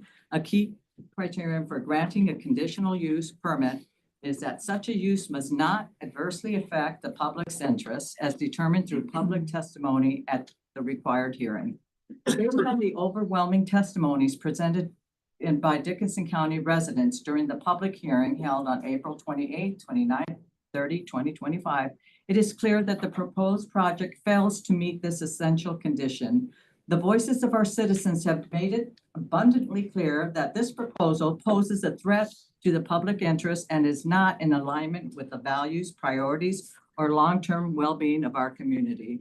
Therefore, in accordance with the standards set forth by the zoning ordinance and the express will of the people, the Board of Adjustment must vote to deny the application for a conditional use permit. The citizens of Dickinson County have spoken decisively and consistently in opposition to this project. Their concerns reflect a profound commitment to protecting the Iowa Great Lakes regions from the infiltration of external corporate interests such as RedRock that do not share our community's vision and stewardship. It is the duty of the board to ensure that the voice of the local population is not overridden by outside entities. Respectfully, we urge you to honor that voice. Once again, no means no. Respect. Kathy? And then that, if there's anyone else that is wishing to speak that is not signed up, please come over here. I do not have your name. Or if I did, if I missed it, or if you came or came back, but please be on deck. Thank you. Yeah, well, identify yourself as an attorney and then please. Okay, my name's Kathy Law, and I'm an attorney representing several of the landowners in the project. Good evening. My name's Kathy Law. My law office is located in Des Moines, Iowa. I'm an attorney with 20 years of experience in the wind industry. I have represented developers and landowners in dozens of Iowa wind projects. I'm a former president of the Iowa Wind Energy Association, have authored a treatise on wind energy development, and have spoken to audiences all over the world on wind energy. Tonight, I am here before you as legal counsel for several of the landowners that have signed voluntary easements in the Red Rock project, but more importantly, I'm here as an Iowa farmer. I'm a fourth-generation Iowa farmer, and my husband, son, and I operate our family farms and other farmland in Greene and Carroll counties, just a little ways down the road on Highway 71. Family members of mine also host turbines on their farms. My remarks will focus on three primary areas: the county's role in the process, public benefits of this project, and landowner rights to use their property for any legal use, including environmental and financial benefit. Under Iowa law, each of Iowa's 99 counties, P&Z boards, Board of Supervisors, and Board of Adjustment have a separate and independent role in county matters, including here in Dickinson County. In all counties, the P&Z and Board of Supervisors consider new and amended ordinances. Importantly, the Board of Supervisors is a body elected by the citizens of a county to represent the county's citizens. A wind ordinance was passed by the Board of Supervisors in 2009 and was amended last year due to concerns that the advancements in wind energy since the ordinance was originally adopted necessitated changes. Amendments to the ordinance were carefully considered by both the P&Z and Board of Supervisors after hours and months of thought, consideration, and input from the public. Members of the committee spent many hours drafting and considering the amended ordinance with valuable input from RedRock, DC3, and others. Lengthy public hearings, including public input and comment, were held by both the P&Z and the Board of Supervisors, both publicly elected bodies. The P&Z voted 5-0, and the Board of Supervisors voted 4-0 to approve the amended ordinance, with one abstention by Tim Fairchild, who is a property owner in the project. Several opponents of the project, including DC3's counsel, have used this hearing and correspondence to voice objections to the requirements of the amended ordinance and advocating for different requirements than actually set forth in the ordinance. However, those comments are not appropriate for this hearing. This hearing is solely to consider whether Red Rock's conditional use permit application. The opportunity to debate the merits of the ordinance ended with the unanimous votes in support of the ordinance by the P&Z and Board of Supervisors. The amended ordinance is thoughtful and is one of the most stringent in Iowa, adopting current industry standards. It's also important to know that industry standards do not include only those presented by the wind industry, but those of all stakeholders, including federal, state, and local agencies, landowners, and the public. This is why the P&Z and Board of Supervisors included stakeholder input, including those for and against wind energy. The ZBA, the Board of Adjustment, is a quasi-judicial, unelected body for an important reason. The role of the board tonight is simply to evaluate the requirements in the existing ordinance and apply to the findings the board must make. If Red Rock has met the criteria for the stated findings, the conditional use permit must be approved, similar to how a judge or jury considers evidence presented before them, not swayed by emotion or public opinion. In this case, Red Rock's application and supporting materials show that Red Rock has more than met its burden, and in many cases exceeding the requirements and criteria necessary for the board to approve the conditional use permit. I will only touch base briefly on the public benefits to the project, as Red Rock's application and the new opening statement, numerous letters over the past 2 evenings, and the public comments made during this evening have provided more than a sufficient evidence of the public interest of the citizens of Dickinson County will not be adversely impacted by this project. The materials Red Rock provided in this application included numerous studies done by well-respected independent third parties and were peer-reviewed. Red Rock also provides studies that were not even required to further substantiate the project will not adversely affect the public interest. The arguments made by some that views from Iowa's Great Lakes will be harmed, that wildlife and nature will be adversely impacted, property values and tourism might decrease are without merit and not credible, and no credible peer-reviewed studies here have advanced those positions. First, Dickinson County has had wind turbines for many years, with one project located much closer to the Great Lakes than the proposed project. It is also important to note that the previous projects were adopted under the old ordinance before it was amended last year with much more stringent requirements. The existing projects have had no adverse impact on property values, wildlife, or tourism. In fact, tourism at the lakes is high. Lake views are virtually undisturbed and unaffected. Property values have actually increased since wind turbines have been built in Dickinson County. No one has provided any credible studies that show otherwise. In fact, property value on the east side of the lakes, viewing west towards the existing wind farm, have increased by 73% over the last few years, according to your own county assessor. In addition, studies show farmland often sells for more with a wind turbine on it due to the appeal of reliable annual source of guaranteed income. Furthermore, in the dozens of wind projects I've been involved with in Iowa and other states, none of these projects have had a negative impact on commercial, residential, or farmland property values. RedRock's thorough analysis done by a third party reviewed materials provided by numerous assessors in Iowa and other states, including Dickinson County. And our client directly received information from the Dickinson County assessor confirming that my experience is correct.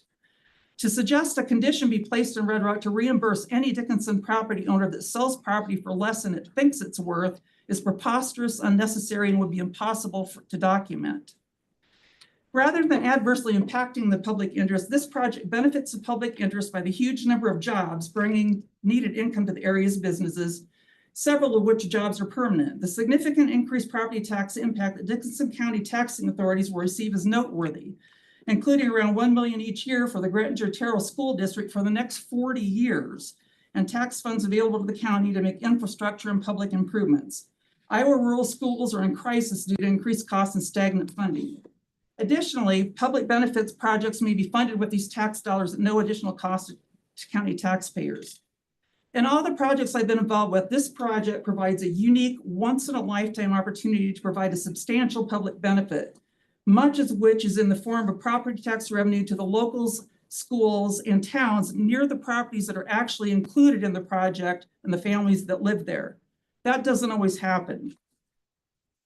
Third, landowners' rights. One of our country's founding principles is the right to own real estate, including the rights to possess, use, transfer, exclude others, and to control your property. Property rights are the foundation of all our other rights. Control of private property includes the right to use your property for any legal purpose.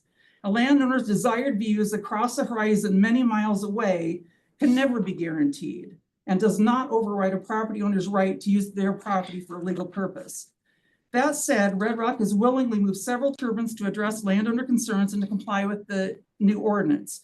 Over 200 farm landowners in Dickinson County have exercised the right to use and control their property by entering into voluntary easements. It is important to note that all landowner easements entered into this project were entered into completely voluntarily. If a landowner does not agree with wind energy and does not want wind turbines or facilities on their property, that is certainly their right. No one is forcing landowners to house turbines or facilities. These landowners understand the value that wind energy can provide to our energy security, our environment, and to the economy, including providing a source of steady, reliable revenue from their land when government actions, both domestic and abroad, weather, markets, disease, increasing input prices, government regulations, and other factors can greatly impact a farmer's income and the ability to keep its family farm operating and in the family for future generations. In conclusion, we thank the board and the other county officials and staff for their time and attention to this matter. As the findings necessary under the county ordinance have all been met or exceeded by RedRock's application, because the project does not adversely impact the public benefit, but instead uniquely provides a significant public benefit, especially the huge tax benefit to those neighborhoods that will actually host these turbines, and the importance of landowners' rights to legally use their property, we ask the board to approve the conditional use permit. Thank you.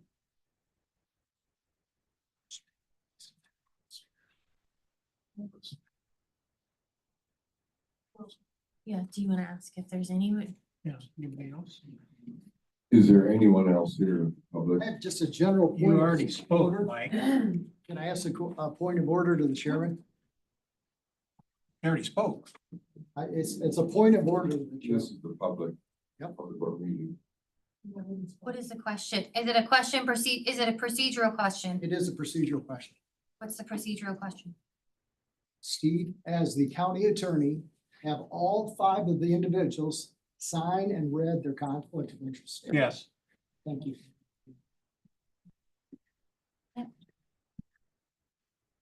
Includes. Is there any other? All right, and if there's anybody else, please line up behind them so we can get through this expeditiously. If not, then we will move on to the next portion of our meeting. Megan Greg was checking upstairs to see if there's anyone upstairs. My name's Grand Cook.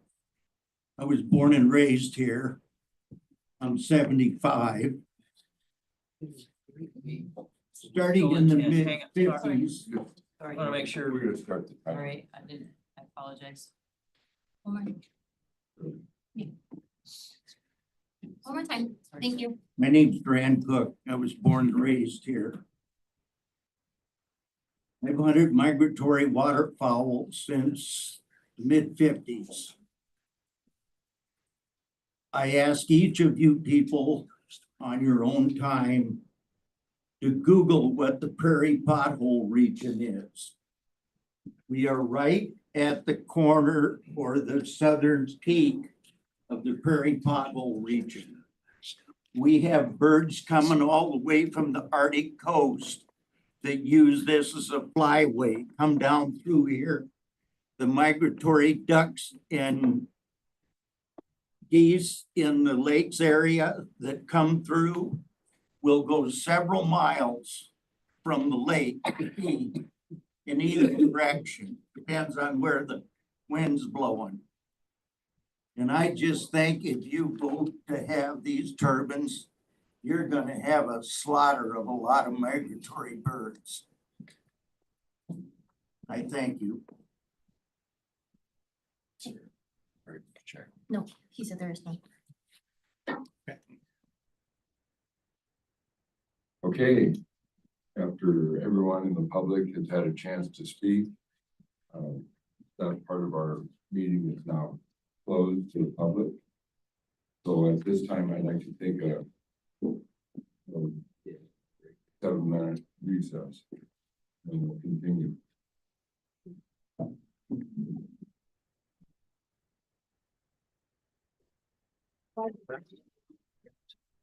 So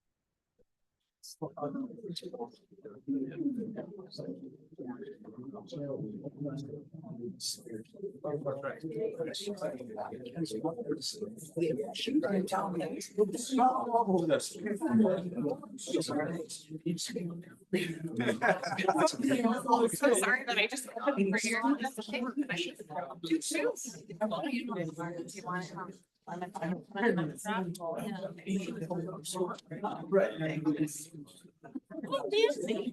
Something that.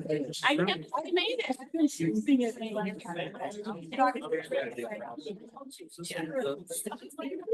I know, when I've been out. Yeah. You read a letter, wrote a letter. I did. It lives on West Lake. Even Farm Lake. Like I know it. You're melting down my soul. My colleagues have to pick it up.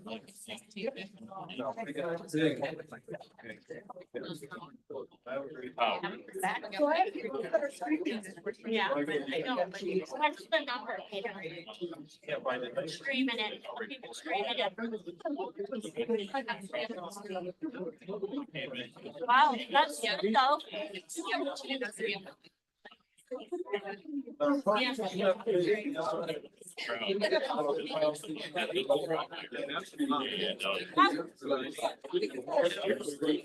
They talked over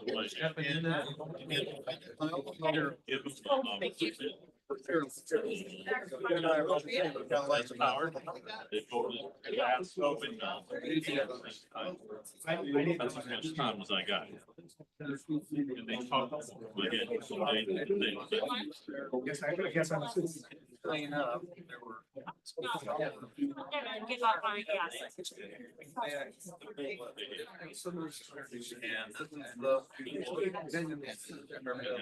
you're not. Seriously, so.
Be brandy out.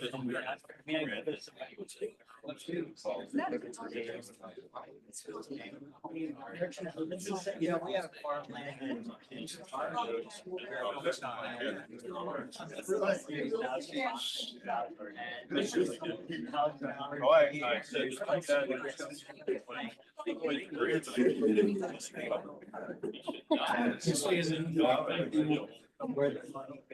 Yeah, 72. I'm all in. Apparently. No, I really.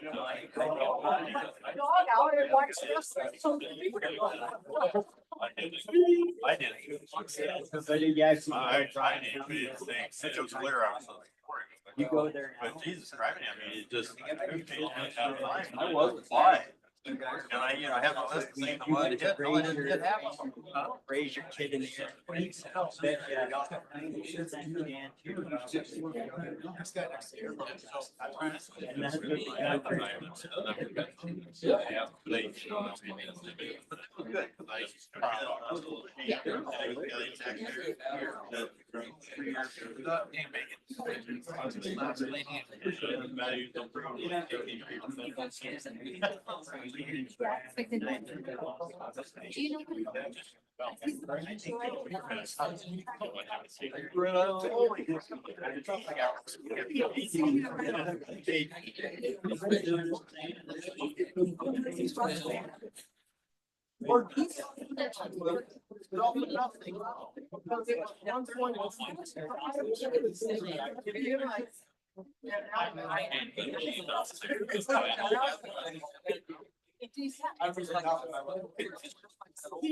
I chose this, I always thought.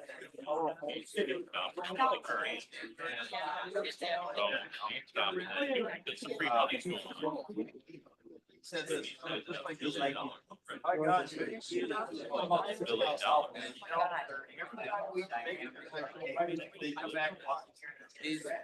back. Then they actually tried to convince, they tried to convince people.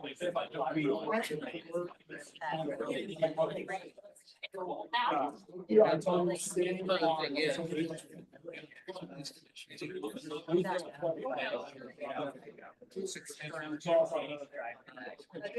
You know what I also.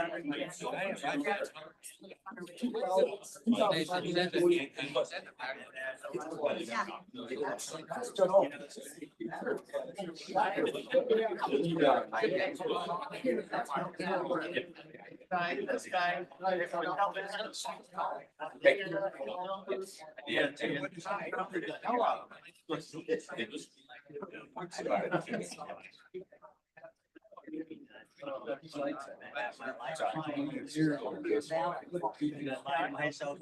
I just like. I made it.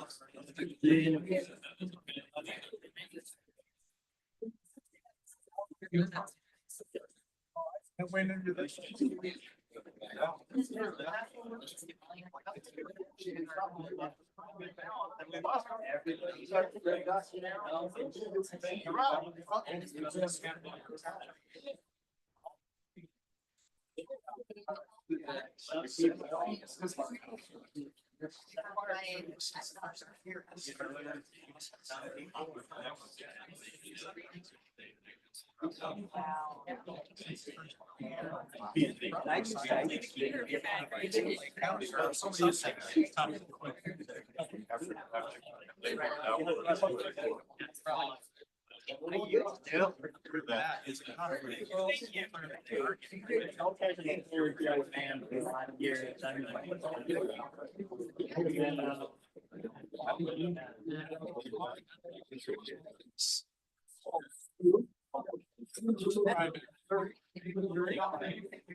Seem to be.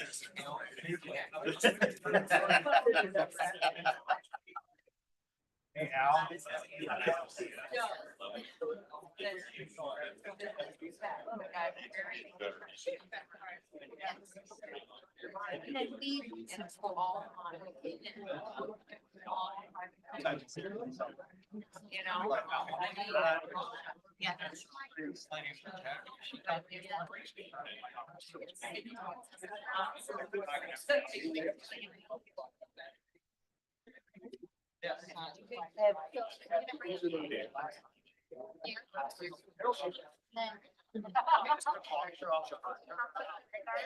Well, I think we should.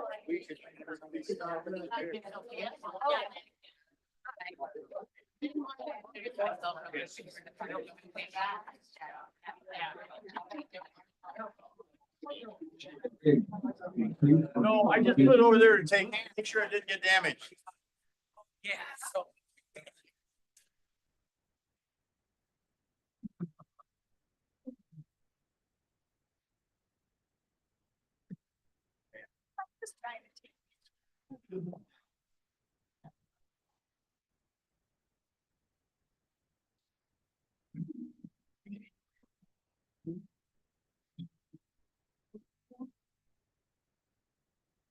Okay, now the public part of our meeting has been closed and now we've got our presentation and the applicants can come back and have a rebuttal and talk about some of the comments.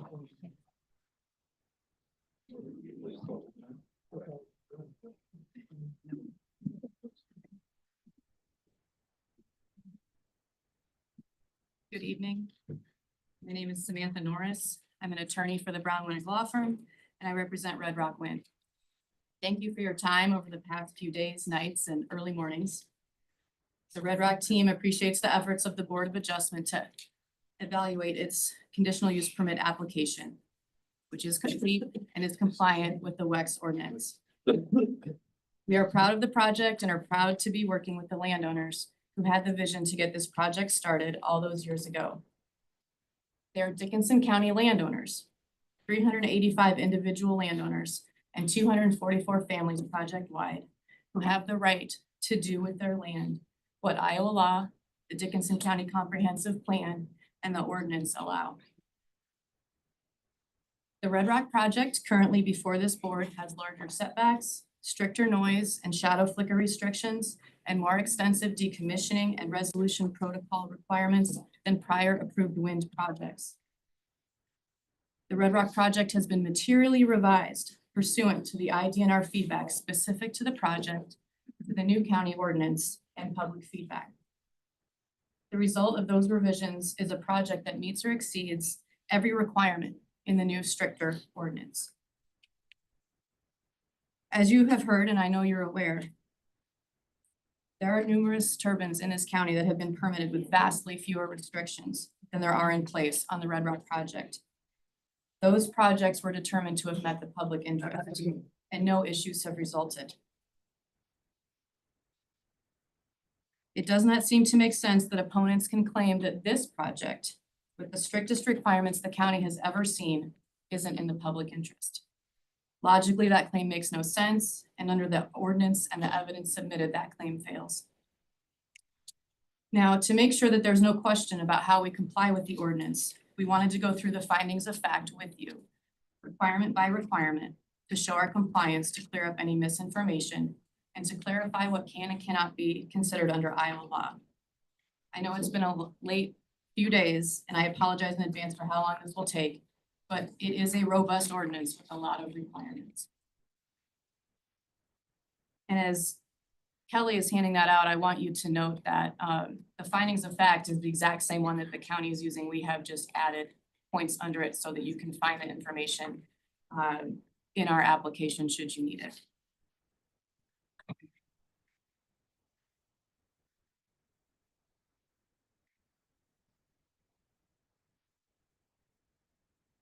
The first finding of fact is uncontested. The sole issue before the board is to determine whether Red Rock has met the requirements for a conditional use permit as set forth in Article 21, Section 5D of the ordinance. And those are the requirements that we're going through now. You've heard from the opposition that they want you to go well beyond these powers, and they want you to modify the requirements of the zoning ordinance.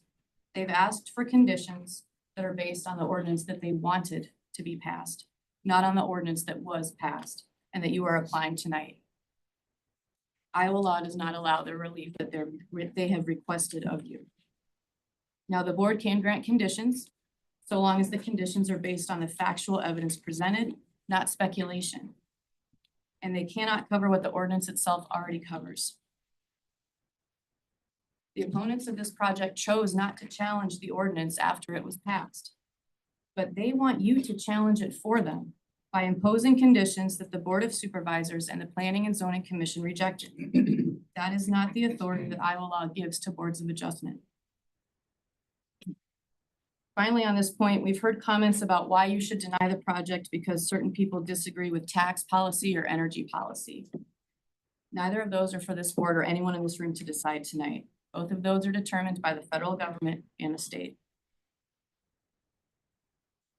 Second finding of fact, Red Rock meets this requirement. Those opposed to the project want you to deny it because they claim that the majority of the residents of Dickinson County don't want it. That's not the standard for a public interest, nor is it true. Public interest does not depend on a popular vote. If it did, there'd be no need for a Board of Supervisors or a Board of Adjustment. And every decision this county makes, like the variance you heard Monday on building a garage, would be put on a ballot and put up to a vote.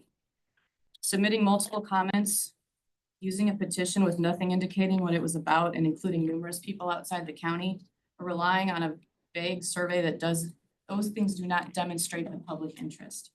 There is a difference between public interest, popularity, public perception, or personal preference. So what is the public interest under the Iowa law? What can this board consider or not consider when evaluating the public interest? Under Iowa law, when deciding whether a project will affect the public interest, a Board of Adjustment must consider at least these three things: public policy of the state, the county comprehensive plan, and the economic benefits of the project. I'll go through each of those in turn. First, the public policy of the state is to encourage the development of renewable energy, and in particular, wind energy. We've put some citations there for you. Second, the county comprehensive plan supports wind energy, and the Red Rock project is consistent with the comprehensive plan. Your zoning administrator has found that to be true. She told us Monday night. The ordinance itself is also consistent with the comprehensive plan and contains restrictions that both the Planning and Zoning Commission and the Board of Supervisors have determined will protect and preserve the public safety, health, and welfare. Third, under Iowa law, a Board of Adjustment must consider the economic benefits of a project as part of the public interest. Economic benefits and economic development are part of the public interest analysis, and they are both the centerpiece of the county's comprehensive plan. Where the economic benefits are supported by credible evidence, as they are here, they support the public interest and this board's decision to approve the project. Now, that's what you must consider according to the courts. What is not to be considered? Under Iowa law, when deciding whether a project will affect the public interest, it is improper for a Board of Adjustment to rely on or consider opposition testimony of generalized negative impacts that are unsubstantiated by expert testimony, a study, or any other type of data. We've heard a lot of claims without any evidence to back them up.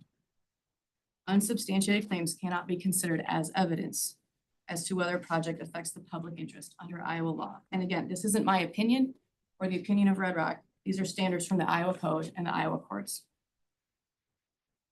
But those opposed to the project want you to ignore the very real economic benefits that the project will provide to the county, the schools, and all of the county's residents. These benefits are material, and they will provide benefit to the county for decades to come. The supervisors recognized this when they adopted the WEX ordinance and when they approved the ordinance, allowing the county to reap the tax benefits from wind projects. Finding of fact number 3. RedRock meets this requirement. Again, we just talked about the zoning administrator found that the project is consistent with the comprehensive plan. Iowa law again provides that the Board of Adjustment must consider the comprehensive plan as a whole, including the economic benefits the project provides. Finding of fact number 4. It is uncontested that the turbines are located within the A1 agricultural district. Appendix A to our application shows this. Finding of fact number 5. It is uncontested that RedRock meets this requirement. You can find the information in our application narrative in Exhibit L. Finding of fact number 6. RedRock meets this requirement. The project provided timely notice, and those are shown in Exhibit M. Again, the opponents of wind energy want this project to be denied based on requirements that are not in the ordinance. RedRock's notice complied with the terms of the ordinance, and as you can see in Appendix M to our application, the notice gave the agencies what they needed to know to respond or to not respond. None of them responded that the notices weren't enough for them to make a determination. The notices were sufficient for the agencies to be apprised of the project, conduct their respective reviews, and provide responses, which they did. And again, the project was revived in direct response to the specific feedback received from the IDNR. And finally, on this finding of fact, I want to touch on a point that was raised by the opposition in their letter. It illustrates that they want us and you to ignore the law and instead do what they prefer. They complained that emails from the state archaeologist should not have been redacted and that RedRock is somehow hiding something by these redactions. That's not the case. In fact, the redactions show the attention to detail and the compliance with Iowa law that the project has employed throughout this entire process. Iowa law requires the redaction of the nature and location of any archaeological or ecologically sensitive resource site. In respect for the law and those sensitive resources, we redacted that information. While our opponents are using our compliance with state law and our respect for these sensitive areas against us, we encourage you not to do the same. Finding of fact number 7, it is uncontested that RedRock meets this requirement. Number 8, RedRock meets this requirement. The setback map showing all setback distances are contained in Appendix G, and all waivers are included in Appendix V and have been recorded.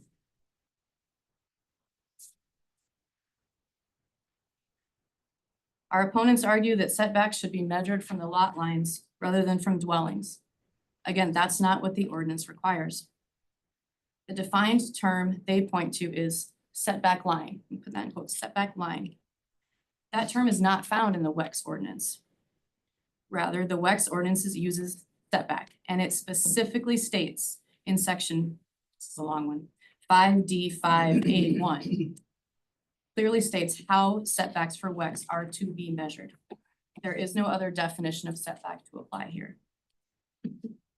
Next, Our opponents try to get you to exceed your authority by declaring the setbacks as somehow unconstitutional, because in theory, they could prevent someone from building a structure that otherwise complies with the county's ordinances. I want to be clear here. Determining whether an ordinance is constitutional or not is not a matter for this or any other Board of Adjustment. It is a matter for the courts. But again, I would note that no one challenged the ordinance that they're now so worried about. No one challenged it after it was passed, but they're trying to get you to do it for them. Under Iowa law, you have to presume that that ordinance is enforceable and constitutional. The opponent's arguments should be seen as what they are, an attempt to get you to impose setbacks and other restrictions that the Board of Supervisors rejected. They want you to revise the ordinance, not apply it. And that's not allowed under Iowa law. Finding of fact number 9, RedRock meets this requirement. It is shown in Appendix G. Finding of fact number 10. It is uncontested that RedRock meets this requirement. Again, that is proven in Appendix G. Finding of fact number 11. It is uncontested that RedRock meets this requirement, again, as shown in Appendix G. Finding of fact number 12, again, it's uncontested that we meet this requirement as shown in Appendix G to our application. Finding of fact 13, RedRock meets all of these requirements.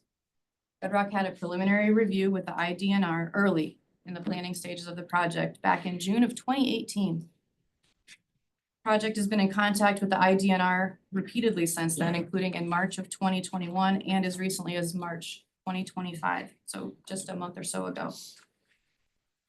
Documentation of the March 2021 meeting is found in Appendix ZB, and we handed out additional information in this to you as my colleague was handing out the materials. Further, all turbines will be located at least 660 feet from IDNR owned or managed lands and water. And in most instances, the turbines will be significantly farther away from than that. The project, again, implemented specific IDNR feedback in citing the project. Finding of fact 14. RedRock meets these requirements also. RedRock cited the proposed turbine locations based on common industry practice and specifications, including data collected from Met Towers and turbine manufacturers. In this case, RedRock not only meets, but in many instances exceeds the requirements of the ordinance.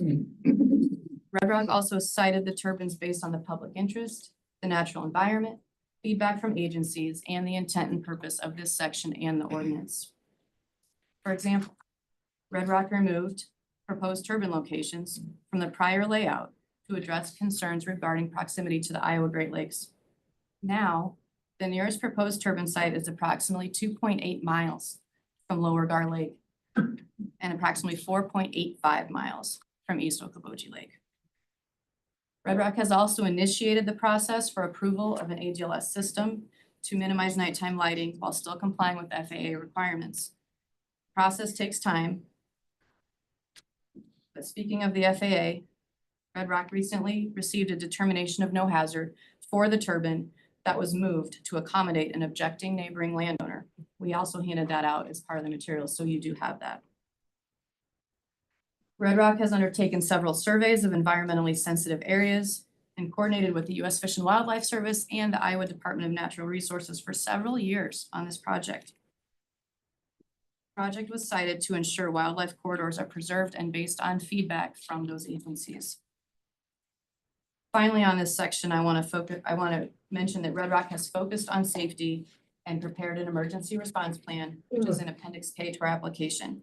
It outlines training requirements and establishes protocols for on-site emergencies. RedRock has coordinated with local response teams and will continue to do so on an ongoing basis, and it has engaged an independent consultant to prepare ice shed and blade failure risk assessments. The project cited the turbines to mitigate risk from those possibilities and also plans to install icing detection systems on all turbines. The project was cited and the turbines were spaced to accommodate all of these interests. Finding of fact 15. It is uncontested that RedRock meets this requirement. Finding of fact 16. It is uncontested that RedRock meets this requirement. The The conditional use permit will not be used for anything other than a wind energy conversion system. Now, Red Rock did request in its application that due to the complex nature of constructing a project like this, that the board specify certain terms relating to the length of the cup. Finding of fact 17. Red Rock meets these requirements as well. Red Rock has provided its draft decommissioning plan as Appendix O to the application. That plan provides detail describing the dismantling and removal of the project and the restoration of land as agreed to with our landowners. Red Rock will also be required to provide financial assurance in the form preferred by the county. The plan will be revised every 36 months, which will account for increases in costs and inflation as they occur. The plan meets the requirements of the ordinance and ensures that the county and its taxpayers and landowners will not bear any financial burden when it comes to decommissioning. And you may hear from Joe a little bit about the decommissioning plan. Finding of fact 18. Red Rock meets these requirements. There's a few, so please bear with me. Red Rock has committed to remedying any adverse effects on the duly established drainage districts and included a draft drainage agreement in Appendix P that will work in good faith with the county drainage engineer to finalize that agreement. The ordinance also requires Red Rock to be responsible for maintenance and repair of county roads impacted from the construction, maintenance, and decommissioning of the project and enter into a road agreement with the county engineer. Red Rock has committed to assuming responsibility for the repair and maintenance of county roads impacted by the project and included a draft road agreement in Appendix Q that will work in good faith with the county engineer to finalize that agreement. Next, the ordinance requires that the Red Rock project not interfere with electronic devices, that it be outside any public safety radio microwave buffer area, and will coordinate with the Dickinson County Emergency Management Coordinator to ensure compliance with this part of the ordinance. Red Rock has undertaken a broadcast communication study as provided in Appendix R and has sited the turbines to avoid impacts to microwave paths, broadcast stations, and communications towers. It is also communicated with the Dickinson County Emergency Management Coordinator, shown again in Appendix R. Red Rock is committed to remediating any issues that arise. Finally, the ordinance requires that Red Rock establish a safety protocol that has been approved by the Dickinson County Emergency Management Coordinator and the District Fire Chief. Red Rock's emergency response plan and documentation of those approvals are provided in Appendix K. Finding of fact 19.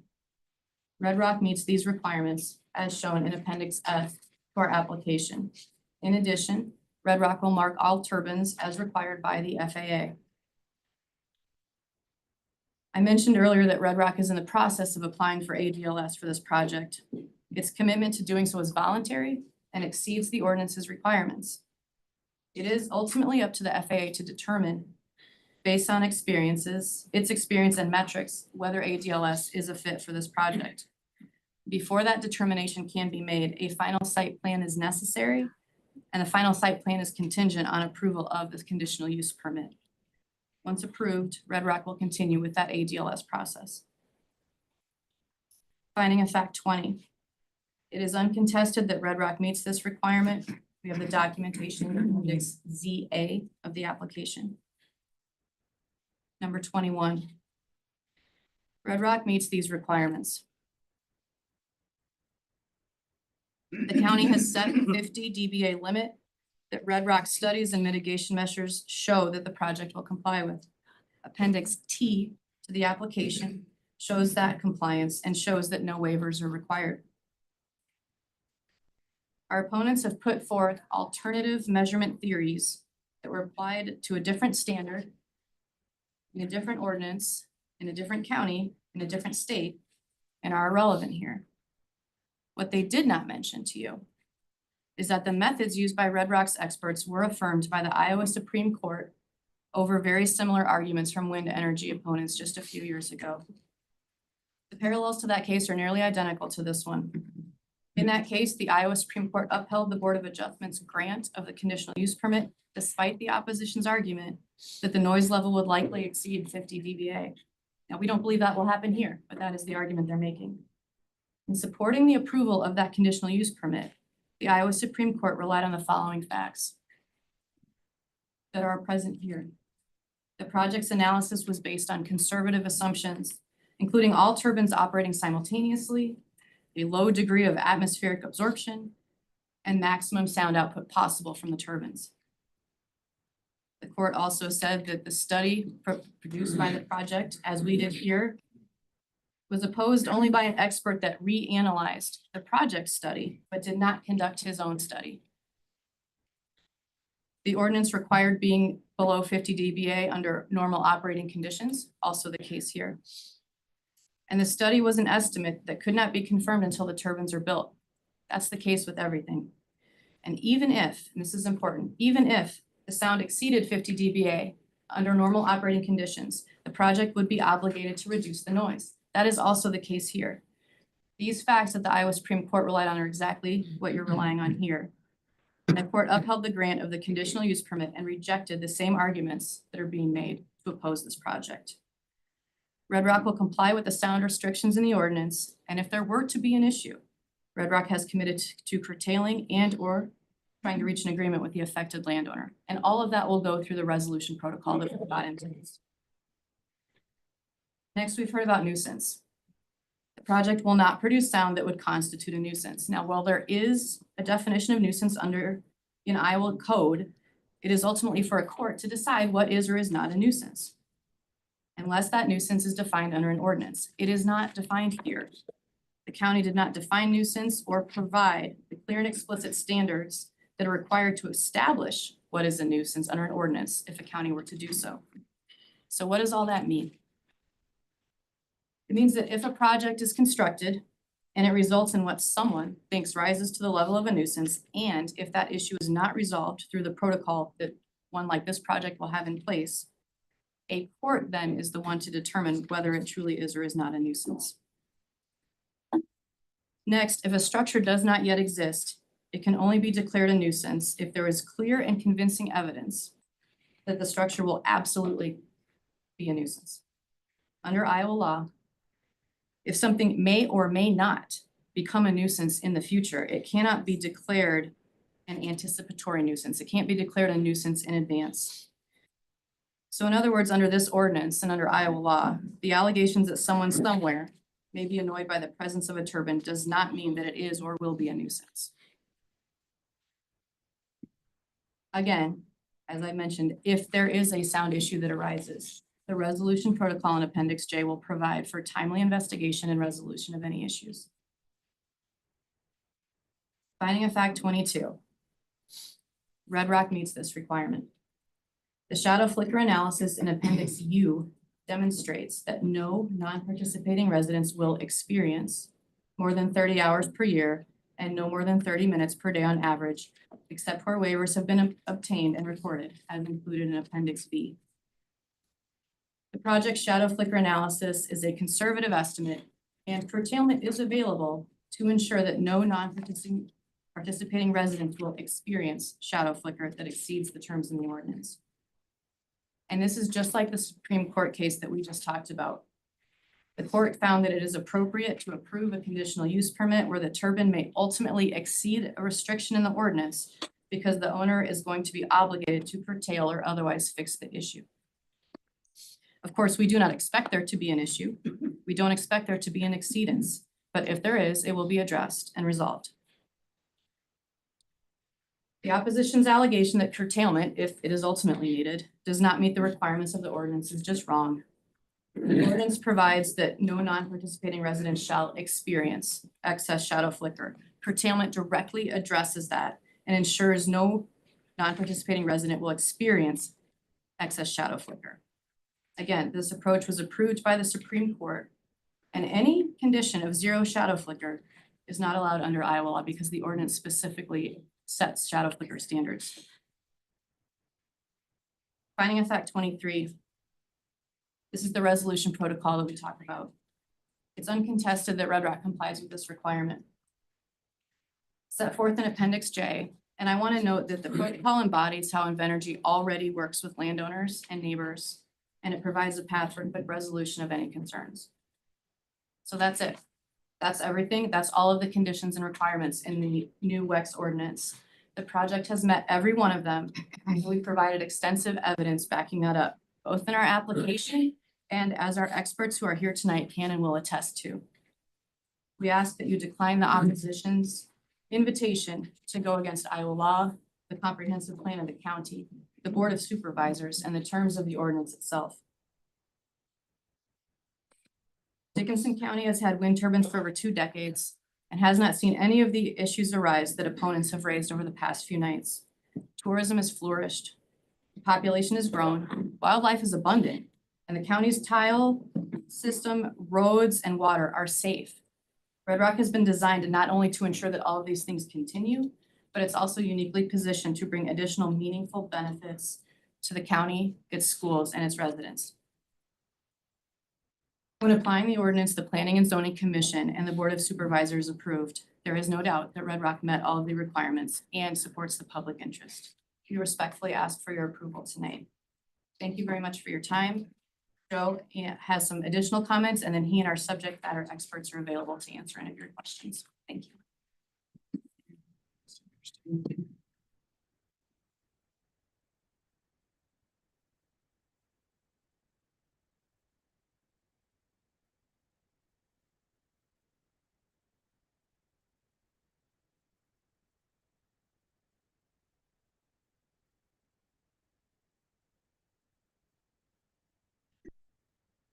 I'll keep this brief, and I'm happy to answer any questions that you might have.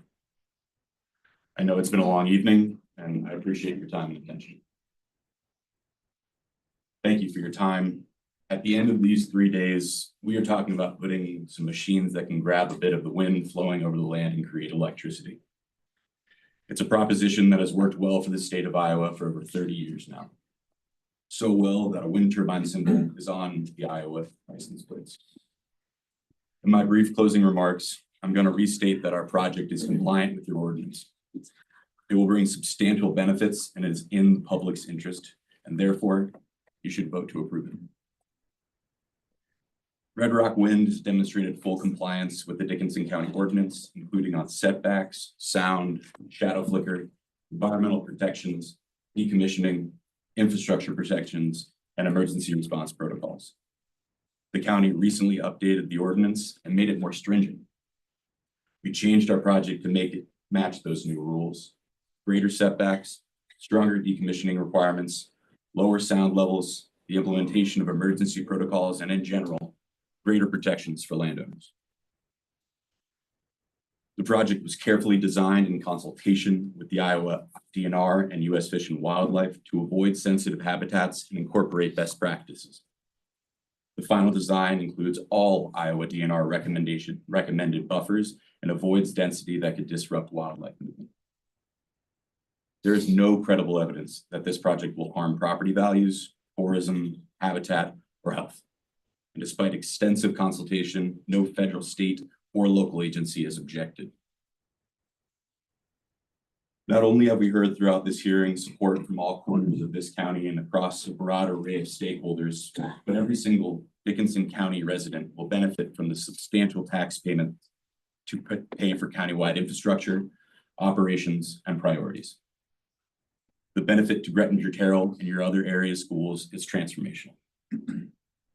RedRock is also uniquely designed to include an aircraft detection lighting system, which significantly minimizes nighttime light impacts, reducing the average time our lights will be on by 90%. By any reasonable definition, RedRock is squarely in the public interest. When it comes to county infrastructure and the financial protections, our commitments are robust and they're financially secured. You don't need to take it on faith or bank on Invenergy's name alone. Our plan includes removal of all above ground infrastructure and turbine foundations down to a certain depth, which reflects what our voluntary leases say with our landowners. The county has the authority to review and revise decommissioning costs throughout the life of the project, ensuring that the county has a method of securing decommissioning funds in a form that the county is comfortable. There is a claim made this evening that a turbine is sited just 600 feet from a residence. I want to reiterate to the board, our layout and application meet the setback requirements. Mr. Crowley. Yeah. I appreciate this is your time for summary and argument, but I don't need any, we don't think we need everything new. I think Ms. Norris followed 23 steps. And I am assured that you're gonna get some questions on a lot of these things. So try not to rehash new things, because that's not what our rules provide for, okay? Sure, absolutely. Thank you. I'll quickly touch on the road agreement because I think that was something that people asked about this evening over the last couple nights. The road use agreement ensures that RedRock Wind, not the county, will pay for any damage to roads or infrastructure caused by the project.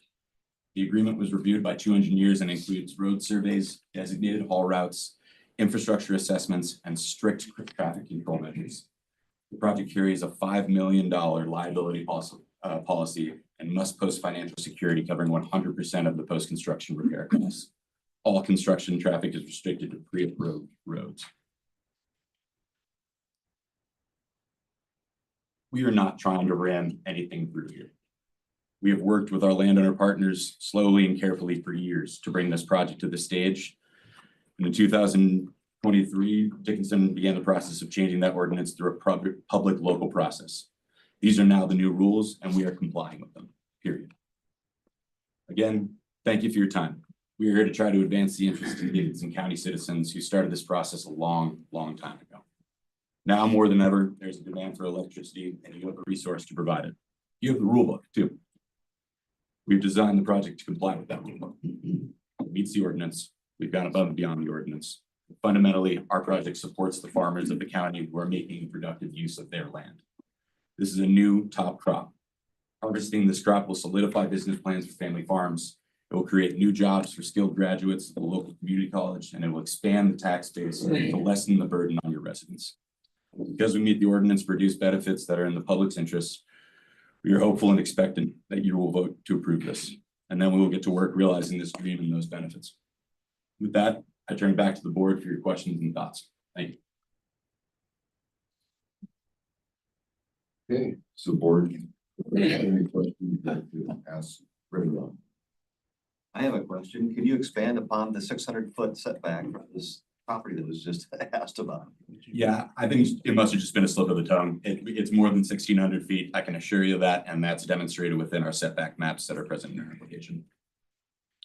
I heard some of the people that were talking with her before to try to correct it while she was giving that comment. So I completely understand that. I mix up words all the time. I have a question on regards to financial assurances that in 17 that you discussed the discontinuation and decommissioning documentation plan. Does that specify at all, should you go bankrupt or sell the property, do any assurances that you've given these landowners follow that transfer of ownership or sale?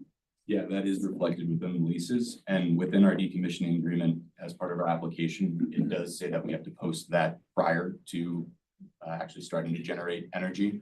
And if you guys need or are interested in adding a condition to that or need some additional assurances on that, that's something we'd be more than willing to discuss. You touched briefly on the road use agreement.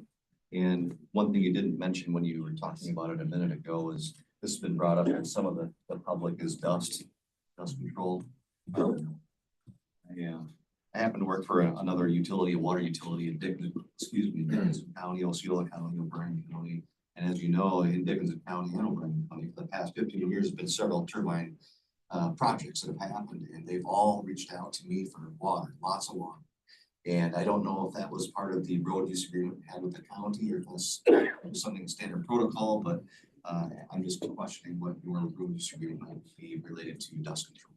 Yeah, it is mentioned within that agreement, and water is one of the options, but there are other options that we've used at projects across Iowa and across the United States, and we'd be happy to work with the county and you specifically if you've got experience in it to ensure that we're doing that in a responsible way.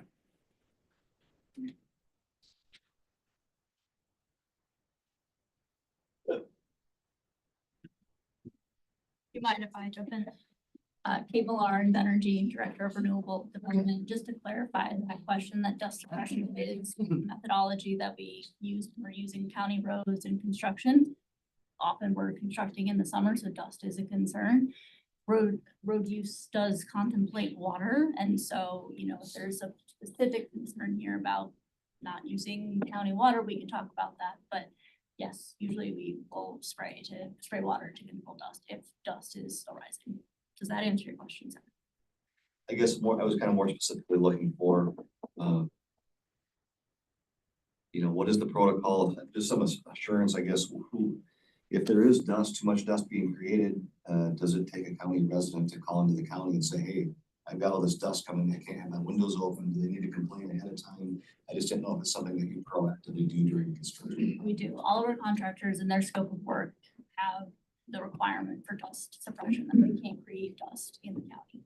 So if dust is happening, our contractors are required to go and control for dust. Thank you for that. That's traditionally what I've seen in the past as well, so. Thank you. A question on the bond for decommissioning. Could that be set up before the construction started? Correct. Could be, yep. We would entertain a condition if the county would like to stipulate a time for that security to be posted by. For example, we've done that, you know, before any construction happens. You know, the instrument is put in place. And the county can dictate what that form of financial security is. Here, it's not an agreement just between project and the county. It's, you tell us we want a bond, we want a letter of security.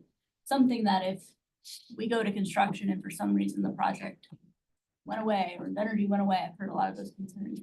That's a piece of financial security the county can pull on. It has nothing to do with us. You can control for that. You can tell us when you want. You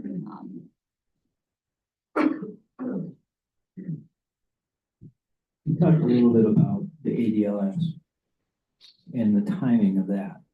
And it sounds like it's a chicken and an egg thing though.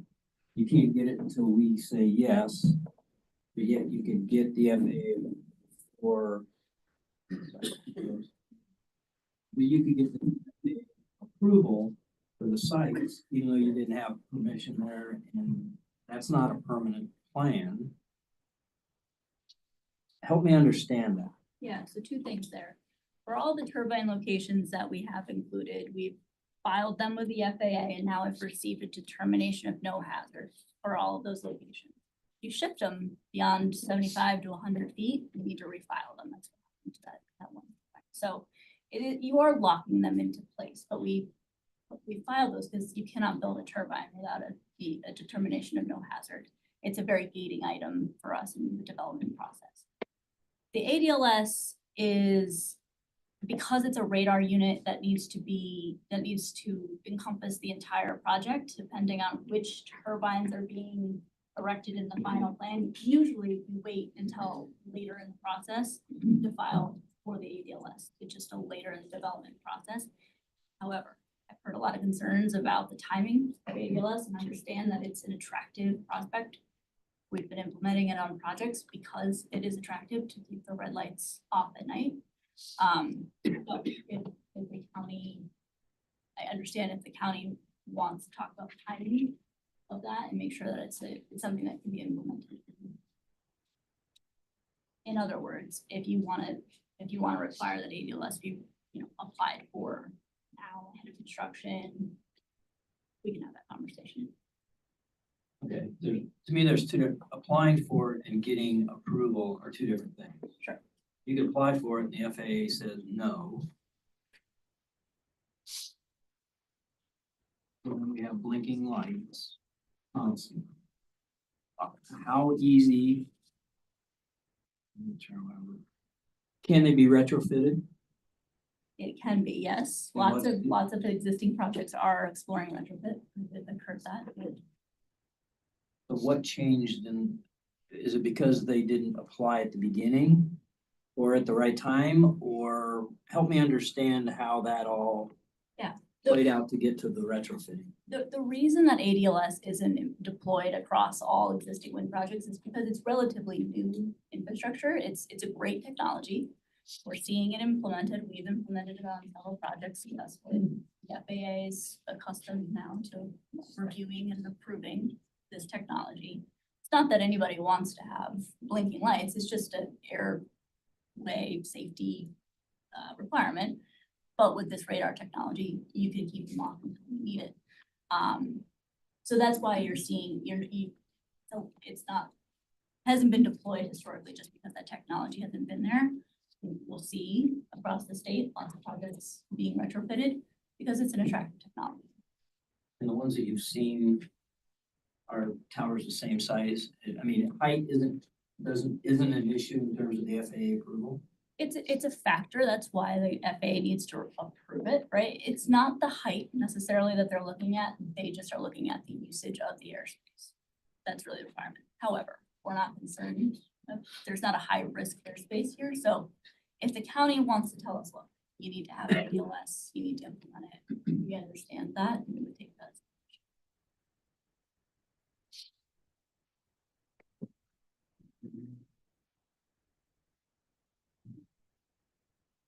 Joe, there were comments before on the staging area.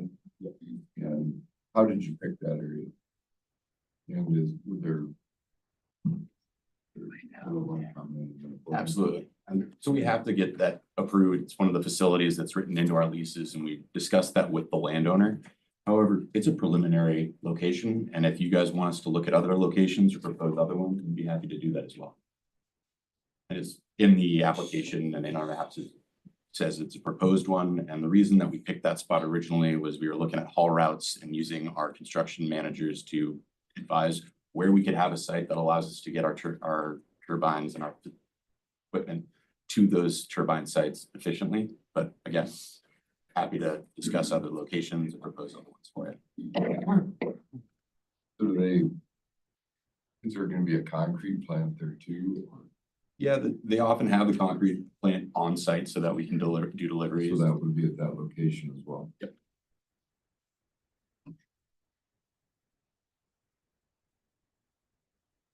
So you will be doing all your concrete, it would not be sourced from other areas?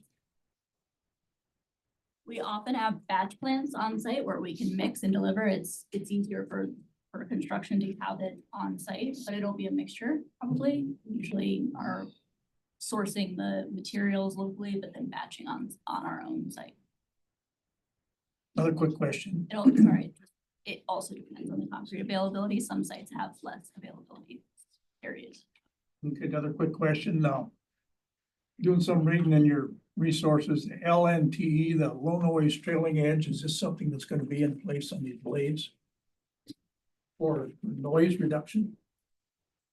So the first thing, our project will meet the noise requirement. The blades can be implemented if we feel that the turbine that's selected in the final layout is best suited for that blade to meet the sound. I didn't know if they came with it automatically for these particular. You have to select. Let's see. Thank you. Hope I'm getting the microphone. Have you selected the model that you're going to use yet? Not yet. Part of it depends on timing. This is a question that has come up, right?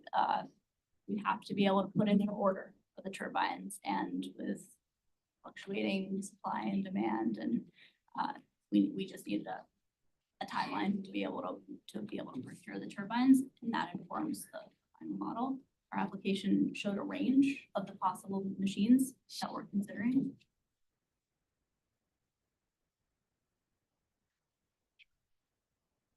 Part of the decommissioning, it references the 30,000 gallons of oil, I believe. Pull it up. I'm not sure. I don't know the number off the top of my head, but I'm happy to pull it up. Okay, yeah, because I don't remember what section, sorry. No, yeah, absolutely. Is that oil? Is that a closed system, or does it have to be changed?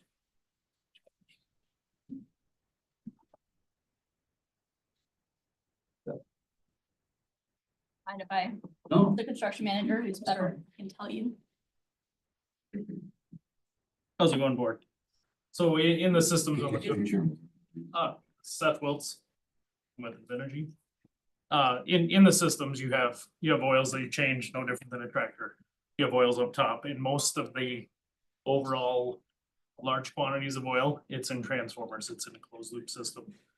The materials are delivered in that actual unit and they stay in that unit for life, unless you have some kind of issue down the line. Typically, it stays full. so the 30,000, most of it's contained It is contained, yes. and not subject to change. No, Okay. no.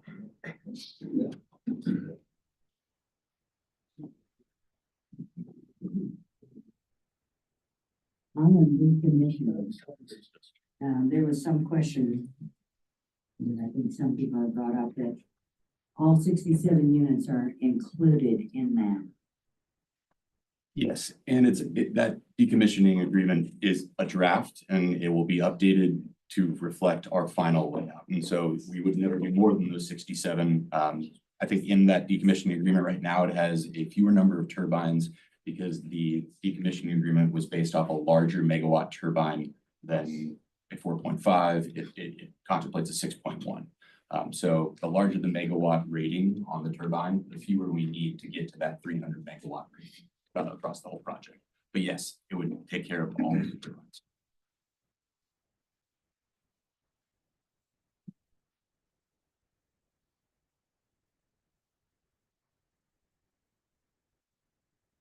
I guess I would like to maybe more of a comment than it is a question. But I'm kind of concerned, I know that the public has mentioned this a few times about the turbine should be as far away from the Great Lakes region as possible or something to that effect. I'm not disputing that or saying anybody's wrong, but I do see, there's an email here right from the DNR. Mr. Seth Moore recommending at least a 1 mile buffer on all public lands within the project area, which I know you meet. Additionally, they recommend a 2 mile buffer if the complex is over 2,000 acres, which you're meeting. Everything I'm seeing in this email, I guess looks like you're meeting. I just wanted to kind of point that out that I had read that. So just to maybe quell a little bit the concerns on whether it's too close to the lakes area or what have you. I appreciate you highlighting that. Thank you.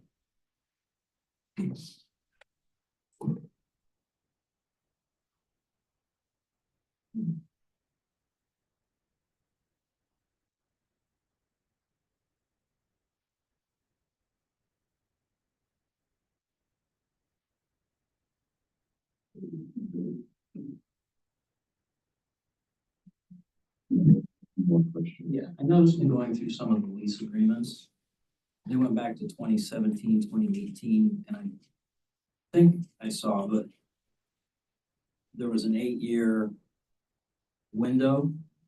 Are those the ones that were that old, some of which would have expired?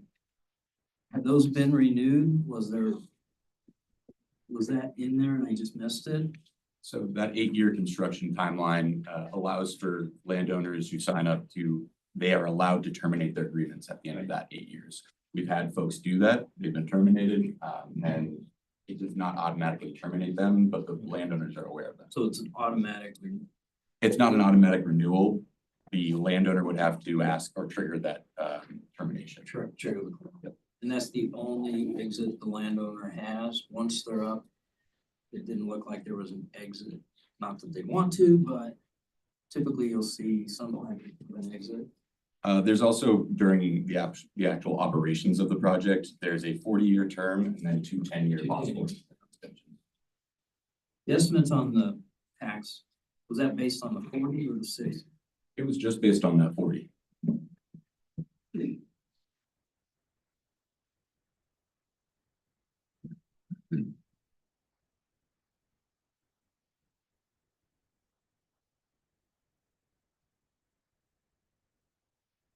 There was the one, again, it was brought up about the one that was on the county line. And what were their resolution options, you know, in terms of. I think she said the wind energy, the wind turbine was on in one county, she's in the other. Who would be responsible? Yeah, so I'll first say, that family has that, they were under that 8-year lease and they decided to terminate their contract with us. And so the Emmett County turbine wouldn't be affected. Generally speaking, I'd want to put that into a lease agreement and that would be reflected in the lease agreement so that they could hold us accountable via that commitment and contract. That way it doesn't have to be taken to the county. And that's how I would suggest it would be. So then if she didn't have a lease agreement and something happened, what is the I'm sorry. Yeah. So just to confirm, doesn't matter whether they're participating or not, we're meeting the requirements of the ordinance. If something happens with any of those turbines, say we build in both counties, Energy is responsible if something goes awry, whether or not they're participating. Does that answer the question? Do you mean in terms of ordinance requirement or if something goes awry? No, if something goes awry and something, there's a catastrophic event and debris. Because again, I don't remember the details of how far she said she was, but where's the responsibility within Energy? Energy, so the project will hold the insurance, right? And if something goes awry, we also have the emergency response. We're also the ones that are responsible to go and repair and fix our infrastructure that's broken down. And if there is cleanup needed and property damage needed, that's why we cover self-insurance, right? So we can go and take care of that. So just to highlight, it doesn't, we aren't just cleaning up on a participating land, we're gonna take care of it.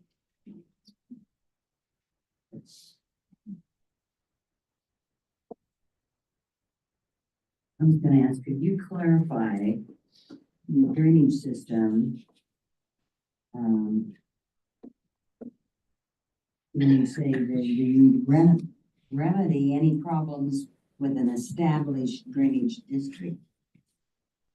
Sometimes farmers, especially the older farmers, have done things on their own and they've got established their own drainage system and it's always worked. Should something happen with that, being the way this is written, it doesn't cover that. Yeah. In addition to the drainage agreement that you guys have, there's also our commitment to repair any kind of damage to our landowners' drainage as well. And if it were to happen to move into someone else's farm, that would be covered under that insurance as well. It would still be the project's responsibility to remediate that, regardless of if the public or private drain off.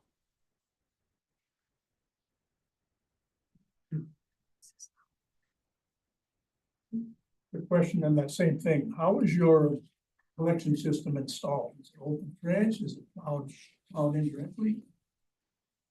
We do trenching and we will do directional boring if it's necessary, if we need to if there's a sensitive resource. So if you open trenching, then you can see tile, broken tile. Exactly, and we would identify that broken tile before that trench is closed, flag it, it gets GPS marked, and then we fix it before we leave or cover up that area. Okay, good, thank you. Yep.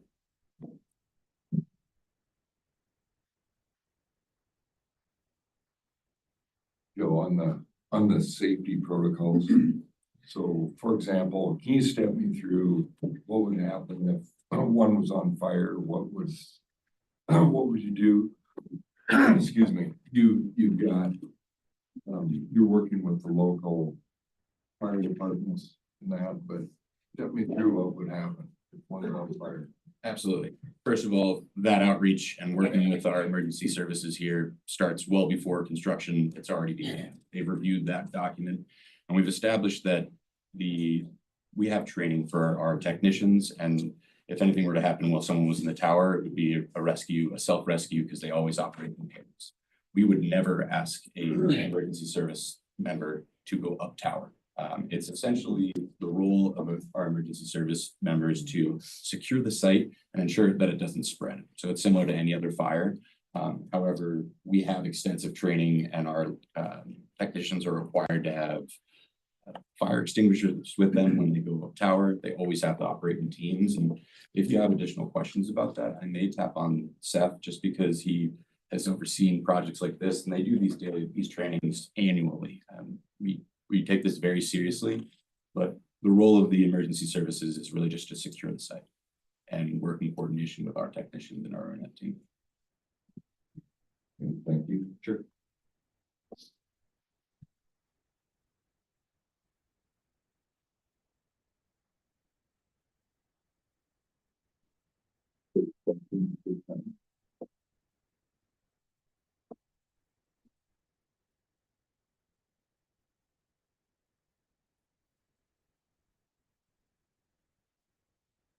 A quick one, fire suppression up tower, I know there could be some systems out there that would be automatic possibly under some heat conditions or whatever. Have you thought of that, or have you looked into that?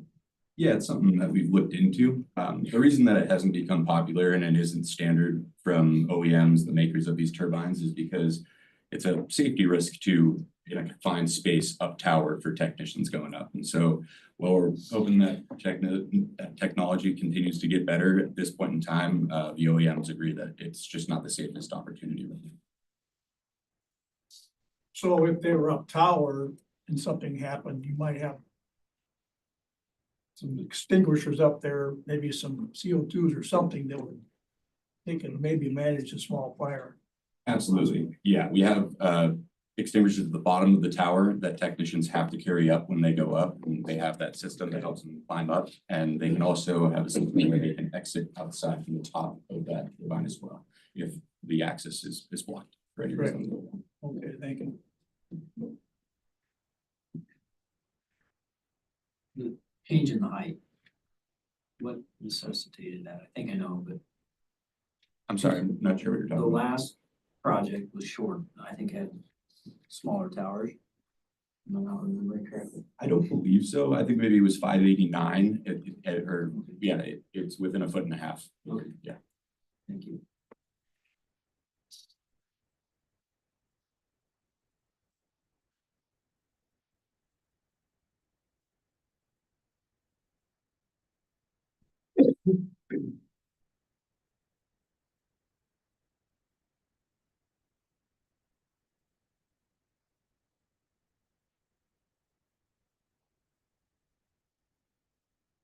One last that I can think of, because it's all three. The job is the crews. Do you bring in crews as opposed to, because I think it was about hiring and bringing new jobs. It's really crews are probably brought in for the duration, and then there's 8 left hired permanently. I mean, you're gonna hire 400 some people and then they're done, right? It certainly would try to hire 400 some odd people, but lots of times, most of the company platforms are trying to do a 60-40 split. If you could hire 40% of a local workforce, it's advantageous. If you could hire 80% of a local workforce, it's advantageous. There's lots of aspects of that you try to do as you go into a new community. Obviously, once you get into some of these communities, you're not gonna have a ton of people that are well-versed in wind towers and how to build them. This one with having the college, kind of a rare exception, where you could probably splice quite a few more people into that spot. But ultimately, you're trying to hire as many locals as you possibly can. But yes, outside parties do come in. And that's mainly your knowledge base. You can teach parties on how to build these as you. Okay, so the breakdown, can you go through that? Because part of it's construction, right? Absolutely. You're gonna hire 60-40 construction. That's what you're shooting for construction. Okay. For permanent jobs, you're trying to get 100%. So the 8. You're 100% trying to get as many local parties as you possibly can. Okay, and then at the end of the project, what happens to that 40%? If They they, get hired for the construction. well, lots of options are given to them. If they'd like to travel on and keep building these, it's certainly an option. There's other job sites in the area. Lots of guys that I've seen in the past have jumped to other contractors, building the same thing if they could get onto another wind farm that was locally. It's kind of up to them at that point.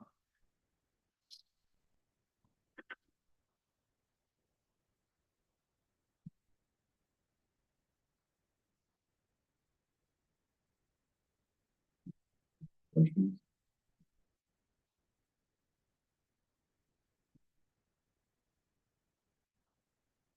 No. Two? No. Okay, at this time, for now, Joe. Thank you.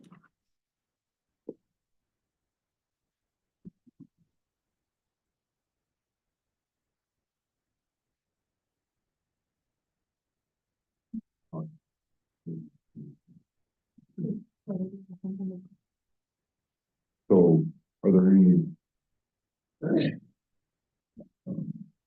conditions that you'd like to put on if we on that? And what we do is have Steve would help us with the verbiage of it, and we've got these super typers over here. Well, if I may, if this were to be considered by the board, if there is a motion to be made, I would like a condition to be put on it. And one might be that, while an ADLS, application has been made to the FAA, I guess I would like to see that. Because as we understand, it's optional, even if they're approved, there's nothing to compel them to do it. And would like to say a condition, if it were to be, like I say, if a motion was made, that a condition would be added to it that if the FAA approves said application, that they will install it. Sounds good to me. Can we add? I don't know if we can add, that the bond be before construction begins. Yes, we can, sure. Would you like that worded, financial security before construction commencement?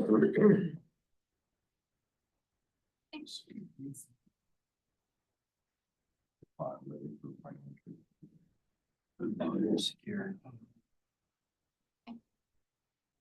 Prior to construction. Oh, sorry. And I would like to We work see down as we something with go. the staging area, you know. Somehow. Look for a site. An Alternate site. with Staging area.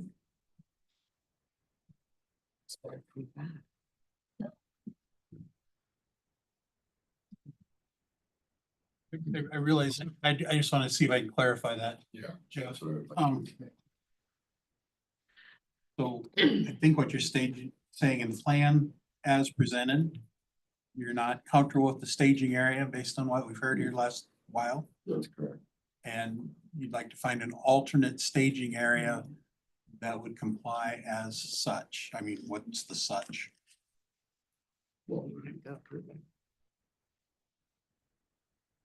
Less impact. Less impact on the surrounding. To be reviewed by the county engineer? Oh, I like that. Alternate staging area site to be reviewed by the county engineer? For the record, thank you, Jeff Ross. Thank you. Jeff Rose, sorry. And that requires Alternate staging. 30 acres, is that what it requires? For that? Yeah, it's usually about 20 to 30. Okay. And obviously we'd need the landowner's permission as well. Sure.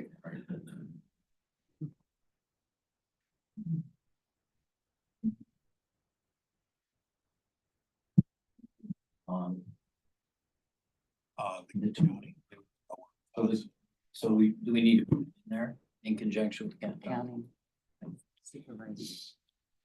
Do you want to read what we have so far? So the three conditions would be the bond financial security before construction commencement, ADLS requirement if FAA approval, alternate staging area to be reviewed by the county engineer.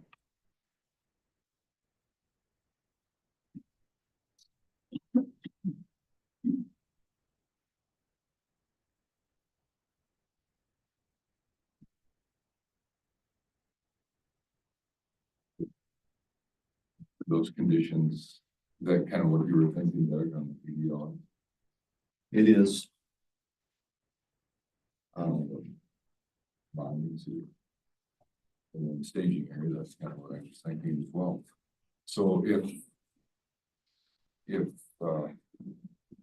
we'll take a motion to vote with those conditions, I'll take a motion They've agreed to them all, correct?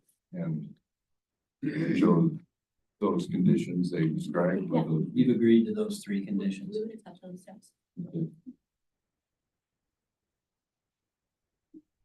Motion that we vote. Well, I think there's gotta be a motion on the floor to approve the conditional use. Can't just vote, right? Oh, then. I'll just go ahead and do that. I would like to make a motion to approve the conditional use. Go ahead, maybe not. To vote on conditions. To vote on the Conditional use. conditional use with the following Regulations. stipulations. That's where I was going, yep. I would like to make a motion to vote on the conditional use with the following conditions. One, that financial security be in place prior to construction commencement.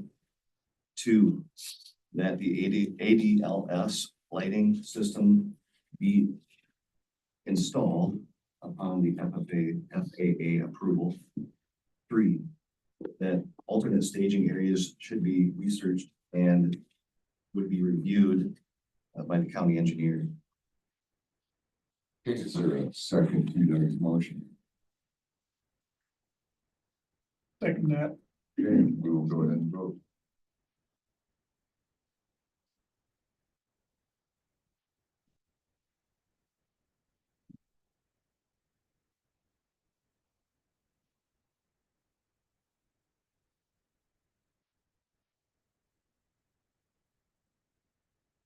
Reminder, the quorum is paramount, please.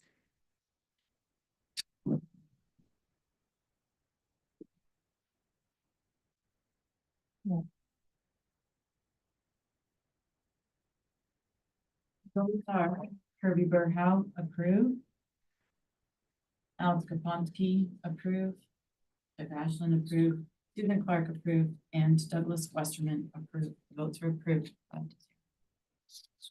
Okay, there are 5 votes in favor of granting the application and no votes opposed to granting the application. The application as modified is therefore granted. The applicant may consult with the zoning administrator tomorrow to obtain a zoning permit. However, this is notice to any aggrieved party that you have a right to appeal this decision within 30 days of today. We have a few other agenda items. Yeah. Motion to approve minutes of the previous meeting. Can you put your microphone on, please? Make a motion to approve the minutes of the previous meeting. Okay, those in, Oh, yeah. those in favor Thanks, Scott. of approving the minutes of March 24th meeting, please say aye. Aye. Opposed, it's approved. Folks, we're still in the meeting, please. Communications, There are none. okay, and we've got the findings. Why don't you motion to adjourn? Motion to adjourn. Is there a second to that? Second. It's been made and seconded to adjourn. All those in favor say aye. Aye. Opposed, we're adjourned. Thank you.